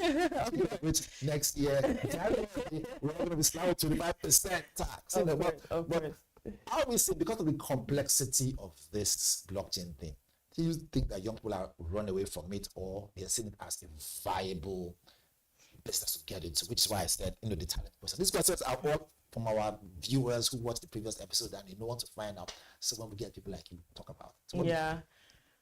Yes, 100%. I think there's so many advantages of the blockchain industry on like young people, which is again one of the reasons why I'm extremely passionate about it. I think something that Nigeria can export to the world is talent and its workforce, right? There are a lot of like young people on the continent, but they need to be engaged productively, right? And one of the ways is essentially, working, you have your laptop, you can essentially export like that talent to the rest of the world and earn a lot more than you might even earn locally, right? So there's so many ways. So you mentioned like blockchain developers, but there are actually so many ways that young people are earning from the blockchain industry today, right? So it's actually an industry. Of course, a great one. Of course, it is trillions of dollars in the industry, right? That's fine. I mean, looking on fine. I mean, just paying the bills. I'm thinking, I should just look at the media angle of blockchain. Oh my gosh, So there's so many ways, right? So apart from the fact that the blockchain industry is the industry where a lot of companies that you work for don't necessarily care where you work. Right, and this is a lot more than the broader tech ecosystem where, now people are sort of dialing back on remote work, but it's not the case in the blockchain industry, right? Like the team I work for, the founders are German, right, and we are very distributed. I'm the only employee in Nigeria, and there's so many across the world, and this is the same for so many other people. And what that means is, you can essentially compete on a global scale. You can earn, learn, grow, all of these things in global standards. Learn, grow. Yes. As a young person who wants to get into blockchain. Yes. Okay. And you become a lot more upwardly mobile, right? You can essentially move across the world and get opportunities. So there's that from like, I guess full-time employment roles, but there are also lots of other things, right? I think a good thing about the blockchain ecosystem as well is that a lot of things are very like, task-based, right? There's something we call, bounties, right? Where you essentially have like different tasks within ecosystems, and, some people can essentially earn from those. Now, these are sort of like smaller in value, but you can essentially get a lot more people doing. So I always think about how I wish we could actually capture the GDP of this like industry a lot better. Now, some ecosystems are doing that. I know, Super Team, for example, they just shared that they had, $1 million in GDP. Now, this is the amount of money that, young people in Nigeria, by the way, had earned right? I think in the last 2 years, and this is like, maybe one person earns $1,000 for doing this or $500 for doing this, all accumulated becomes $1 million. And that is very impactful to young people, because we can see across the world, like, entry level roles, for example, are becoming fewer and far between, right? So this is an opportunity for people to essentially like learn and earn. So just from that perspective is incredible. Now, when you apart from like all of these like roles and jobs, you now actually have businesses and startups, right? Now that is something that I do a lot with my team. So we essentially provide opportunities and capital, right, for startups in this blockchain ecosystem to essentially build and scale. Build and scale. I will take a quick break. Okay. I will jump back to this because of time, right? Okay. I mean, you're doing fantastic, I must say, and you're giving us all the answers that we expect. In case you're just joining us, back home there, we're talking with the experienced. She knows exactly what's going to happen. Let's have a quick break. When we come back, we do have Deal or No Deal, where we're going to ask our guest what she thinks about Nigeria and the same blockchain industry, the laws they've dropped in. Don't go away. We'll be right back. Industry Focus.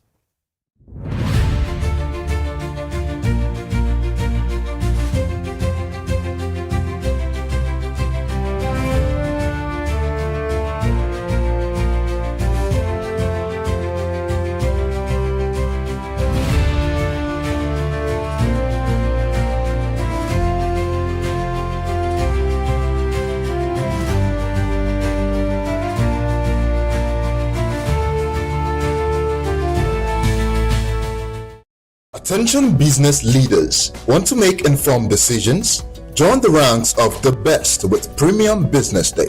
Access in-depth analysis and expert opinions to stay ahead.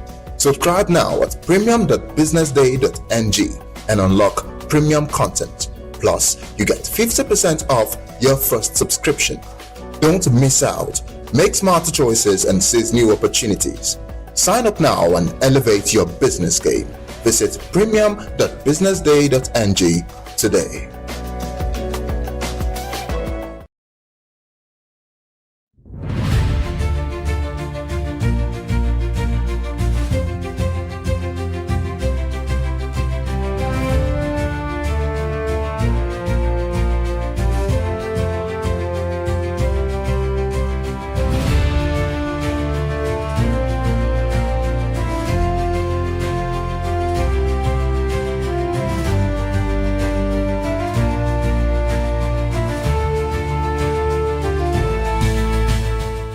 Welcome back. It is still BDTV right here, and we are right in it. Industry Focus it is. My guest in the building, most definitely, to the BEM Emelomadu, giving us all the answers that we need in case you want to jump into blockchain industry. We obviously have cryptocurrency and Bitcoin and everything. She's the person to talk to.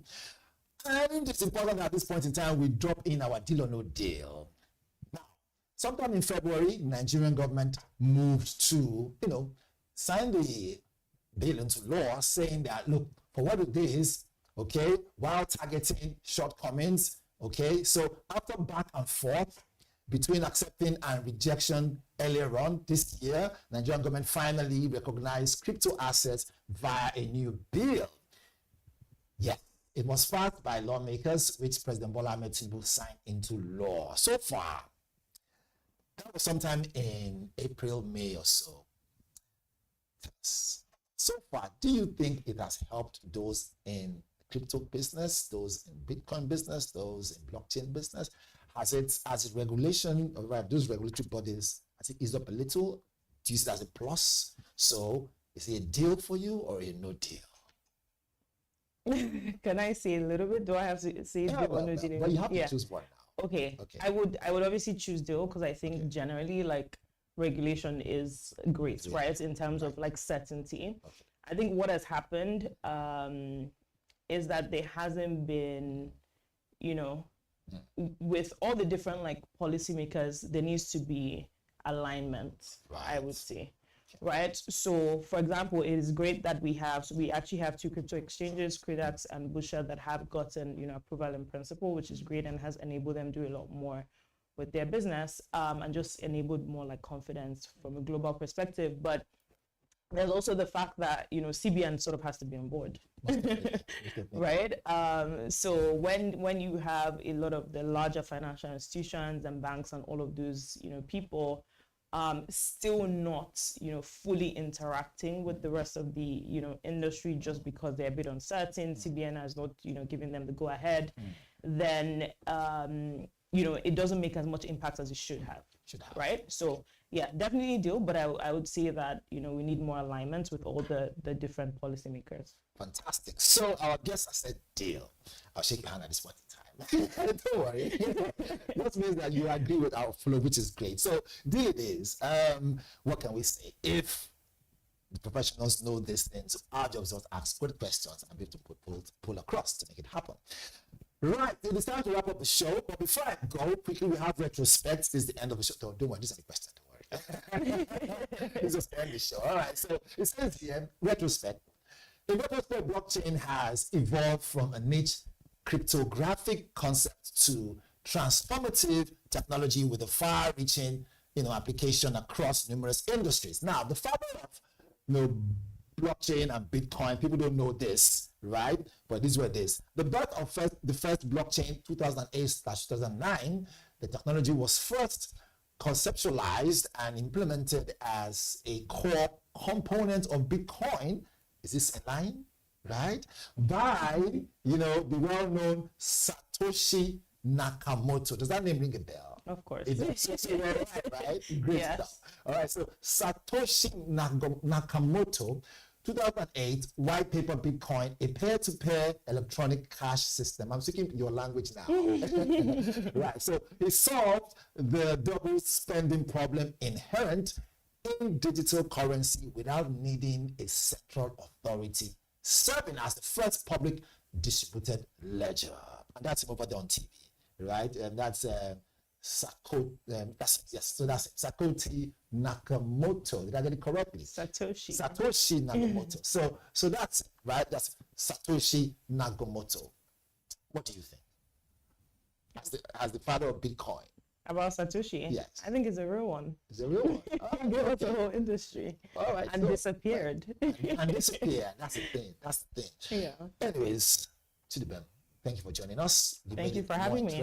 Without you, there's no way we could have, got all this information across. We hope we'll call you again soon enough and you will show up. Maybe of on course. time. Of I know I got you there, right? Of course. Thank you so much for having me. I appreciate it. Through. Most definitely. Ladies and gentlemen, until next week Tuesday, yes, we touched on Bitcoin today. We touched on, blockchain and more of that industry when it comes to cryptocurrency. Who knows? Might do a part 2. Until next week Tuesday, don't forget, BDTV it is. Industry focus, it will always be. Onyeka Valentine's my name. Bye-bye for now.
amoxicillin, ampiclox, tetracycline. They are such a mouthful, but I'm sure you know what these drugs are. Now, anytime we misuse these antibiotics, we actually give them a chance. We actually give bacteria a chance to learn how to fight them. Misuse today only means resistance tomorrow. Welcome to Health Matters, your number one guide to health and wellness. I am Amanda Imosibue. From a study in 2024, it showed that out of 12 developing countries, Nigeria has the third highest percentage of antibiotic prescriptions at 48%. Now, another study that surveyed 400 students showed that 67% of them, which is roughly 268 students, reported fair antibiotic usage practices, 26.5% had poor practices, with only 6.5% having good practice, with the most frequently used antibiotics amoxicillin, ampiclox, and tetracycline, often used for conditions like typhoid, cough, and catarrh. Now, joining us to unpack the misuse of antibiotics is Dr. Ohisi Geleke. He's a community pharmacist, currently the superintendent pharmacist at Visco Virello Pharmacy in Benin City.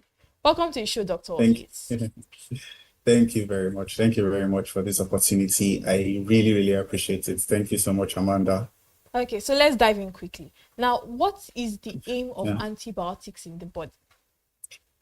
All right. So, before I answer that question, let me explain what microorganisms are. So, microorganisms are really, really small living creatures. Yeah, we can't really see them with our normal eyes. We have to use a microscope. So, these creatures are found almost everywhere. They are ubiquitous in nature. They are found everywhere. So, the common ones are bacteria, viruses, fungi, and your antibiotics, their major job is to kill these bacteria. It's either they kill them or they stop the growth of this bacteria.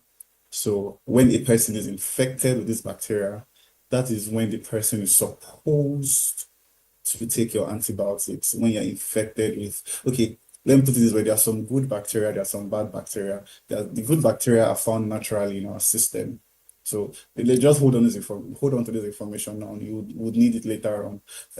So when a bad bacteria, in quotes, infects a person, the person takes antibiotics so that the antibiotics would kill this bacteria and the person becomes better. So yes, that's the major job for antibiotics in the system.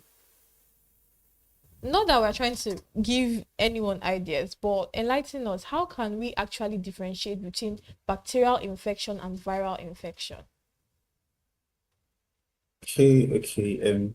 Bacterial infection are localized at the first stage. That's the major difference. Bacterial infections are localized, so you can see bacterial infection of the throat, bacterial infection of the eyes, urinary tract infections, that is bacterial infections of the urinary tract, bacterial infection of the ear. But when it comes to viruses, it is more systemic. By systemic, I mean it affects the blood and it goes, like viruses affect your DNA generally. So it goes everywhere. It's systemic. You see more systemic symptoms such as muscle aches, headaches, fevers. So these are more systemic symptoms. So that's the difference between a viral and a bacterial infection. But majorly, to be on the safe side and to be very, very sure, what we do is that we advise a patient to go to a registered laboratory and do a test. Registered laboratory and do a test. You can complain of your symptoms to the doctor there or the lab scientist there, and they take a sample, usually the blood sample or whatsoever, and they can use it to run a test. So this test would do a differential for us, telling us if it's a bacterial infection or if it's a viral infection. But sometimes when, let's say, due to overcrowding in the laboratory centers or lack of personnel, your symptoms alone can tell your healthcare professional or your healthcare provider if it's a bacterial infection or a viral infection. But majorly, it's just like that. Bacteria is localized, while viruses are more systemic. So I really hope this explains the differences to us. I do get the difference. I do get it, yes. So let's go back to the main topic now. Why is the misuse of antibiotics a growing concern? resistance, resistance, resistance.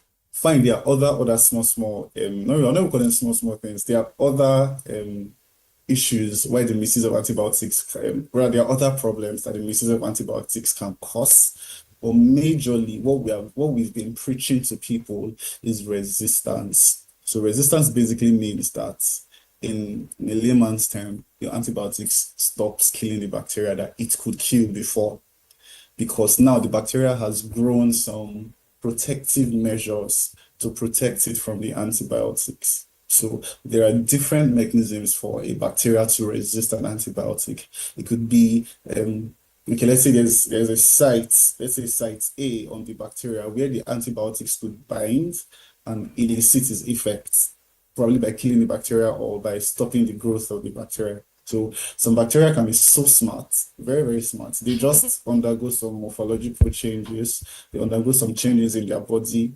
And that site A just, let's say, it disappears or it's not as functional as it used to. So the antibiotics can no longer bind to it. Or the bacteria can just grow a stronger surface, like its body in quotes becomes stronger, preventing the penetration of the antibiotics into it.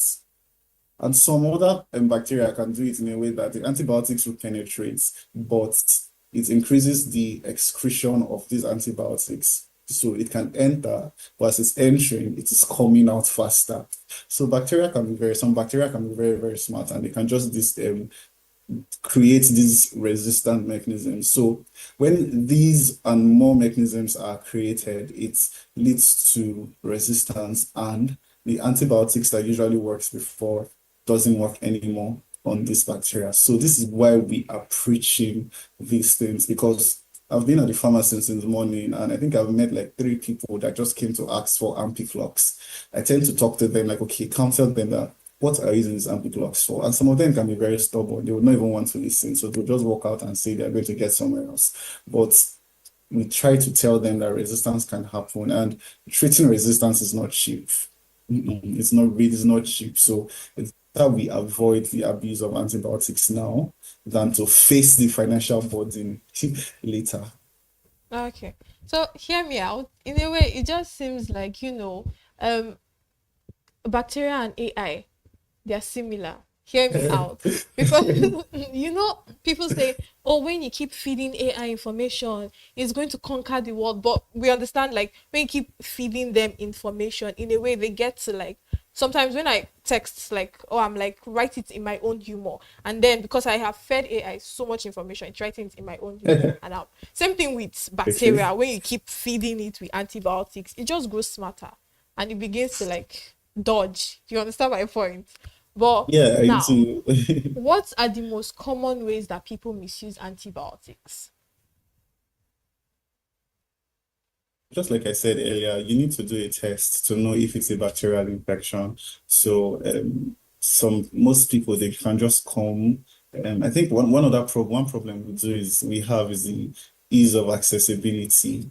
There are a lot of unregistered chemists. I will not use pharmacies, because for a pharmacy you need to be registered. There are a lot of unregistered chemists, and these people just have access to some medications.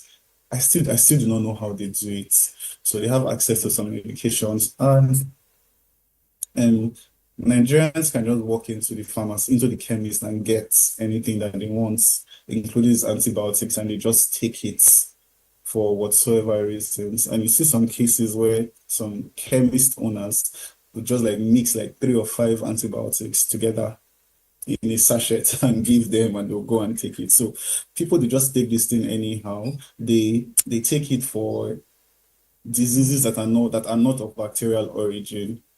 You see people taking antibiotics for cold, for catarrh, for cough. Fine, some cough can be as a result of a bacterial infection, but your common cold is not a bacterial infection, it's a viral infection. So taking antibiotics for it is wrong. And some people use antibiotics for their livestock. Like, fine, you can have some bacterial infection for the livestock, but some of them just do it like it's a routine. They get tetracycline, open it, and give it to their livestock, fowls, cows. Yeah, so we've had a lot of cases of people even taking some antibiotics during pregnancy when there is nothing actually wrong with the mother or the child. So they will just take it and we'll start seeing issues with the baby after the baby is born. So there are a lot of ways where people just misuse antibiotics. You shouldn't take antibiotics unless you are sure that it's a bacterial infection, unless you've talked to a healthcare professional, unless you've done a test. You shouldn't use your antibiotics. We've even seen cases where people use their antibiotics to prevent. Antibiotics are not preventive medicine. We call that prophylaxis in pharmacy. Antibiotics are not preventive medicine. They don't prevent. So they treat and they cure. So they do not prevent. So okay, I've had cases of, okay, let me give you an example. During my IT, we had a patient who she was on her period and she wanted to have sex with her partner, and she was like she wants to take Ampiclox to prevent her and her partner from getting infected. So it doesn't really work. It doesn't work that way at all. So I had to counsel and advise her that, okay, this isn't how you should do it. This is not how it should go. So people use antibiotics for the weirdest of reasons. For the weirdest of reasons. So it's not, there are a lot of things I wanted to say, but because of time, I think I can just stop here right now. Okay, so walk me through a thought process now. People buy antibiotics. Now, if they decide to say, okay, I want to treat cold, I want to treat flu with antibiotics, it's because they are probably seeing, let's say there's a change. Now, cold and flu, they're viral infections, right? So Yes, they if are. they're taking antibiotics and then they're seeing a change, explain, like, why should we not use these because if I'm seeing improvement, then why should we not use antibiotics to treat cold and flu, which are viral infections? Okay. It's just the same way you say a person takes metronidazole and tetracycline for diarrhea and the diarrhea stops, right? Okay. Some conditions are self-limiting. By self-limiting, I mean they go by themselves. They just stay in the body for like 2 days, 3 days, and they go by themselves. Cold, flu, diarrhea, and a host of others are self-limiting. So you can attest to this, that there are sometimes you had cold and kata and you did not even take anything and left by itself, right? Same thing with diarrhea. You had diarrhea and probably the only thing you took was Gary, or you just even prevented yourself from eating throughout that period and it stopped by itself. It's because it is self-limiting. Self-limiting means self-limiting diseases are diseases that go on their own. So most times when a person takes antibiotics for cold and flu and it stops, they think it's the actual antibiotics that worked, but it's just the disease is running its course. It has started, it has grown, now it has died, and it has left your system. So it is self-limiting. It is not the antibiotics that work. The antibiotics do not do anything. People should not give antibiotics the glory that it did not deserve. So yes, it is self-limiting. It's not just some viral diseases are self-limiting, some are not. But for cold, to be specific, it is self-limiting. Just put yourself in a good environment, take your vitamins, warm yourself up, and you see that it will stop by itself.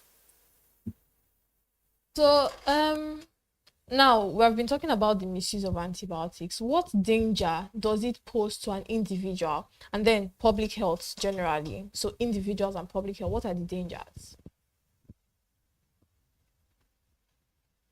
Let's start with individuals.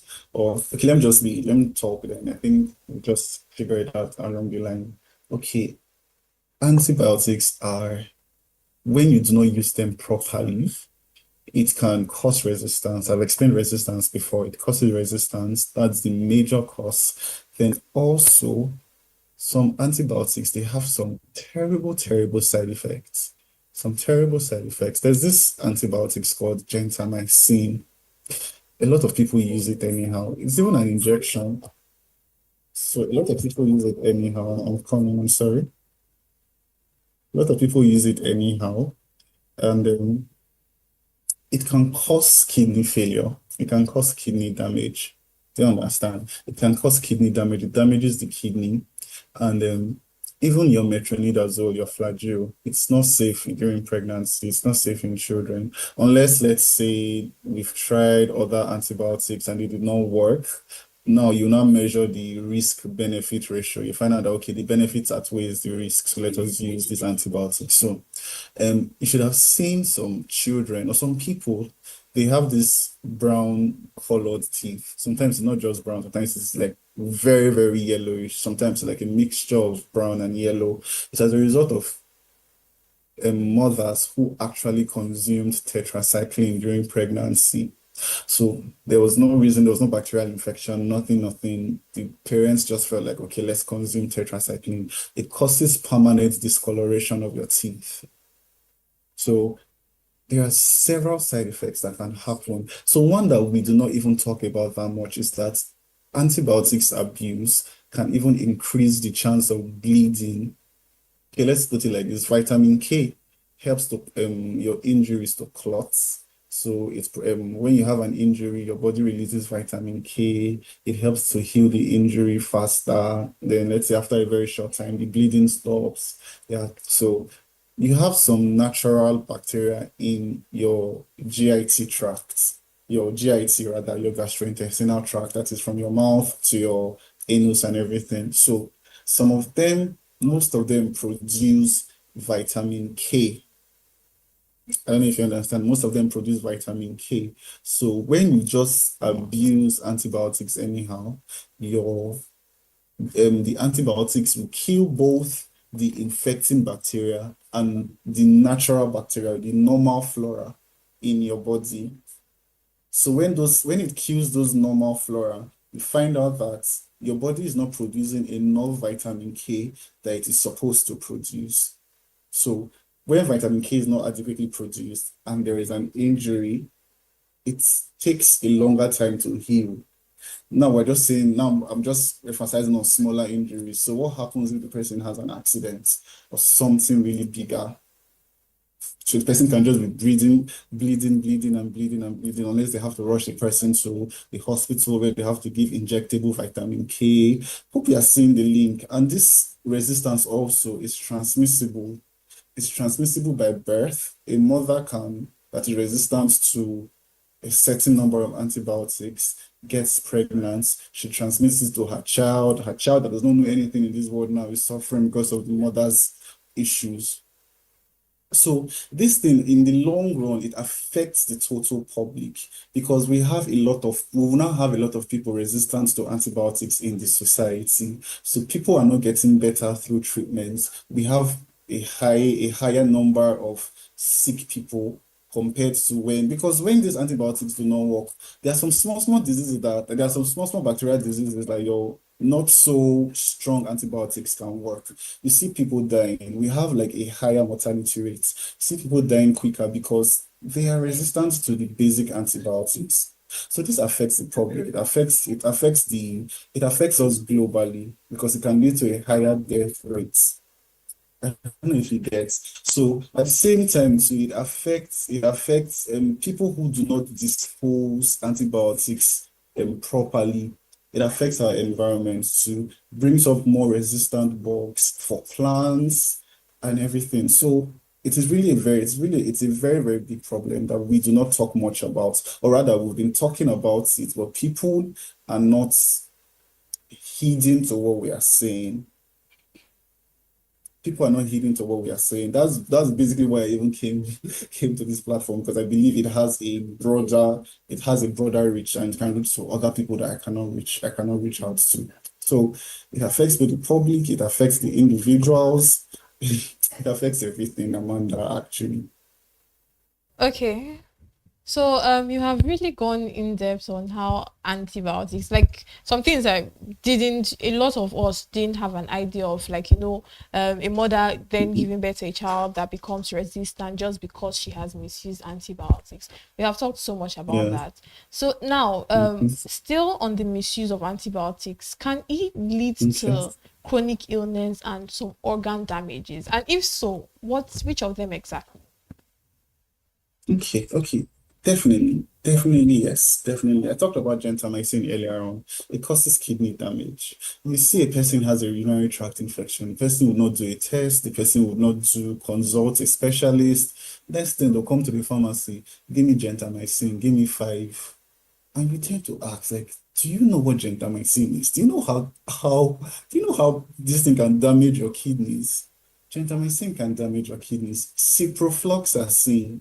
Yes, ciprofloxacin that everybody is using for typhoid up and down. Like they don't even do any accurate test for typhoid fever. Fine, typhoid fever is a bacterial infection, yes. But before you can say you have typhoid fever, you should do an actual test for it. So people will come and say, they have malaria typhoid. I'm like, which one is malaria? There's not like malaria typhoid. It's not one thing, malaria and typhoid. So they will just ask for Cipro. Ciprofloxacin can actually make you crippled because it affects the tendons. It affects the tendons. The tendons helps our bones and our muscles to connect to each other. So it affects the tendons and it can damage it to the extent that you would not even be able to walk again. I know someone that this has happened to. Ciprofloxacin that is everywhere. Ciprofloxacin can even kill your baby as you are pregnant and you are taking ciprofloxacin. So there are a lot of damages that antibiotics can cause. So there's this chloramphenicol. Yeah, you should have heard of that. The one it's in eye drops, it's in capsules also. Chloramphenicol can cause what we call gray baby syndrome. That affects how the baby looks. And it's also a very common antibiotic. So there are a lot. Tetracycline affects your bone development, affects calcium in your body, affects your teeth. Yeah, it affects your teeth, makes it very, very scattered and discolors your teeth, especially when it's used in children. So when it's used in children, it does those to their body. It even has issues with your growth. So these are just few examples of some antibiotics that actually have terrible effects on the body. So from our discussion, I've seen that I don't know if it's just me, but I've seen that easy access to this drug, to antibiotics, it's a huge problem. Because I know there are some drugs that you cannot even purchase from a pharmacy because they'll tell you you must need a doctor's prescription. But that is I think at this point, it's very valid for antibiotics because if it's causing, these long effects and it has the possibility of increasing mortality rate, then that should be noted in a pharmacy. There should be a discussion, an open discussion about it. But now, apart from public education, which is everybody educate public, it's cliche, but it's important. It's very important. But now, do you think, back to my point, do you think a ban on it or maybe a doctor's prescription before sale of antibiotic is necessary? Amanda, to answer your question, based on ease of access, there are two types of medications. We have over-the-counter medications, the ones we call OTCs, then prescription medications, the ones we call POMs. So antibiotics are actually POMs, prescription-only medications. So you actually need a prescription to get an antibiotic. You need a prescription to get an antibiotic. You need a prescription from a doctor to get an antibiotic. So it is not something you're supposed to just walk in and get. It's not something you're supposed to just walk in and get. You need a doctor's prescription to get it. Well, Nigeria is Nigeria. People can just do whatever they want to do. And it has grown so deep into our country that people do not even know that you need a prescription to get your antibiotics. It's just the same way you need a prescription for your sleeping pills or a prescription for your medication for hypertension. You also need a prescription for your antibiotics because we know how terrible this thing can be. So you need a prescription for it. Well, It's funny that we aren't really following it like that. Yes, even me sometimes I've even messed up earlier on, but it's something we're trying to preach to people that you need prescriptions for it. So yes, you need a prescription for it, not just anyhow, but very few people actually follow it. Thank you very much. So, from our your conversation is the conversation is so in depth and self-explanatory. Now, first of all, I think like as health professionals, there should be stronger. There's obviously like a union of pharmacy. There's a pharmacy association. So I feel like as professionals, it should be really enforced. There should be a strict prescription law. And from our conversation, I understand that if we continue to misuse antibiotics, there is going to be an antibiotic resistance. It seems far-fetched, but then we're facing like a future, like you explained, where simple infections become very untreatable. And as simple as antibiotics seems, it's from the conversation, I'm already having chills because there are so many things that are involved with, the misuse of antibiotics. Thank you so much, Dr. Igeleke Ohis, for your time. Thank you so much. Thank you so much. Thank you so much. I hope I've been able to answer some of your questions. Of course, definitely. Thank you so much. Thank you very much. Thank you so much. Have a wonderful day, Amanda. All right, you too. I want to say a whole lot about this, but a whole lot has been said. Do not self-medicate on antibiotics. There are so many effects. Do not prescribe your drugs, but do not prescribe antibiotics by yourself. Because we have heard there are so many effects. It could lead to increased mortality and so on. I do not need to reiterate what has already been said. But this is Amanda Imosipuwe saying no to self-medication and drug abuse. Remember to stay safe, stay healthy, and keep watching BDTV.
Hello everyone and welcome to another exciting edition of BD Extra, the show that brings you everything business of entertainment. And today on our show we have a special guest. My guests are always special obviously, but then again we have someone so special here.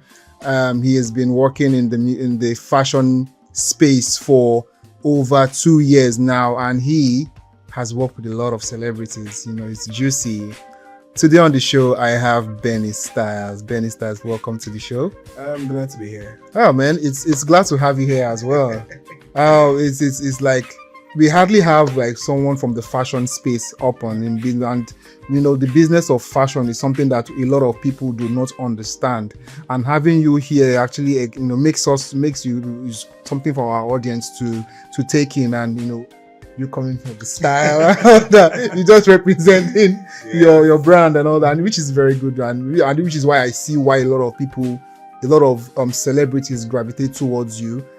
Nevertheless, he has done a lot of things. All those your fans, your celebrities, your faves on the AMVCA carpet. Guess who styles them? So Benny, it's nice to have you in our studio. Tell us how this all started. When did it all start for you, and what was the background? Background to styling celebrities. What was it like? Okay. First of all, thank you so much for having me. I'm really glad that there's an opportunity for us to have fashion conversations. We hardly have fashion phone conversations in our space. Yeah, so I'm really glad to be here. So I'll say that for me, fashion has been a thing for me from my university days. Even right from childhood, you get. Growing up, my siblings, they always ask me to suggest styles to them. My sisters actually. So it became a thing for us in the house. Anytime you're going out, they come to me, "Hi Benny, what's up? Do you think you like this? What do you think about this? What do you think about this?" And my opinions are varied. So it became a thing. Then I got to school. I started doing the whole thing. Collaborating with my friends, my classmates. They want to go out.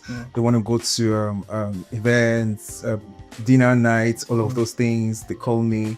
So as a point, I became a very fashionable person in my faculty. You get, because for me, I needed to change how we see some certain things, some certain clothes in that territory. Because for me, I schooled in Ambersali University, Ekpoma. So in Ekpoma, if people that know Ekpoma, they know how people dress there. There's always jeans, people are here. jeans, polo, they're sagging. This one is with dress. Nobody really cares about their style. Everybody's just wearing what they feel like and just come. So for me, it was very boring, and I didn't like that. So it started from my own personal uniform, going to classes every day. We used to wear navy blue and black. So you see me in different kind of outfits, see me in different shades of navy blue. I always very stylish. Today I pair it with coat, tomorrow I'm with a jacket, next tomorrow I'm with a bishop neck, tomorrow collar neck. It was just crazy, different style, different. So everybody kept wondering, Benny, what's happening? So I thought of the whole thing. I'm like, oh, this is actually a market in Lagos, but it's not here. So I need to do something. So that's how I actually came up, and I started collaborating with some of the designers that I saw there, and they love my style. They love, in fact, when I do something with them, it's different from what they've been doing, and they're wondering, they're like, what have they been doing actually? So it became a very interesting thing for me, and I came back to Lagos too. So let's talk about your inspiration to fashion in general. What inspired you to pursue this career initially? Okay, for me, like I said, I love fashion. Okay, but who inspired you really? I have a lot of mentors at the moment. A lot of people inspired me actually. One of which is the styling Fidel. Actually, one of my mentors. I look forward to him. I look up to him. I mean, it is one of the intentional stylists we have in Nigeria. Have you guys met? Yes, we have. And we follow each other on Instagram. He's wonderful. He pays a lot of attention to detail. So it caught my eye when I was growing up. So, and I mean, I followed him diligently. So, didn't know we would meet this close, this very soon. This, the gap wasn't so long. I mean, I've been in the industry for 2 years. He's been there for 10. So, but yeah. So in your view, why is the fashion industry, let's talk about the industry of fashion right now. Why is the fashion industry positioned to becoming the next big thing in Africa, from Africa? Because we are seeing a lot of stylists or a lot of fashion designers taking their brands outside, and this is something that not just, we're not talking about music or film. If you want to talk about the creative industry in Nigeria, we're talking about also fashion is also part of it. We are at the event, we are at the African creative markets, and fashion is basically has its own show to show you how, and the runway that happened yesterday evening. It was superb. A lot of fashion designers came out to show their brand. So my question now is, why do you think we are basically African fashion is the next big thing out of Africa? Africa is a great continent, and for Nigeria, Nigerians are very great. We have richness in our culture. And if you look at our local fabrics that we have, like the likes of Adire, Ashioke, Tie and Dye, and the rest. You know, these are fabrics that, you know, they were there then, but people did not do so much with it. Okay. So it seems like now every designer has seen, they've created a niche for themselves and they've seen the market. So they want to use this same cultural, what we already have, to modify it to make sure that the rest of the world sees it, and they're doing fantastic with it. If you check Lisa Afolayo, you would see that she doesn't drift away from us, like our culture. Go and check her prints. It tells a story with our heritage, it's our culture, and all of those things. Not even only Lisa. Go to look at Ugomoye. Yeah. Do you understand? So these are people that want to tell stories in all of these things. And you know, Africa is just so they need to break into that market to be able to show for sort of this thing. So it's not just a Nigeria thing. It's, everybody needs to see it. Yeah, because we are having a lot of conversations around people taking their, so it's like the big countries that accept fashion. You know, when we take our things out there, they're no longer thinking about the UK hip hop fashion or not. They're now focusing more on, let's see what's coming from Africa, because we are using our artists who are big, you know, the big artists to explore, you know, those spaces and all that, which is quite something I see is amazing, which is something that fashion designers should tap into and all that. So, but my next question goes to, like, how is it contributing to job creation in Nigeria? It is. A typical Nigerian designer has a lot of labor, like workforce, right? In terms of production, facility control, like a lot of things are going into in production of a dress. There are a lot of stages it passes. So in these stages, the designer is not going to do them all herself. She has people to employ that's going to make them work. There is the person who is going to source the fabric, who's going to procure them, all of those things. There's bidding, there's just a lot actually. So I mean, it creates a lot of job opportunities. Yeah. So can you discuss, like, when you talk about fashion styling, you're one of the top in Nigeria.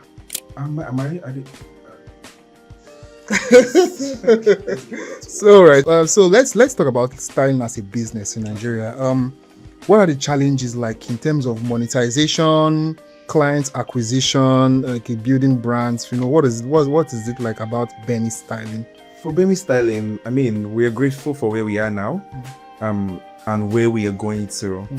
At the beginning of the year, we had a lot of plans that we're going to execute before, like, even the first quarter, which were really achieved. Now we're in the second half of the year. We're looking out for some other things that we have in our list as well. You know, for stylists in Lagos, I'm glad that now people are beginning to see and they know the importance of having a stylist. For us, it's not just about the clothes now. It's about putting an entire look together, telling a story. A client comes to you, she doesn't know what she wants, she doesn't have an idea of what she wants to be like. For instance, bridal styling, do you understand?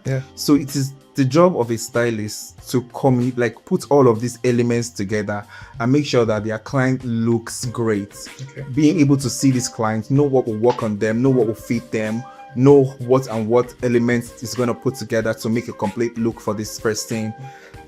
Communicating with clients too, do you understand? And you know, I'm really glad that people are beginning to see that the fashion styling industry is a place to reckon with. People are beginning to trust their money with stylists and know that yes, they're going to get full use of it, and they're going to make it work. Because unlike before, when you even tell somebody I'm a stylist, they'll be like, oh, what's this one doing? You get it wasn't a thing then.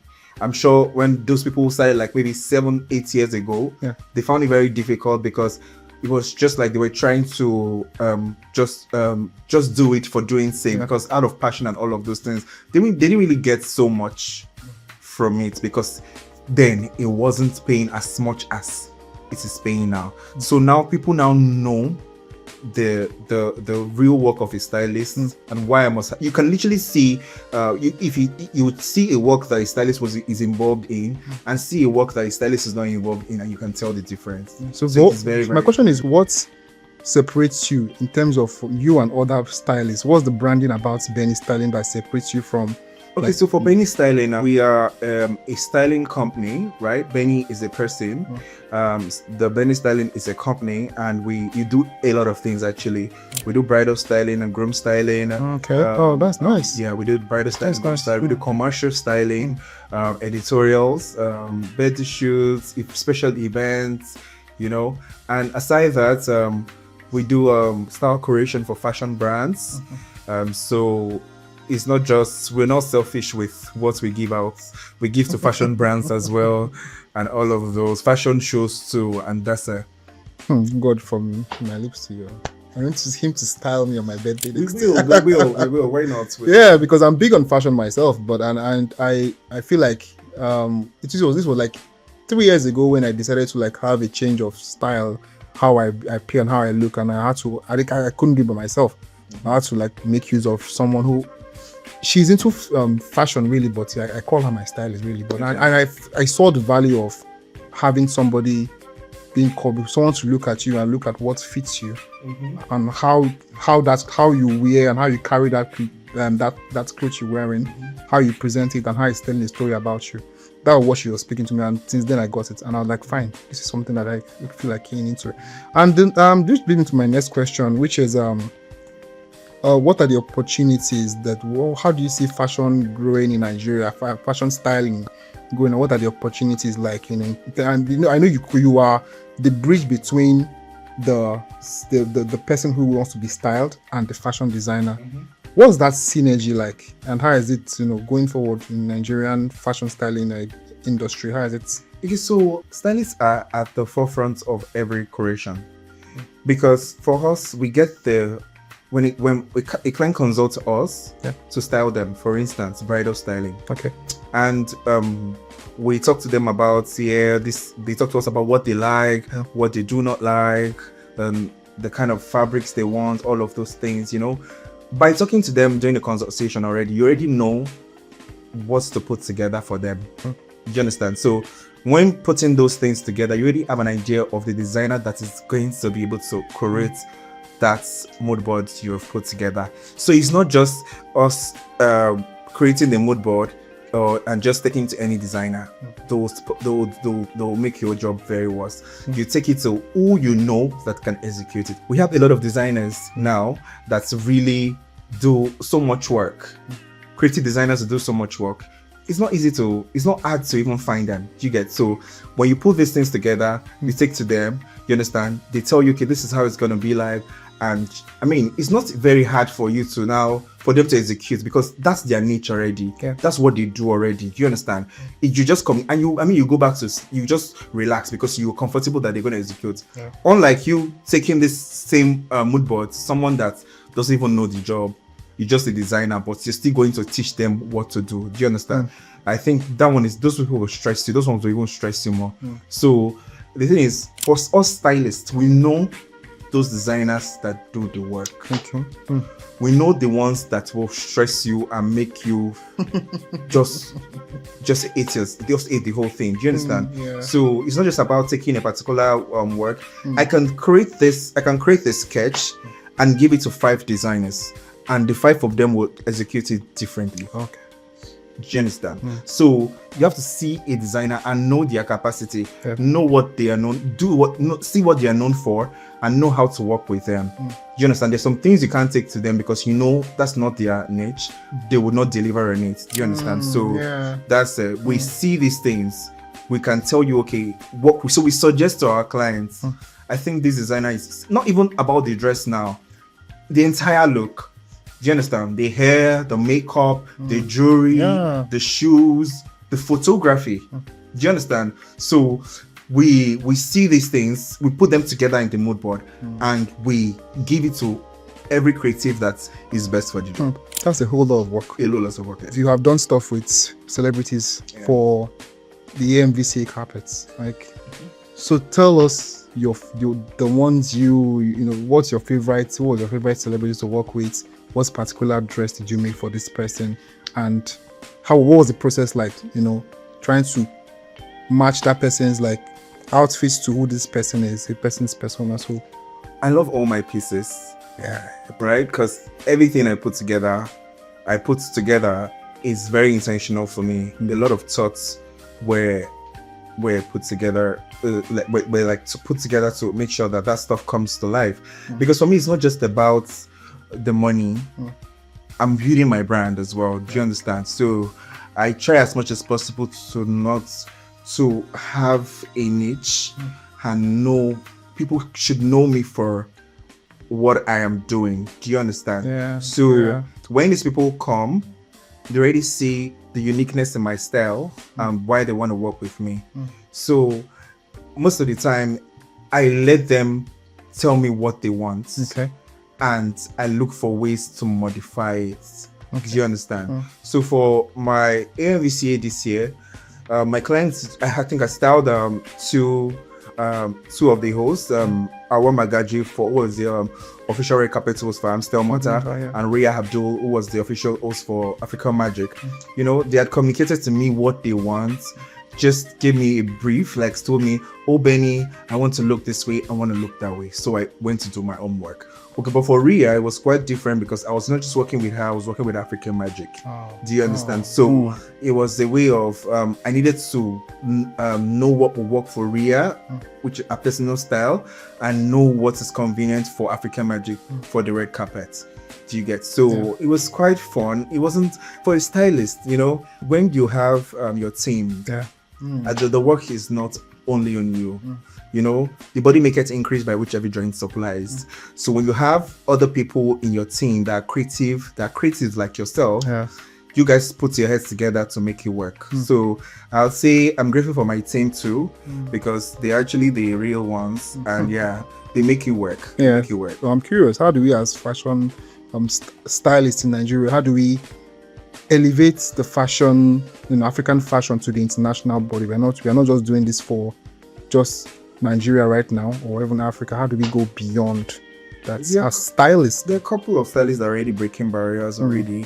They're already doing the work outside there, and getting global recognition already. So and they're doing wonderfully. They're doing fantastic. I'll just say that we should stay true to our own culture and our own style, right? And just know what works. Basically, we don't need to copy. Do you get? Be you. Do you get? Just do what works for you. If you decide to be here, and you want to do this, do it. If you decide to go this other route and you still want to do this, just do you basically. Do you get? So they're already making waves. We've been seeing a lot of stylists go. Likes of Swazi. So I'm thinking, as people would go to schools for fashion designing, are there opportunities for aspiring stylists, to actually do better in their crafts in terms of education? Is this something that is being talked about in the space yet amongst the industry players? Yes, for stylists, for us stylists, we hardly have those conversations. But I think it's often with with the fashion designing, fashion yes, it is. But I'll say that for aspiring stylists, they should read about what they want to go into. There are a lot of articles and books to read from, will teach you everything you need to know, literally. And again, you just have to put yourself under a tutor. If you see someone that kind of likes, that you like what he does, intern with them. Do you get? Stick to intern with them. Even if they don't, most of them might not even respond to you. Just watch closely. You'll catch one of the things.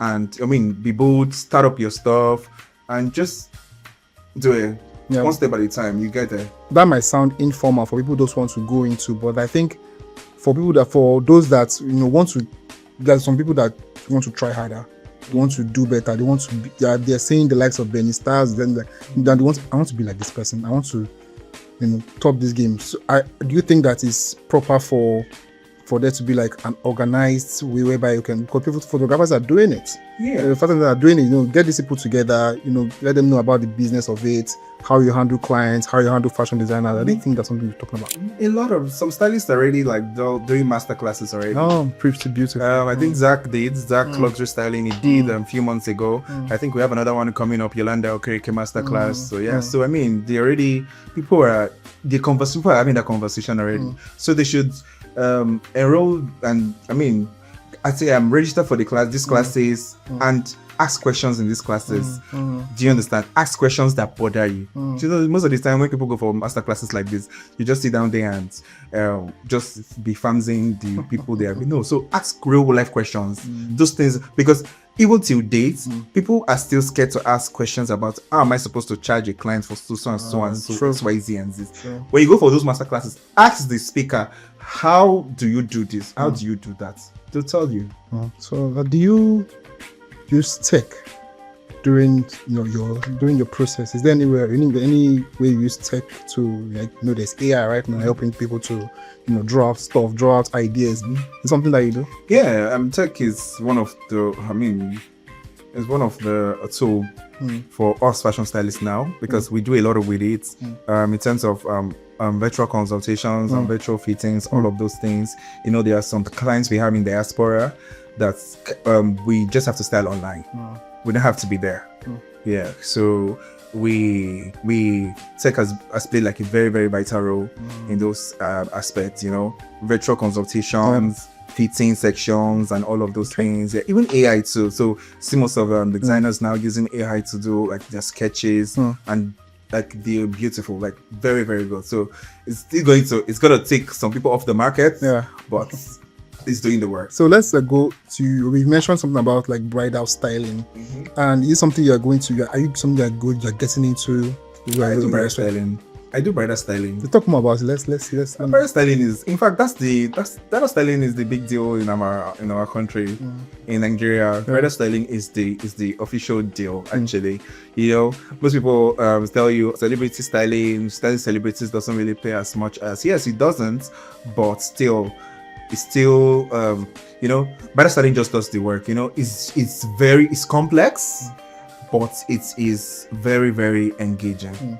You get it's very fun for me. I love bridal style. I love to style brides, maybe because I love to hear their stories. I like to when we have consultations with brides, and you hear how the goats fall in love, having to draw a mood board from someone's love story. I mean, it's just a great thing. So I've started a couple of brides actually. So finally, tell us what you think aspiring stylists should learn. People that are trying to get into the business of styling, because it's a business, whether we like it or not. You've been successful at it, and a lot of stylists have also been successful. What do you think they should look out for, and what are the things they should do in terms to make it in the industry? I would say aspiring fashion stylists should read up on me about what they are about to going into, because styling is beyond touching the client on the day of the events. They're trying to put this on the clients and put that on. It's beyond that. It's a whole lot of work. You understand? You must understand a lot of things. You must understand colors, color combinations. You must understand your clients. You must understand their body. So for me, I have a lot of clients that, they'll tell me, Benny, I like this. Why can't I wear it? And I'll be like, no, it's not going to look good on you because this, and this. You understand? So you must be able to understand all of this cotton, because, and you must know what you want, first of all. Do you get? Know why you want to even be a stylist in the first place. What is lacking in that space that you want to fill? Do you understand? You want to be a stylist with the same how everybody's going, or you want to be a stylist with different. So I mean, just do you basically. You get, know what you want and read often. If you have mentors, talk to them, follow up. Do you understand? Watch them closely. I mean, do the actual work. Yeah. So. All right. This is where we draw the curtain today. Thank you so much, Benny, for coming to the show.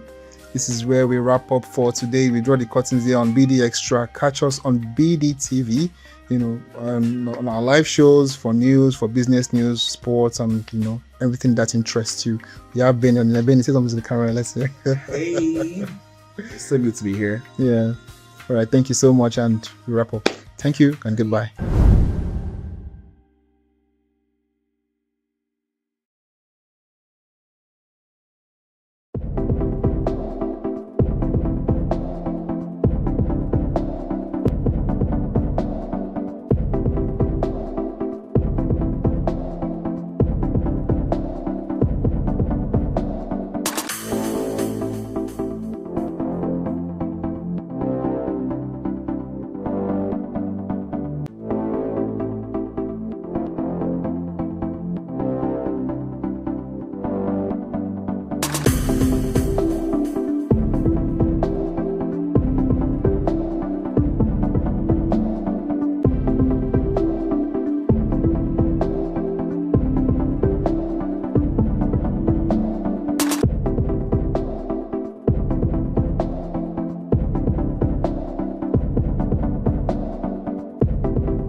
You are watching Business Day Television.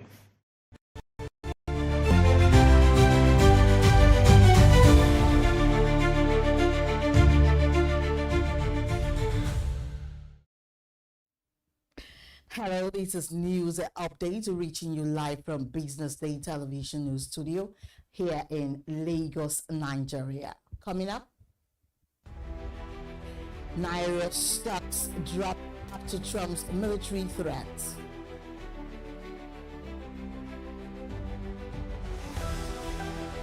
In tax reforms, a committee unveils 50 exemptions for low-income earners, SMEs, from 2026. And CPPE lists possible economic impacts of U.S. military threats on Nigeria. And the federal government and banks push for $20 billion diaspora funds.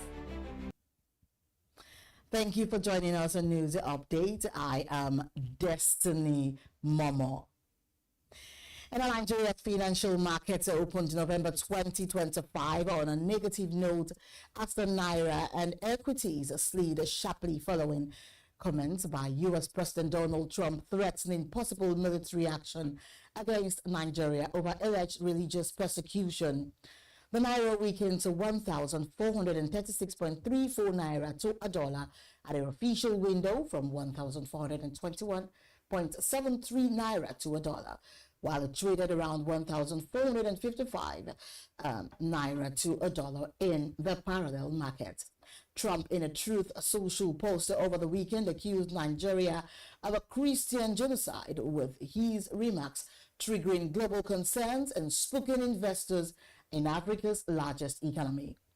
At a Nigerian exchange, the all-share index fell 0.25% to 153,739.11 points, wiping up 245,000.88 billion naira in market value as sell-offs hit major stocks and market turnover plunged, with trend trading volume dropping nearly 88%. And Nigeria's euro bond also weakened, with yields rising, and while some analysts downplayed the reaction as temporary orders warned, the U.S. president's comments risk damaging investor confidence. And our Tax Reforms Committee unveils 50 exemptions for low-income earners SMEs from 2026. And Nigeria is set for one of its biggest tax overhauls yet. As the chairman of the Presidential Fiscal Policy and Tax Reforms Committee, Taiwo Oyedele, has unveiled 15 new tax exemptions and reliefs, all taking effect from January 1, 2026. Announcing the plan on X, Mr. Oyedele said the reforms will ease pressure on low-income earners, small businesses, and average taxpayers, making the tax system fairer, simpler, and more inclusive. Under the new rules, minimum wage earners will pay no income tax. Small firms earning below 100 million naira will pay zero corporate tax, and basic goods like food, rent, and medicines will attract zero VAT. They also launched an Influencing for Good campaign to counter tax misinformation online and even promote public understanding of the reforms. Meanwhile, also the Center for the Promotion of Private Enterprise has warned that the U.S. President Donald Trump's recent threat of possible military action against Nigeria could have far-reaching economic consequences. In a policy brief, the center's director, Mr. Muda Yusuf, said the statement based on what he called incomplete intelligence and misjudged assumptions risk damaging Nigeria's investor confidence, financial markets, and also international reputation. The report cautions that even the hint of U.S. military intervention could trigger capital flight, weaken the naira, and unsettle the stock markets with potential fallout, including reduced foreign investment, higher inflation, and declining reserves. Dr. Yusuf urged the federal government to adopt a diplomatic approach, engage in Washington to clarify facts, strengthen security cooperation, and reassure investors, warning that unilateral U.S. action will be unwarranted, counterproductive, and economically destabilizing. Up ahead, the federal government banks push for $20 billion diaspora funds. We'll bring you more details after this time out.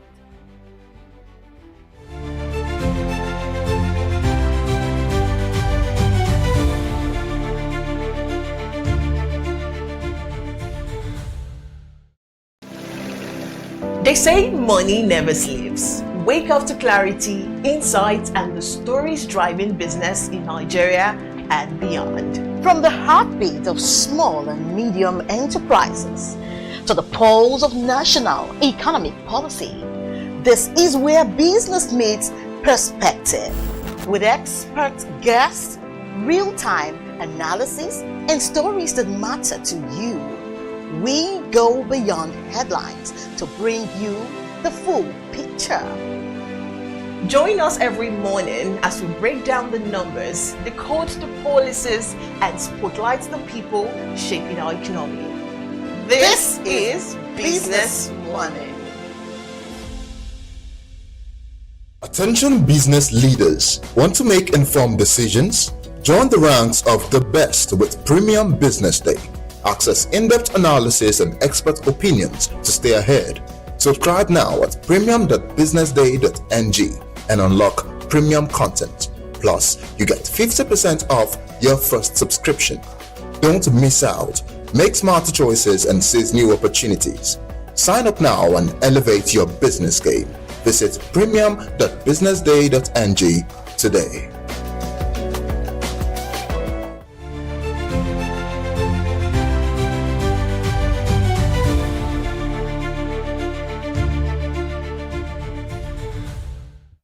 You're still watching a Business Day television news update.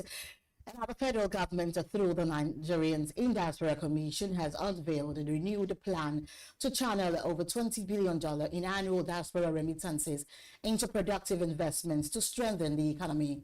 The summit's theme, the fast-tracking regional and national development by mobilizing diaspora investment, aims to convert diaspora funds, skills, and innovation into ventures that support national growth. Key stakeholders from energy, finance, real estate, and technology sectors show support of the initiative, emphasizing the value of diaspora capital. Analysts say more than 70 million Nigerians abroad send home over $20 billion annually, making remittances a key resource for economic expansion. And I'm moving on. In the latest episode of Follow the Money with Ugoda, financial expert Olusegun Olugbenjo sat down with senior analyst E.D. Karaja to unpack the 1 trillion naira surge in foreign investment flowing into Nigeria's stock market. And during the conversation, they revealed the latest financial results from First Bank and UBA, examining what the figures reveal about the strength of Nigeria's banking sector and investor sentiment. Segun highlighted that FBN Holdings posted a profit after tax of 567 billion naira, to a 7% drop from last year's 610.86 billion naira. Idikar explained that while profits before tax have generally dipped, core banking operations remain strong, driven largely by non-interest income. And both analysts agreed that the recent 1 trillion naira foreign inflow reflects renewed investor confidence and improved foreign exchange repatriation policies, a signal that Nigerians' financial markets may be regaining its shine. And now away from that story, the federal government says a new $500 million World Bank loan will boost growth and investment across Nigeria's agricultural value chains. And Minister of Agriculture and Food Security, Abubakar Kyari, announced that the facility during a visit by a World Bank delegation led by Hardwick Ichale in Abuja, describing it as a key step towards achieving President Bola Tinubu's renewed hope agenda. Kyari explained that the funding forms part of the World Bank $14 billion 6-year Agri-Connect initiative designed to bridge gaps in smallholder farming and strengthen links between farmers, processors, markets, and financial institutions.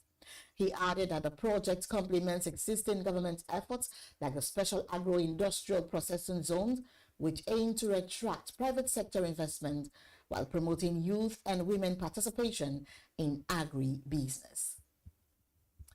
And meanwhile, the Nigerian Customs Service Apapa Area Command has recorded an all-time high revenue of 304 billion naira for October 2025, the highest monthly collection in the service's history. The figure announced by the command's PRO Tunde Ayagbalo surpasses the 264 billion naira generated in October 2024. Controller Emmanuel Oshoba attributed the achievement to improved trade facilitation and revealed that the command is set to launch a drive-through scanning system capable of processing about 150 containers per hour. Oshoba noted that demand notices are being used to recover shortfalls and emphasized that zero tolerance stands on revenue leakages. To boost the port efficiency, Oshoba stressed the delayed evacuation of goods slows trade and affects revenue, stating that the command's goal is to make Apapa Nigeria's most efficient maritime hub. And out of the Lagos State Health Management Agency has clarified that no benefit has been removed from the Lagos State Social Health Insurance Scheme, also known as Ilera Eco. The agency said the recent adjustments to the scheme were made to prevent abuse and improve overall health outcomes. Permanent Secretary of LASHMA, Emmanuel Azamba, explained that the changes aim to protect families from catastrophic medical costs, enhance maternal health outcomes, and ensure the scheme's sustainability. Key adjustments include maternity services, elective surgeries, and a 1-month waiting period before activation for new enrollees effective January 1, 2026. Pregnant women will now need to be enrolled for at least 5 months and present proof of antenatal attendance before accessing delivery services. A 4-month waiting period will also apply to elective and non-emergency surgeries. However, antenatal care remains fully covered with no waiting period, allowing expectant mothers to receive early and continuous medical support. And still to come, Kenya to hold follow-up meetings with IMF for new program. Peace and more after this commercial break. Stay with us.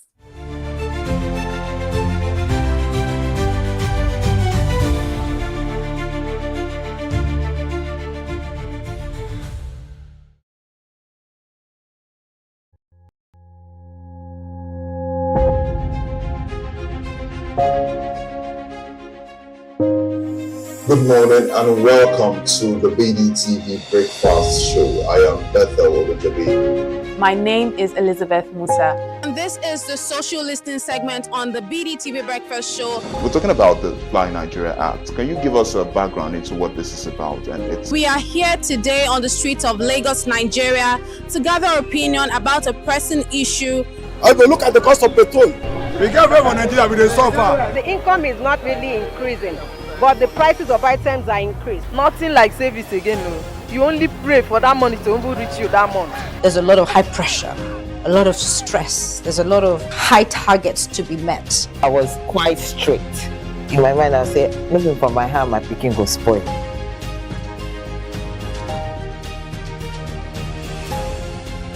To allow all banks and all the players in the space 15% inflation target achievable in 2025.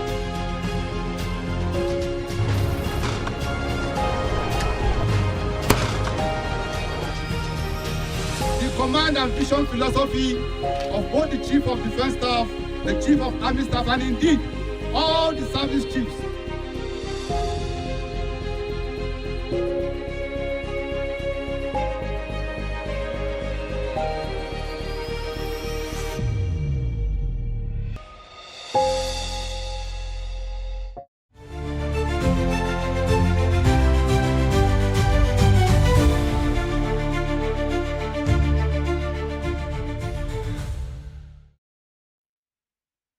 To the news update, we now head to Africa.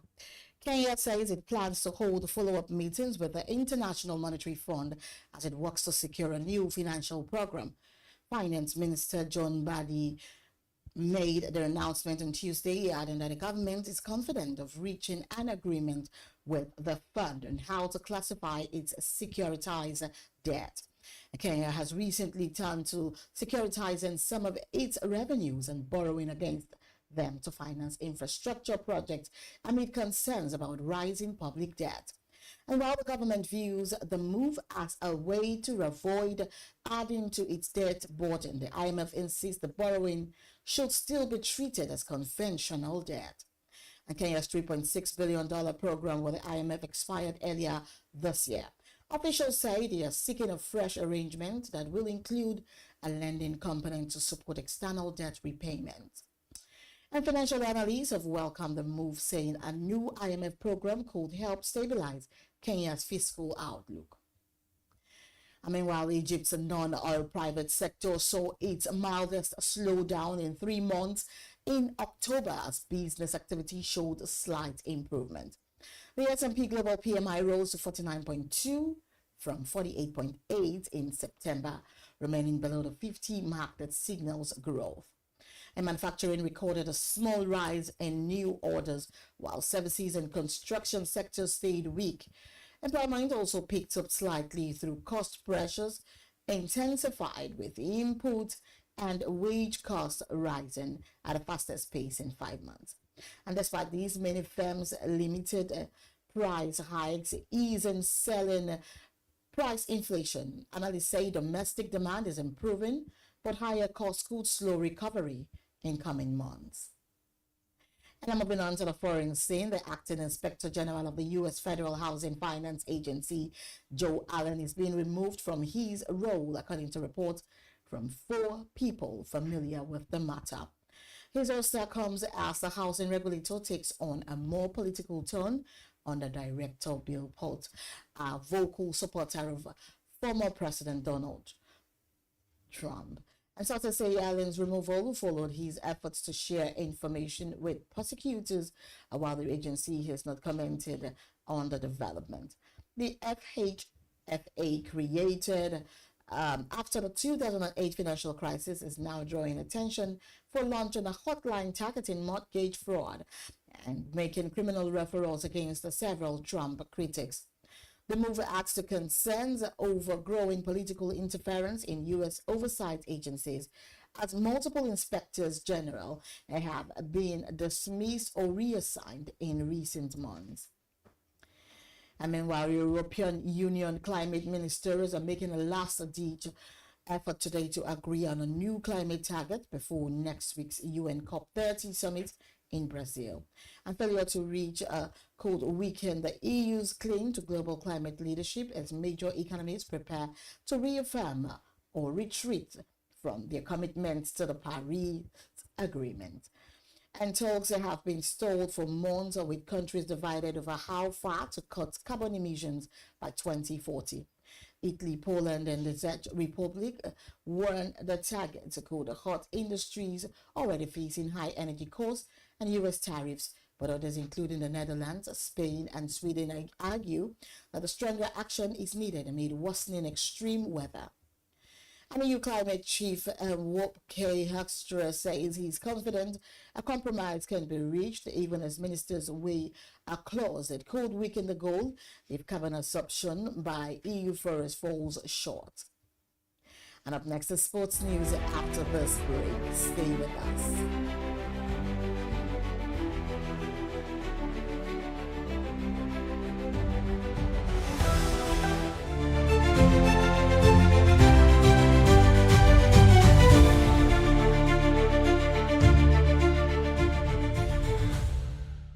Welcome to the Triumph Against Odd podcast. Most people go through their lives without knowing what their superpower is, right? But if you're lucky enough and determined enough to find your superpower before you get to a certain stage of your life, you will be incredibly successful. Look, the first thing is you just decide not to look at the challenges, because if you do, it's going to end you. The closest thing I think is that I had a deeply military background, which is a bit of a never say die background.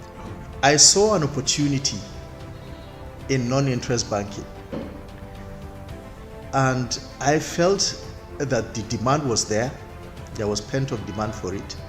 People were yearning for it, and I felt that if we did it properly, if we brought in professionalism into it, and if we brought in our experiences, our various experiences from various backgrounds into it, that it could succeed. Very few people do that because very few people explore their superpowers. They just explore bread and butter issues. I need to eat, and Yes, there will be challenges. This is a very difficult business environment. The government keeps working on how to make business easier. The first problem to overcome is really just starting, right? We thought about this idea for over 2 years before we even took the first step. You cannot ignore this country. No, and to be from here, I think is an incredible privilege. Nigeria will be ascendant in my lifetime.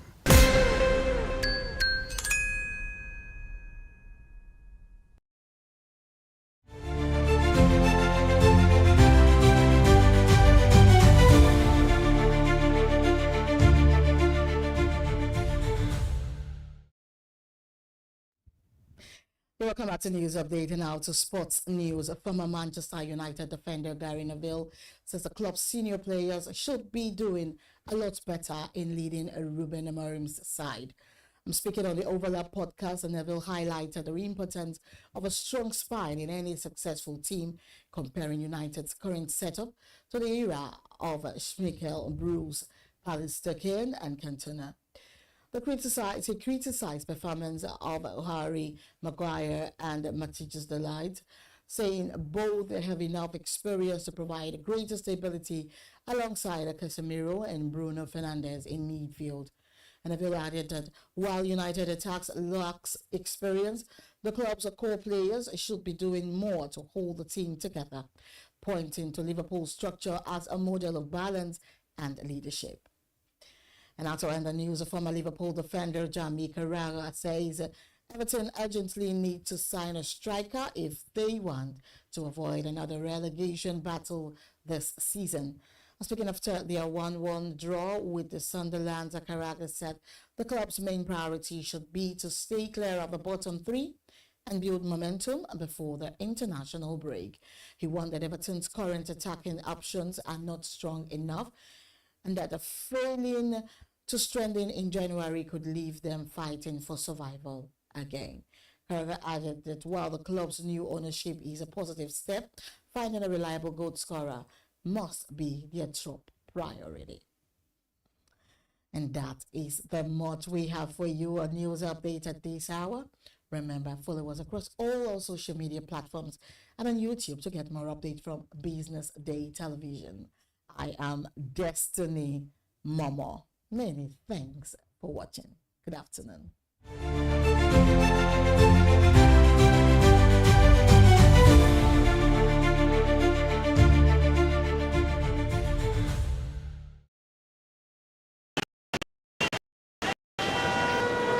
Lagos is a city surrounded by water, a place where roads meet rivers and people move across bridges every day.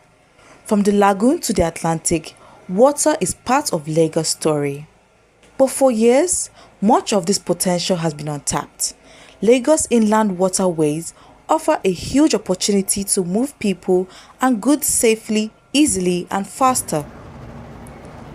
That's why the Lagos state government has launched the Omi-Eko project, a €410 million plan to transform the city's waterways into a clean, safe, and smart transport system.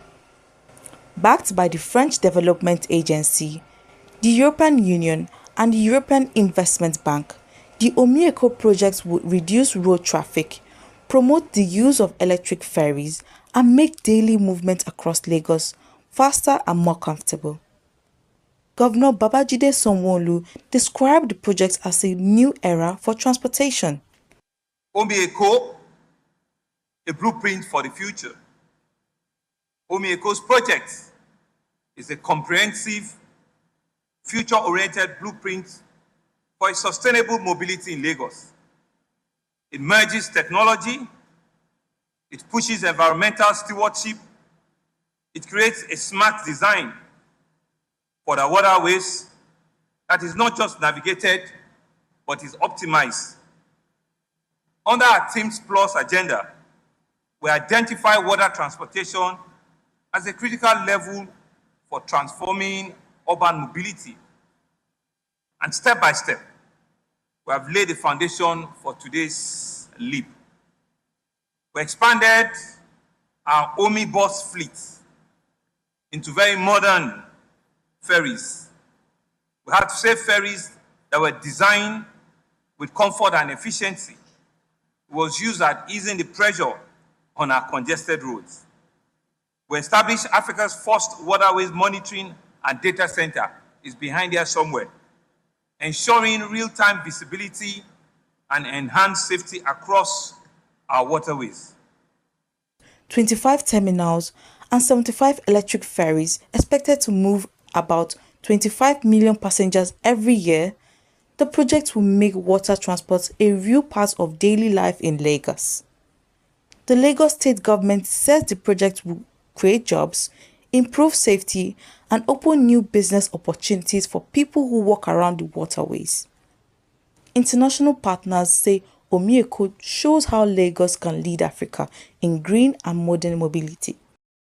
The Omi-Eko project is not just about transport, it's about reconnecting Lagos with its waters and building a city that moves better, cleaner, and smarter. Ifunaya Indigwe, reporting for Business Day Television.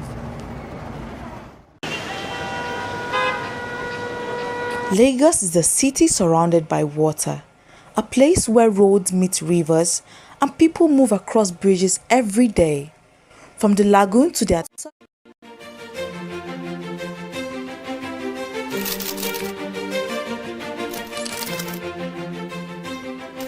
I am, of course, a great admirer of the impeccable credibility, professionalism, and business savviness of BusinessDay. If you really mean business in Nigeria, start your day with BusinessDay.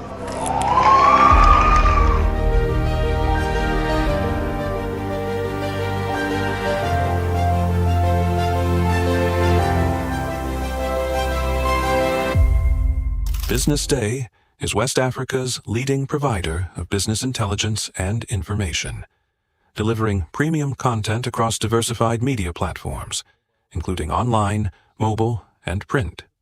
Since its inception in 2001 with a weekly newspaper production, BusinessDay has expanded its reach to provide exclusive content accessible through print, mobile, and online channels.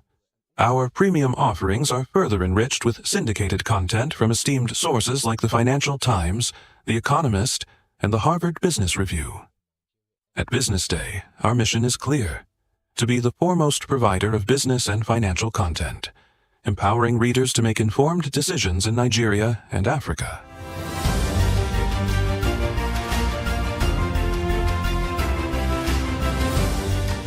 Since our establishment, we have been committed to delivering insightful, relevant, and accurate information about Nigeria's business and finance environment, while contextualizing the impact of global events. We monitor the stock market, analyze the companies driving it, and report on government policies and their economic implications. For being consistent in organizing these CEO forums for almost the last 14 years, I think this was a commendation, and I think something that will encourage them to continue. From decoding market trends to dissecting economic shifts, we offer actionable investment ideas and serve as a compass for decision makers navigating complexity. Beyond headlines, BusinessDay fosters discussions on critical economic issues through impactful conferences and events. These platforms bring industry leaders together to share narratives that drive innovation and spark meaningful dialogues. Our events galvanize connections, bridging the gap between inspiration and achievement. For businesses seeking visibility, our strong digital presence offers unparalleled opportunities, with millions of followers across social media and a dynamic website attracting visitors from within and outside Nigeria. BusinessDay is the ideal platform to boost visibility for your products and services.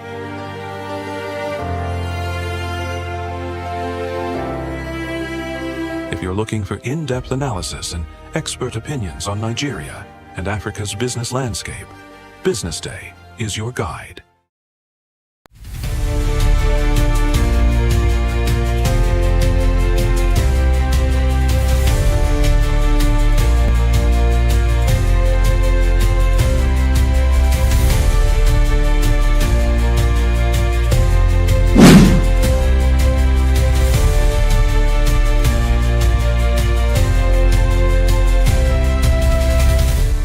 Good afternoon and welcome to Startup Spotlight on bdtv. This is the show where we shine a light on founders who are turning bold ideas into impactful businesses. On today's episode, we uncover an inspiring journey from small beginnings to big impact, the agri-tech story of Bridge Merchants. My name is Gloria Brown, and joining me to explore this exciting journey is Chinwendu Winke. She is the founder and CEO of Bridge Merchants, an agri-tech enterprise dedicated to reducing post-harvest waste and improving farmer livelihoods across Nigeria. Chinwendu Winke, welcome to Startup Spotlight. It's a pleasure to have you here. Thank you so much. And by the way, you look so fine. Thank you. You're welcome. Let me kick things off by starting with this question. What gave birth to Bridge Merchants, and what really inspired you to take this journey? Okay, so thank you so much. I have a background in geology, and during NYSC I had the opportunity to serve in a very large farm, and I served as a farm supervisor, and under me I had about 120 workers, and most of them were small-scale smallholder farmers. And it looked like they were facing a bigger problem from their own lens. So we were part of a very big startup, who was an agricultural startup. And they were farmers who had their farms, and these farms had issues in terms of wastes. So after NYSC, I just decided it was something that I had to do because it was way bigger than me. It's actually a privilege to be able to solve a problem that is way bigger than me, way bigger than the economy of Nigeria. Even looking at it from a broader scale is actually a very important aspect of the world. So that was actually what led to me starting up Bridge Merchant Enterprise. So we looked at it in a way, how could we help smallholder farmers, people who are actually planting? Because when you look at finished crops, It's not just the finished crops. These are time or inputs of people with respect to time, their energy, water, resources. How would they get fair pricing? Where would they sell? What market is actually fit for them? And that's actually what led to us starting with merchant enterprise. We're just looking to solve waste in the agricultural sector and making sure that produce leave the farm and get to who needs them. And that's what we do. Thank you. So when you're answering the questions, focus on me. Like me and you were the one having the conversation. So it's going to be fun. All right. Yeah. Thank you so much. So from the question you answered, obviously you spoke about passion, because passion was part of the reason why you actually embarked on this journey. So let's talk about it for some time. What role does passion play in sustaining a startup? Where does it play? Okay, so I believe that having a startup is not a walk in the park. Yeah. And if you don't have passion, I don't think it's something that would keep you. There are challenges that you would go through, that you face as a startup founder. It's your passion that would keep you there. Because you're passionate about what you want to solve, you have a vision. So you're not supposed to just have passion. You're supposed to be able to translate your passion to a vision. Cast the vision on a team. Yeah. Make sure the team is able to take on that vision, and then you can run with it.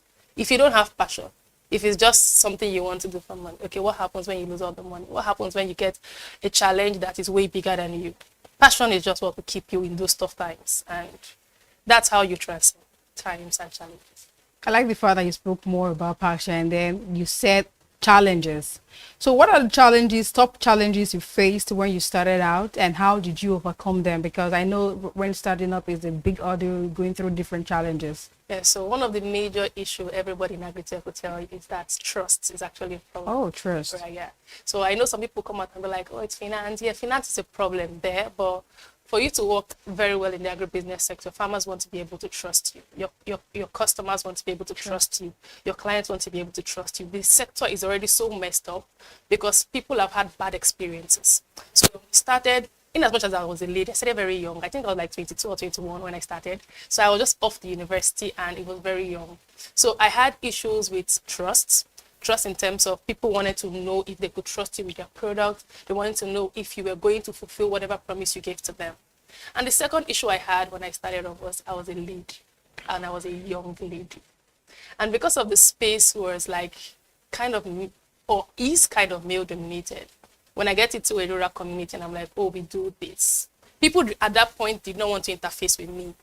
Right? So what I did, I know the Bible says wisdom is profitable to direct. So I had someone on my team who was a man, and was a little bit advanced than me. So most of the times when I would enter into a community, I would flaunt him first as the face of the business, right? Because they wanted to deal with men. But over time, when they now notice, this is the Oga, and they're like, oh, is this your Oga? Then it means they now want to have transactions with you. But at the beginning phase, the whole gender thing was a problem. I was a young lady. Who are you to come and tell me that what I'm doing is not wrong? I've been doing this thing for years. You can't come and tell me this specification. Because when you're dealing with produce, we don't just deal with produce buying from them. We want to make sure they are giving us quality food. How good is your product, right? So when we tell them, oh, we don't buy this specification, you need to maybe dry it a little bit more. And they tell you, oh, you just came in. Who is this woman talking to me and all that? So those two things were one of the major things that I faced. And for me to be able to cross over that, what we did was we built credibility over time. The easiest way to shut someone off is to tell them or to show them how good you are. So over time, they noticed with us, payment wasn't a problem, right? They had faced issues with payment from middlemen. Payment wasn't a problem. So once they transacted with you the first time and your payment came in 24 hours, everybody wants to bring goods to you. So that's how we're able to transact. Since 2020, your journey in the agri-tech has skyrocketed remarkably. You're doing so well. At what point did you walk into this milestone? At what point in your journey did you say, okay, now I'm in the stage where everything is working so fine? From 2020 to 2025, it's a really long time coming. So I don't know, the startup founders say things are working so fine. You guys never agree, right? Because we faced various challenges. But for milestones, okay, as a startup, we've had various challenges. But I think after 2020, during COVID, that was when we knew that we were actually doing something that was a big deal. Well, it started off traditionally. There was no tech involved. It was just me, my team, going to some rural communities, trying to get produce and connecting to people who wanted to buy. But 2020, we had to sit back and we were like, oh, so if the world could shut down, but food is important, how do we move from being traditional? And that's where we came up with developing a tech solution to make it very seamless, right? I think it was 2020 that was like the benchmark for us. 2020 was like, you can actually do business without having to be there traditionally.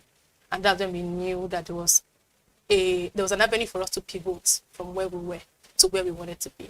And if you wanted to create impact, how many times can my team people travel from one place to another in Nigeria? There are some places in Calabar that you have to take 3 hours, 5 hours drive from one local government to another local government. What's the amount of impact you can actually generate if it's just you and your team?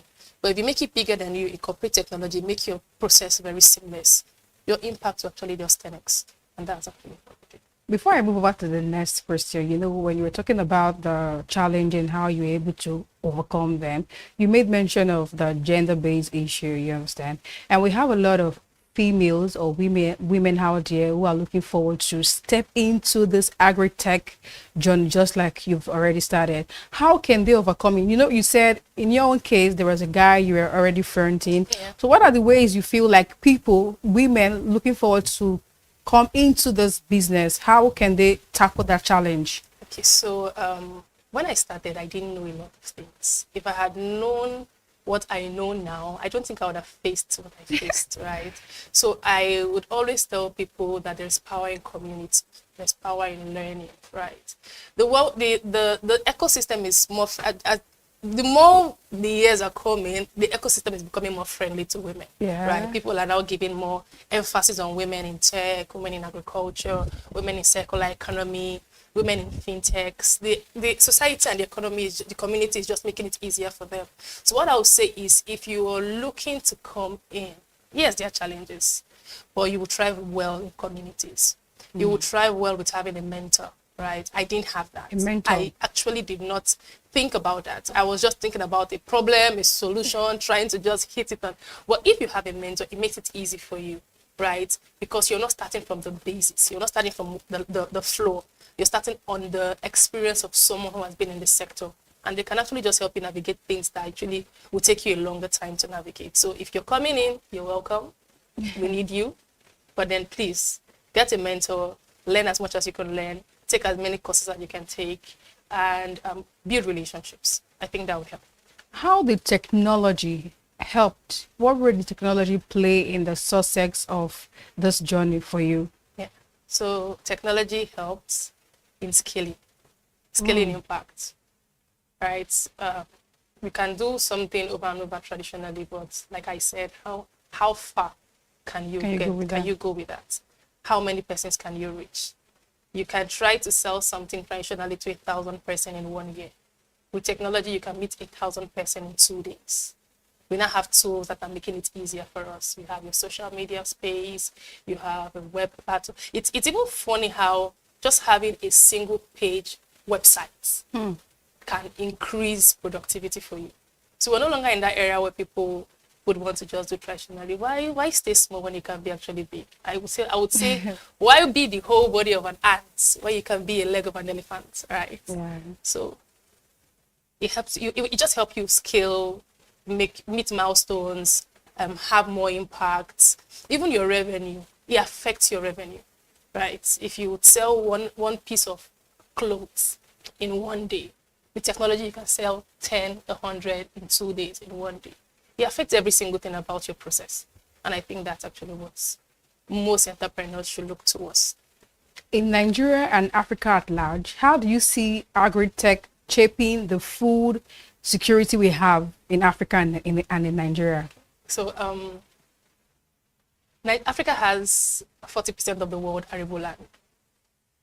The beautiful thing about where we are right now is the fact that we are now aware.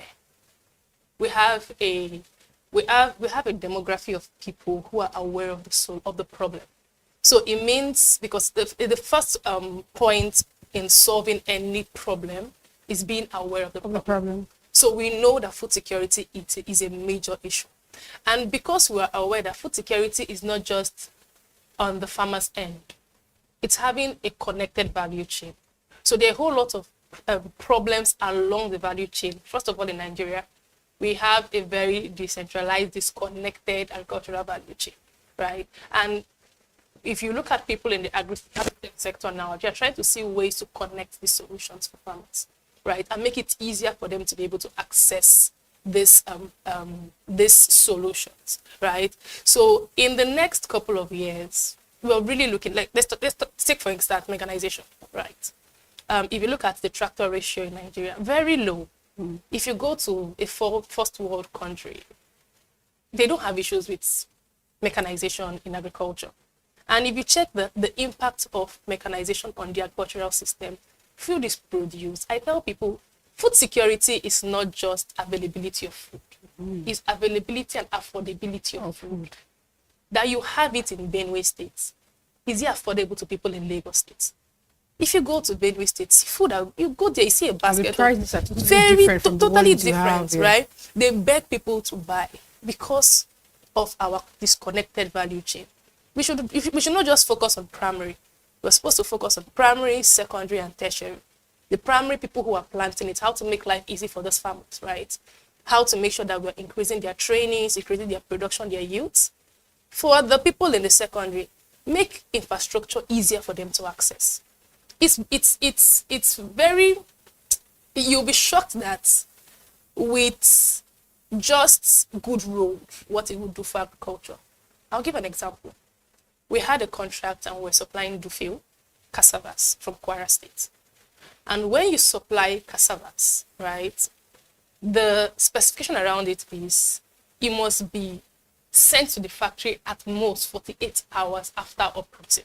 Because the reason why they are buying cassava is first for starch, right? And the starch needs to be at least 14-18%.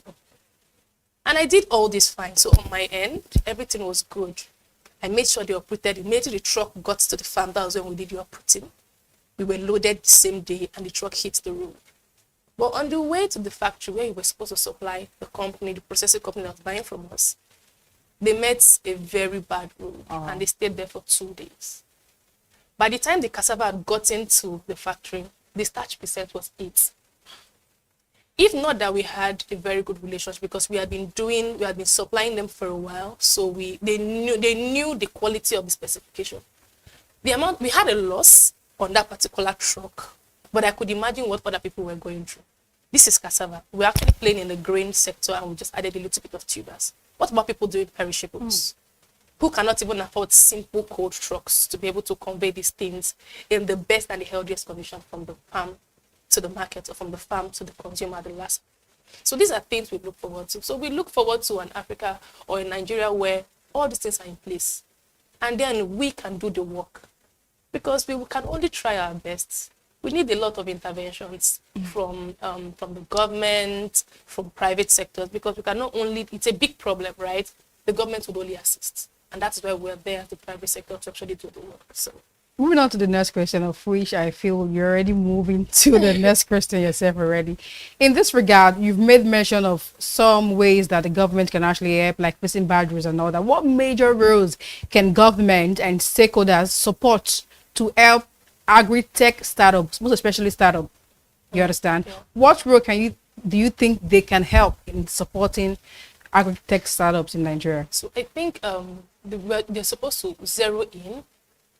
Like, we have a lot of persons, if you check the news, people talk about agriculture, but they don't talk about agriculture as much as they talk about crude oil. Yeah. Right? So I think there's a whole lot of zeroing in that needs to be done on this sector. This sector is a massive sector. Before we had a crude oil, our economy was actually balancing on agriculture. And when you look at what we can produce as a nation, the amount of things we even export, right? You see, cocoa right now is at about 9.7 million. The last one we kind of supplied was 9.7 million a ton. But people who are actually exporting cocoa are not making as much as people who are actually producing finished chocolate bars, right? We only have a very few companies in Nigeria who are actually Nigerian-owned brand, but are connecting or changing our cocoa into. We need a whole lot of support for these persons. Because if you support these agri-tech startups, you're creating more jobs. Maybe we need to shine a very big light we need to zero in on the that agricultural aspect. I know it is a whole lot of conversation happening around it, but we need policies that would help us more.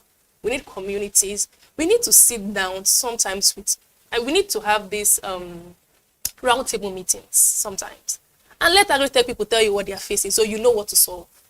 Because you can be trying to solve a problem on your end, and you don't really understand what we are going through, right? So we need roundtable meetings. People should come in and tell you how it is for us, so you know how we can actually access loans. We need the government or large corporate organizations to come in and maybe subsidize some things for us. Logistics is a big problem. Logistics is a big sector in the agricultural sector. Logistics is one sector, but logistics in the agricultural sector is another one, because sometimes those people don't even understand the urgency of what you're actually lifting. A truck driver will tell you, I take 4 days on the road. There's nothing you want. But if that truck stays on the road for 4 days, 50% of the tomatoes you're moving from the north will go back. Yeah. So how do we correlate these things? I was talking to somebody who told me that in their country, the government provides trucking units for agricultural startups to actually rent or take a lease at a very subsidized rate. You get, right? So we're not saying they will do everything for us, but we're saying that there are little things they can do that will be enablers for us. And when those things come in place, it just skyrockets what we do. It just makes the little efforts, plenty results kind of transaction for us. Thank you so much, Winke. We'll take a quick break, but don't go anywhere. More insights are coming your way on Startup Spotlight. Stay with us.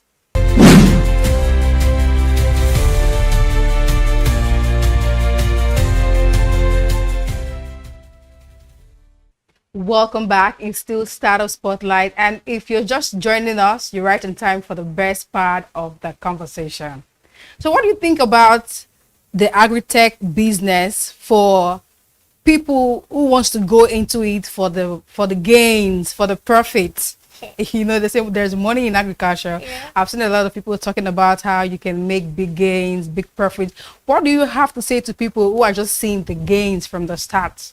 Something will take you in. When you get in, you see what is inside. It's not always about money, right? Yeah. So I've come to notice that for most businesses, right, it can be good on paper until you get into the field. So if you're going to come in for the gains, you're welcome. It's still a way to get the problem solved, right? But on the long run, you will need a whole lot of expertise. You need a lot of expertise. I know people who will tell you, no, I can't do that. I can't do agriculture because I've lost a lot of money in agriculture. Yes, people come into agriculture and lose money. But then, before you get into a sector, you need to understand that sector. You need to make sure that you know what you're going in. One very small mistake in agriculture will cost you a lot of money. It might be happening in other sectors. I can't speak for that, but I'll speak from a sector that I know, right? So you need to be sure that what you have on paper is what is going to translate. When you enter the field, is what you're going to see in the field. Because most times, what you have on paper is not different from what you're going to see. Different things. Because we have a lot of other factors that would play. And there are a whole lot of uncertainties in the agricultural sector. People call the agricultural sector a high-risk sector. And that's why sometimes it's really hard for us to access finance. Because when you go to the bank, it's high risk. They need other organizations to be able to show that a little bit of the burden of the risk so that they can actually be able to lend out money to people in the agricultural sector. So if you're coming in for the game, we still get the job done. We need the food to get to people, right? But then you need a lot of expertise. You need to calm down, check what you're doing. Know that you have a lot of other things that would cushion whatever effect you're going to meet on the field, and I think you'll be good. Bridge Merchants has expanded into exporting agriculture by product. As the CEO and the founder of Bridge Merchants, what strategies has helped you break into this market? Because for me, it's a big one. Yeah, so thank you. Talking about agricultural byproducts, I think the sector is just really opening up for us in Nigeria. A lot of places have been there, but it actually has been low-key prior to now, right? So we have farmers. So let's talk about byproducts. Byproducts like palm kernel shell, right? We have people who have financial that you don't know what to do with it, but these are exportable products that can actually translate into funds of finance for the farmers, and also meet production, help production in bigger companies, right? Because some companies use it for biofuel as an alternative fuel, as an alternative option for fuel, right?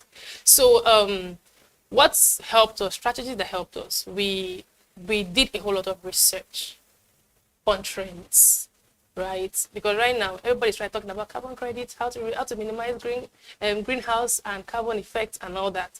So these are ways that you'll be able to see how to get into this thing. You have to get check for what you want, how accessible are these things, get a ready market for it. Because if you have it and you don't have a buyer, make sure your buyer is credible. Because one thing about the export market is credibility. You can be talking to somebody who says it's in Dubai, and when you export things to Dubai, the buyer zones out on you. I've had friends who had this issue, right? I'll give an example. So I had a friend who wanted to export hibiscus, and we supplied him the hibiscus. So I do local in terms of real products, right? And then because we have exporting partners, we supplied them, and he was talking to a buyer who wanted 6 containers of hibiscus. And he was like, oh, we have not dealt before. Let's start from 1. He exported that container to Dubai, and he got to the ports, and he didn't find, the person did not go to claim it. Wow. That was almost a 50 million naira loss on a container for him. The really? container entered demurrage, and he needed to clear it, so he decided he was going to recall it back to Nigeria and auction it at a very, very, very low price. So these are things you look out for. So know the product you're getting, how accessible the product is. Get a buyer, get a credible buyer, and watch trends. When I say watch trends, the commodity market is fluctuating. Today it might be up, tomorrow is down. So you don't want to buy at an expensive price, and tomorrow you have to sell at a very low price. So these are things you check, and then I think you'll be good if you're looking towards that line of business. Quickly, before we move closer to the last questions, where do you see Bridge Martian in 5 to 10 years, and how do you plan to scale up to whatsoever answers you're about to give to me now? Yeah, so in 5 to 10 years, currently now we are actually working with 10,000 smallholder. Wow, really? Looks like a lot, but the vision is bigger. We're looking to hit at least 500,000 smallholder farmers just in Nigeria. In 5 to 10 years, we want to be we believe would be a leading ag tech firm in Nigeria that is working with smallholder farmers, increasing their livelihood, reducing post-harvest waste. And we're also looking to expand to other West African countries, because we've noticed that our model is actually a very, very good model. Our model is customer-centric, focused on smallholder farmers, but we're also using technology and a human framework.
Nigerians are among the biggest buyers of thrifted clothing, popularly called okrika, in West Africa. But what happens when inflation becomes the trend, slowly choking the culture of these markets? Beyond Katangwa, Yaba Market stands tall with its vibrant, endless racks of okrika clothes. On this episode of Market Pulse, we journeyed into the heart of Yaba, exploring, surveying, and speaking with okrika traders about just how much inflation has reshaped their business. This is Yaba Okrika Market, where commerce usually never sleeps. But lately, with inflation biting hard, the heartbeat of this market seems to be slowing down, almost as though it's struggling to stay above 60 beats per minute. I have been in this business over 15 years. This is my 13 years now. Almost 32 or 34 years now. When I started this business, I used to buy a pair of okrika shoe or slippers or sandals, 3,000 naira per pair. Before I bring it to Nigeria, everything may be 3,500 or just at the range of 3,500 in a watch. At the end, I may be able to sell it 5,000 naira or 4,500 about. But now it's no more like that. Before now, I bring any okrika now, paper will be up to, from buying and the transport and everything should be now up to 10,000, 12,000 naira for paper. So it's no more like buying, bringing, everything should be 5,000. It's no more like that anymore. And beside everything, okrika now is scarce. We are no longer seeing it like before. So the exchange rate and the economic rate now affected everything. The problem is now we are no longer seeing it the way we used to see it, and it is no more available. And secondly, the price of everything has increased. Those importers that used to bring it from Cotonou or from Togo, those that used to travel abroad and bring it, then I will go to Cotonou or Togo and buy from them. They are no more bringing grade 1. They are no more bringing good 1 because the economics also affected them. They are no more seeing the grade 1, and secondly, when they bring, the price will be very high. So you can see challenges we are facing on this okrika business now. Honestly, it's affecting us. We are not even making sales like the way it used to be before. And the buyers also complaining that the prices are too much. By the time we bring and put small girl like 1,150, to say the buyers will be complaining that it has increased too much, that they will not be able to afford it. So there's challenges also we are facing now on this okrika issue. 13 years ago, we used to start like our business was good, the income was good too. So we does not find it difficult to get market, rather do we find it difficult to sell it, because when you buy market at lesser price, you sell at easier price too, so that people can be able to get it at cheaper rate. But now I don't think we even get it at like more expensive, that you yourself you'll be struggling to sell it. When you come into the business, maybe you can come into the business with, for example, with 100k, at least know how when you buy market of 100,000, you selling it off with your lesser price and making it easier for you, you'll be getting like 50,000 naira profit. If you want to start this business now, you'll be calculating like having 1 million naira or 500,000. 500,000 self will not get you much, because when you are getting it at higher rates, and when you are selling it, you are struggling to sell it and get a little profit inside. The inflation have really affected things very seriously. Formerly, CFA was 4,400 naira per each 1,000 CFA. Sometimes it goes up to 600 naira for 2016 or 2018. But for now, CFA is almost 2,800, 2,007 something. The thing really affected the business. Market that we used to buy, assume you to buy something for 5,000 CFA, then you see that it is not up to 15,000 or 10,000 naira now. But if you bought something for 5,000 naira at the exchange rate of 2,700 naira, 2008, you see that it's almost above 20,000 naira. So it's really affecting the business seriously. And the people don't have money. Like what we are selling is footwear. It's not consumable items. which everybody can go to it for at our cost. But today, some people have decided to manage, except when it comes under necessity, that they cannot do without it, that they will come. And that's not the tune of customer, because when somebody wants to buy something at the real cost of 15,000 or 10,000 naira, and it has 12,000 naira, there's nothing you can do. And sometimes you come to the market, you have not sold anything for since the day. At times you may decide to say, instead of me to go home and think, let me grab it. So it is really affecting us badly. Things we saw within, let's say you were selling things, you get 2,000 naira or maybe 1,000 plus. Now we are finding it difficult even to make it, choose 1,000 naira, which sometimes we sell with 1,000 naira. And the labor has never even come down. They never even increase, because we even use our time more than what the time we used before. Because whereby you can then make a little time, before you can make a little time, you make a good profit. But this time around, you have to put more effort in order to enhance it. And you cannot even get up to what we were getting before. Well, due to the nature of the business, sometimes it depends on the number of shoes you sell. Now, when at the end of the month, you calculate. Sometimes you may sell up to 50 pairs or even more than that. But this time around, at the end of the month, sometimes you don't sell even up to 40 pairs of shoes. Whatever, even with just little profit on it. So that's just the nature of the business. Now, these skirts, you can get it at rate of 5,000, 4,000.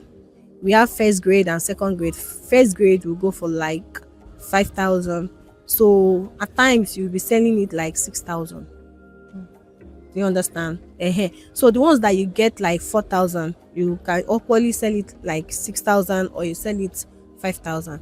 At times, if there's no market, we'll sell for 5. I used to buy Okreka jeans. I never want to open bell, because I used to open bell and select the ones that is very good, first grade ones. I may be able to select like a 1,105 then, many years ago. But now it's no more like that. If you want to open bell now, 5 picking now will be from 4,000 naira, 5,000, even 8,000 naira, the grade 1 now. Then I'll be able to sell it now like a 10,000 naira, 9,000 in order to cover my expenses and the shop and every other things. Okay, we used to get at Yaba or Arena. Okay. You know, they sell bail at Arena. So you will not buy much. Like at times, maybe if they open bail, the things that are inside the bail have already reduced. So maybe, for example, now I went to go and buy bail. Now, before we used to buy bail, maybe at 90,000, 80,000, you will buy bail.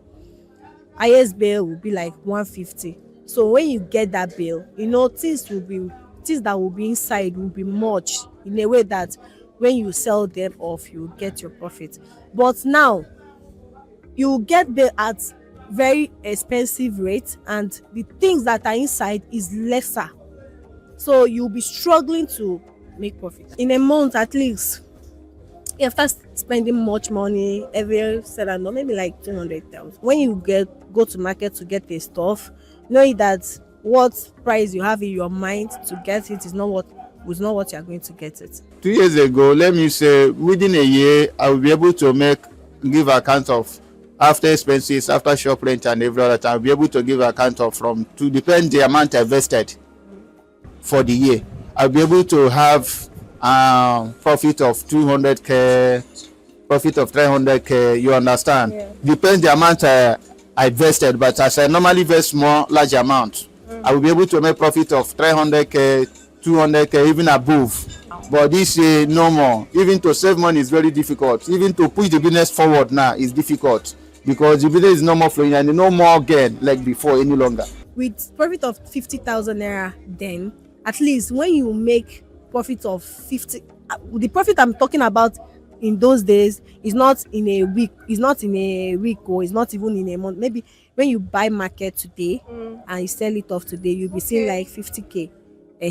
So, but now, at times you will come to market, you will not sell anything. Like since today, we have not sold anything. You understand? Because people will be having it, will be difficult to like, it's not me to use this money and buy clothes. Let me use it and feed. You understand? So, I believe now things are more difficult. The reaction for customers now is customers don't used to buy the way they are buying before.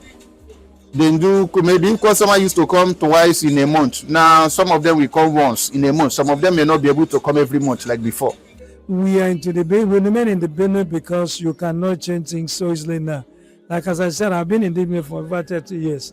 Then if I should change to a new business today, my followers will crash because there are a lot of children are already there and there are a lot of things there. So for me to change business, I have to start from scratch again, study the business in order to grow the business before spending. So that is why we still remain. It's not that maybe we are still marketing because business you have been there for over 30 years.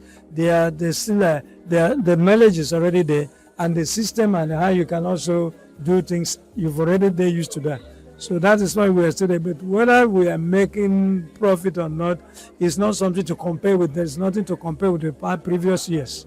With customers thinning out, one question lingers. What keeps these traders going on? Is it faith or sheer optimism? That's the slow pulse of Okrika. On Market Pulse today, we did you a favor in case you're thinking of shopping. Here are some of the going prices in Yaba Okrika market. From budget-friendly tops to gowns, there's something for everyone. Clearly, Nigeria's fashion industry is not exempt from the harsh blows of the economy. But in the midst of struggle, Nigerians known for their resilience keep pushing forward. It's often said, there's light at the end of the tunnel. But is there really? Until next time, stay tuned for more market insights only on BDTV.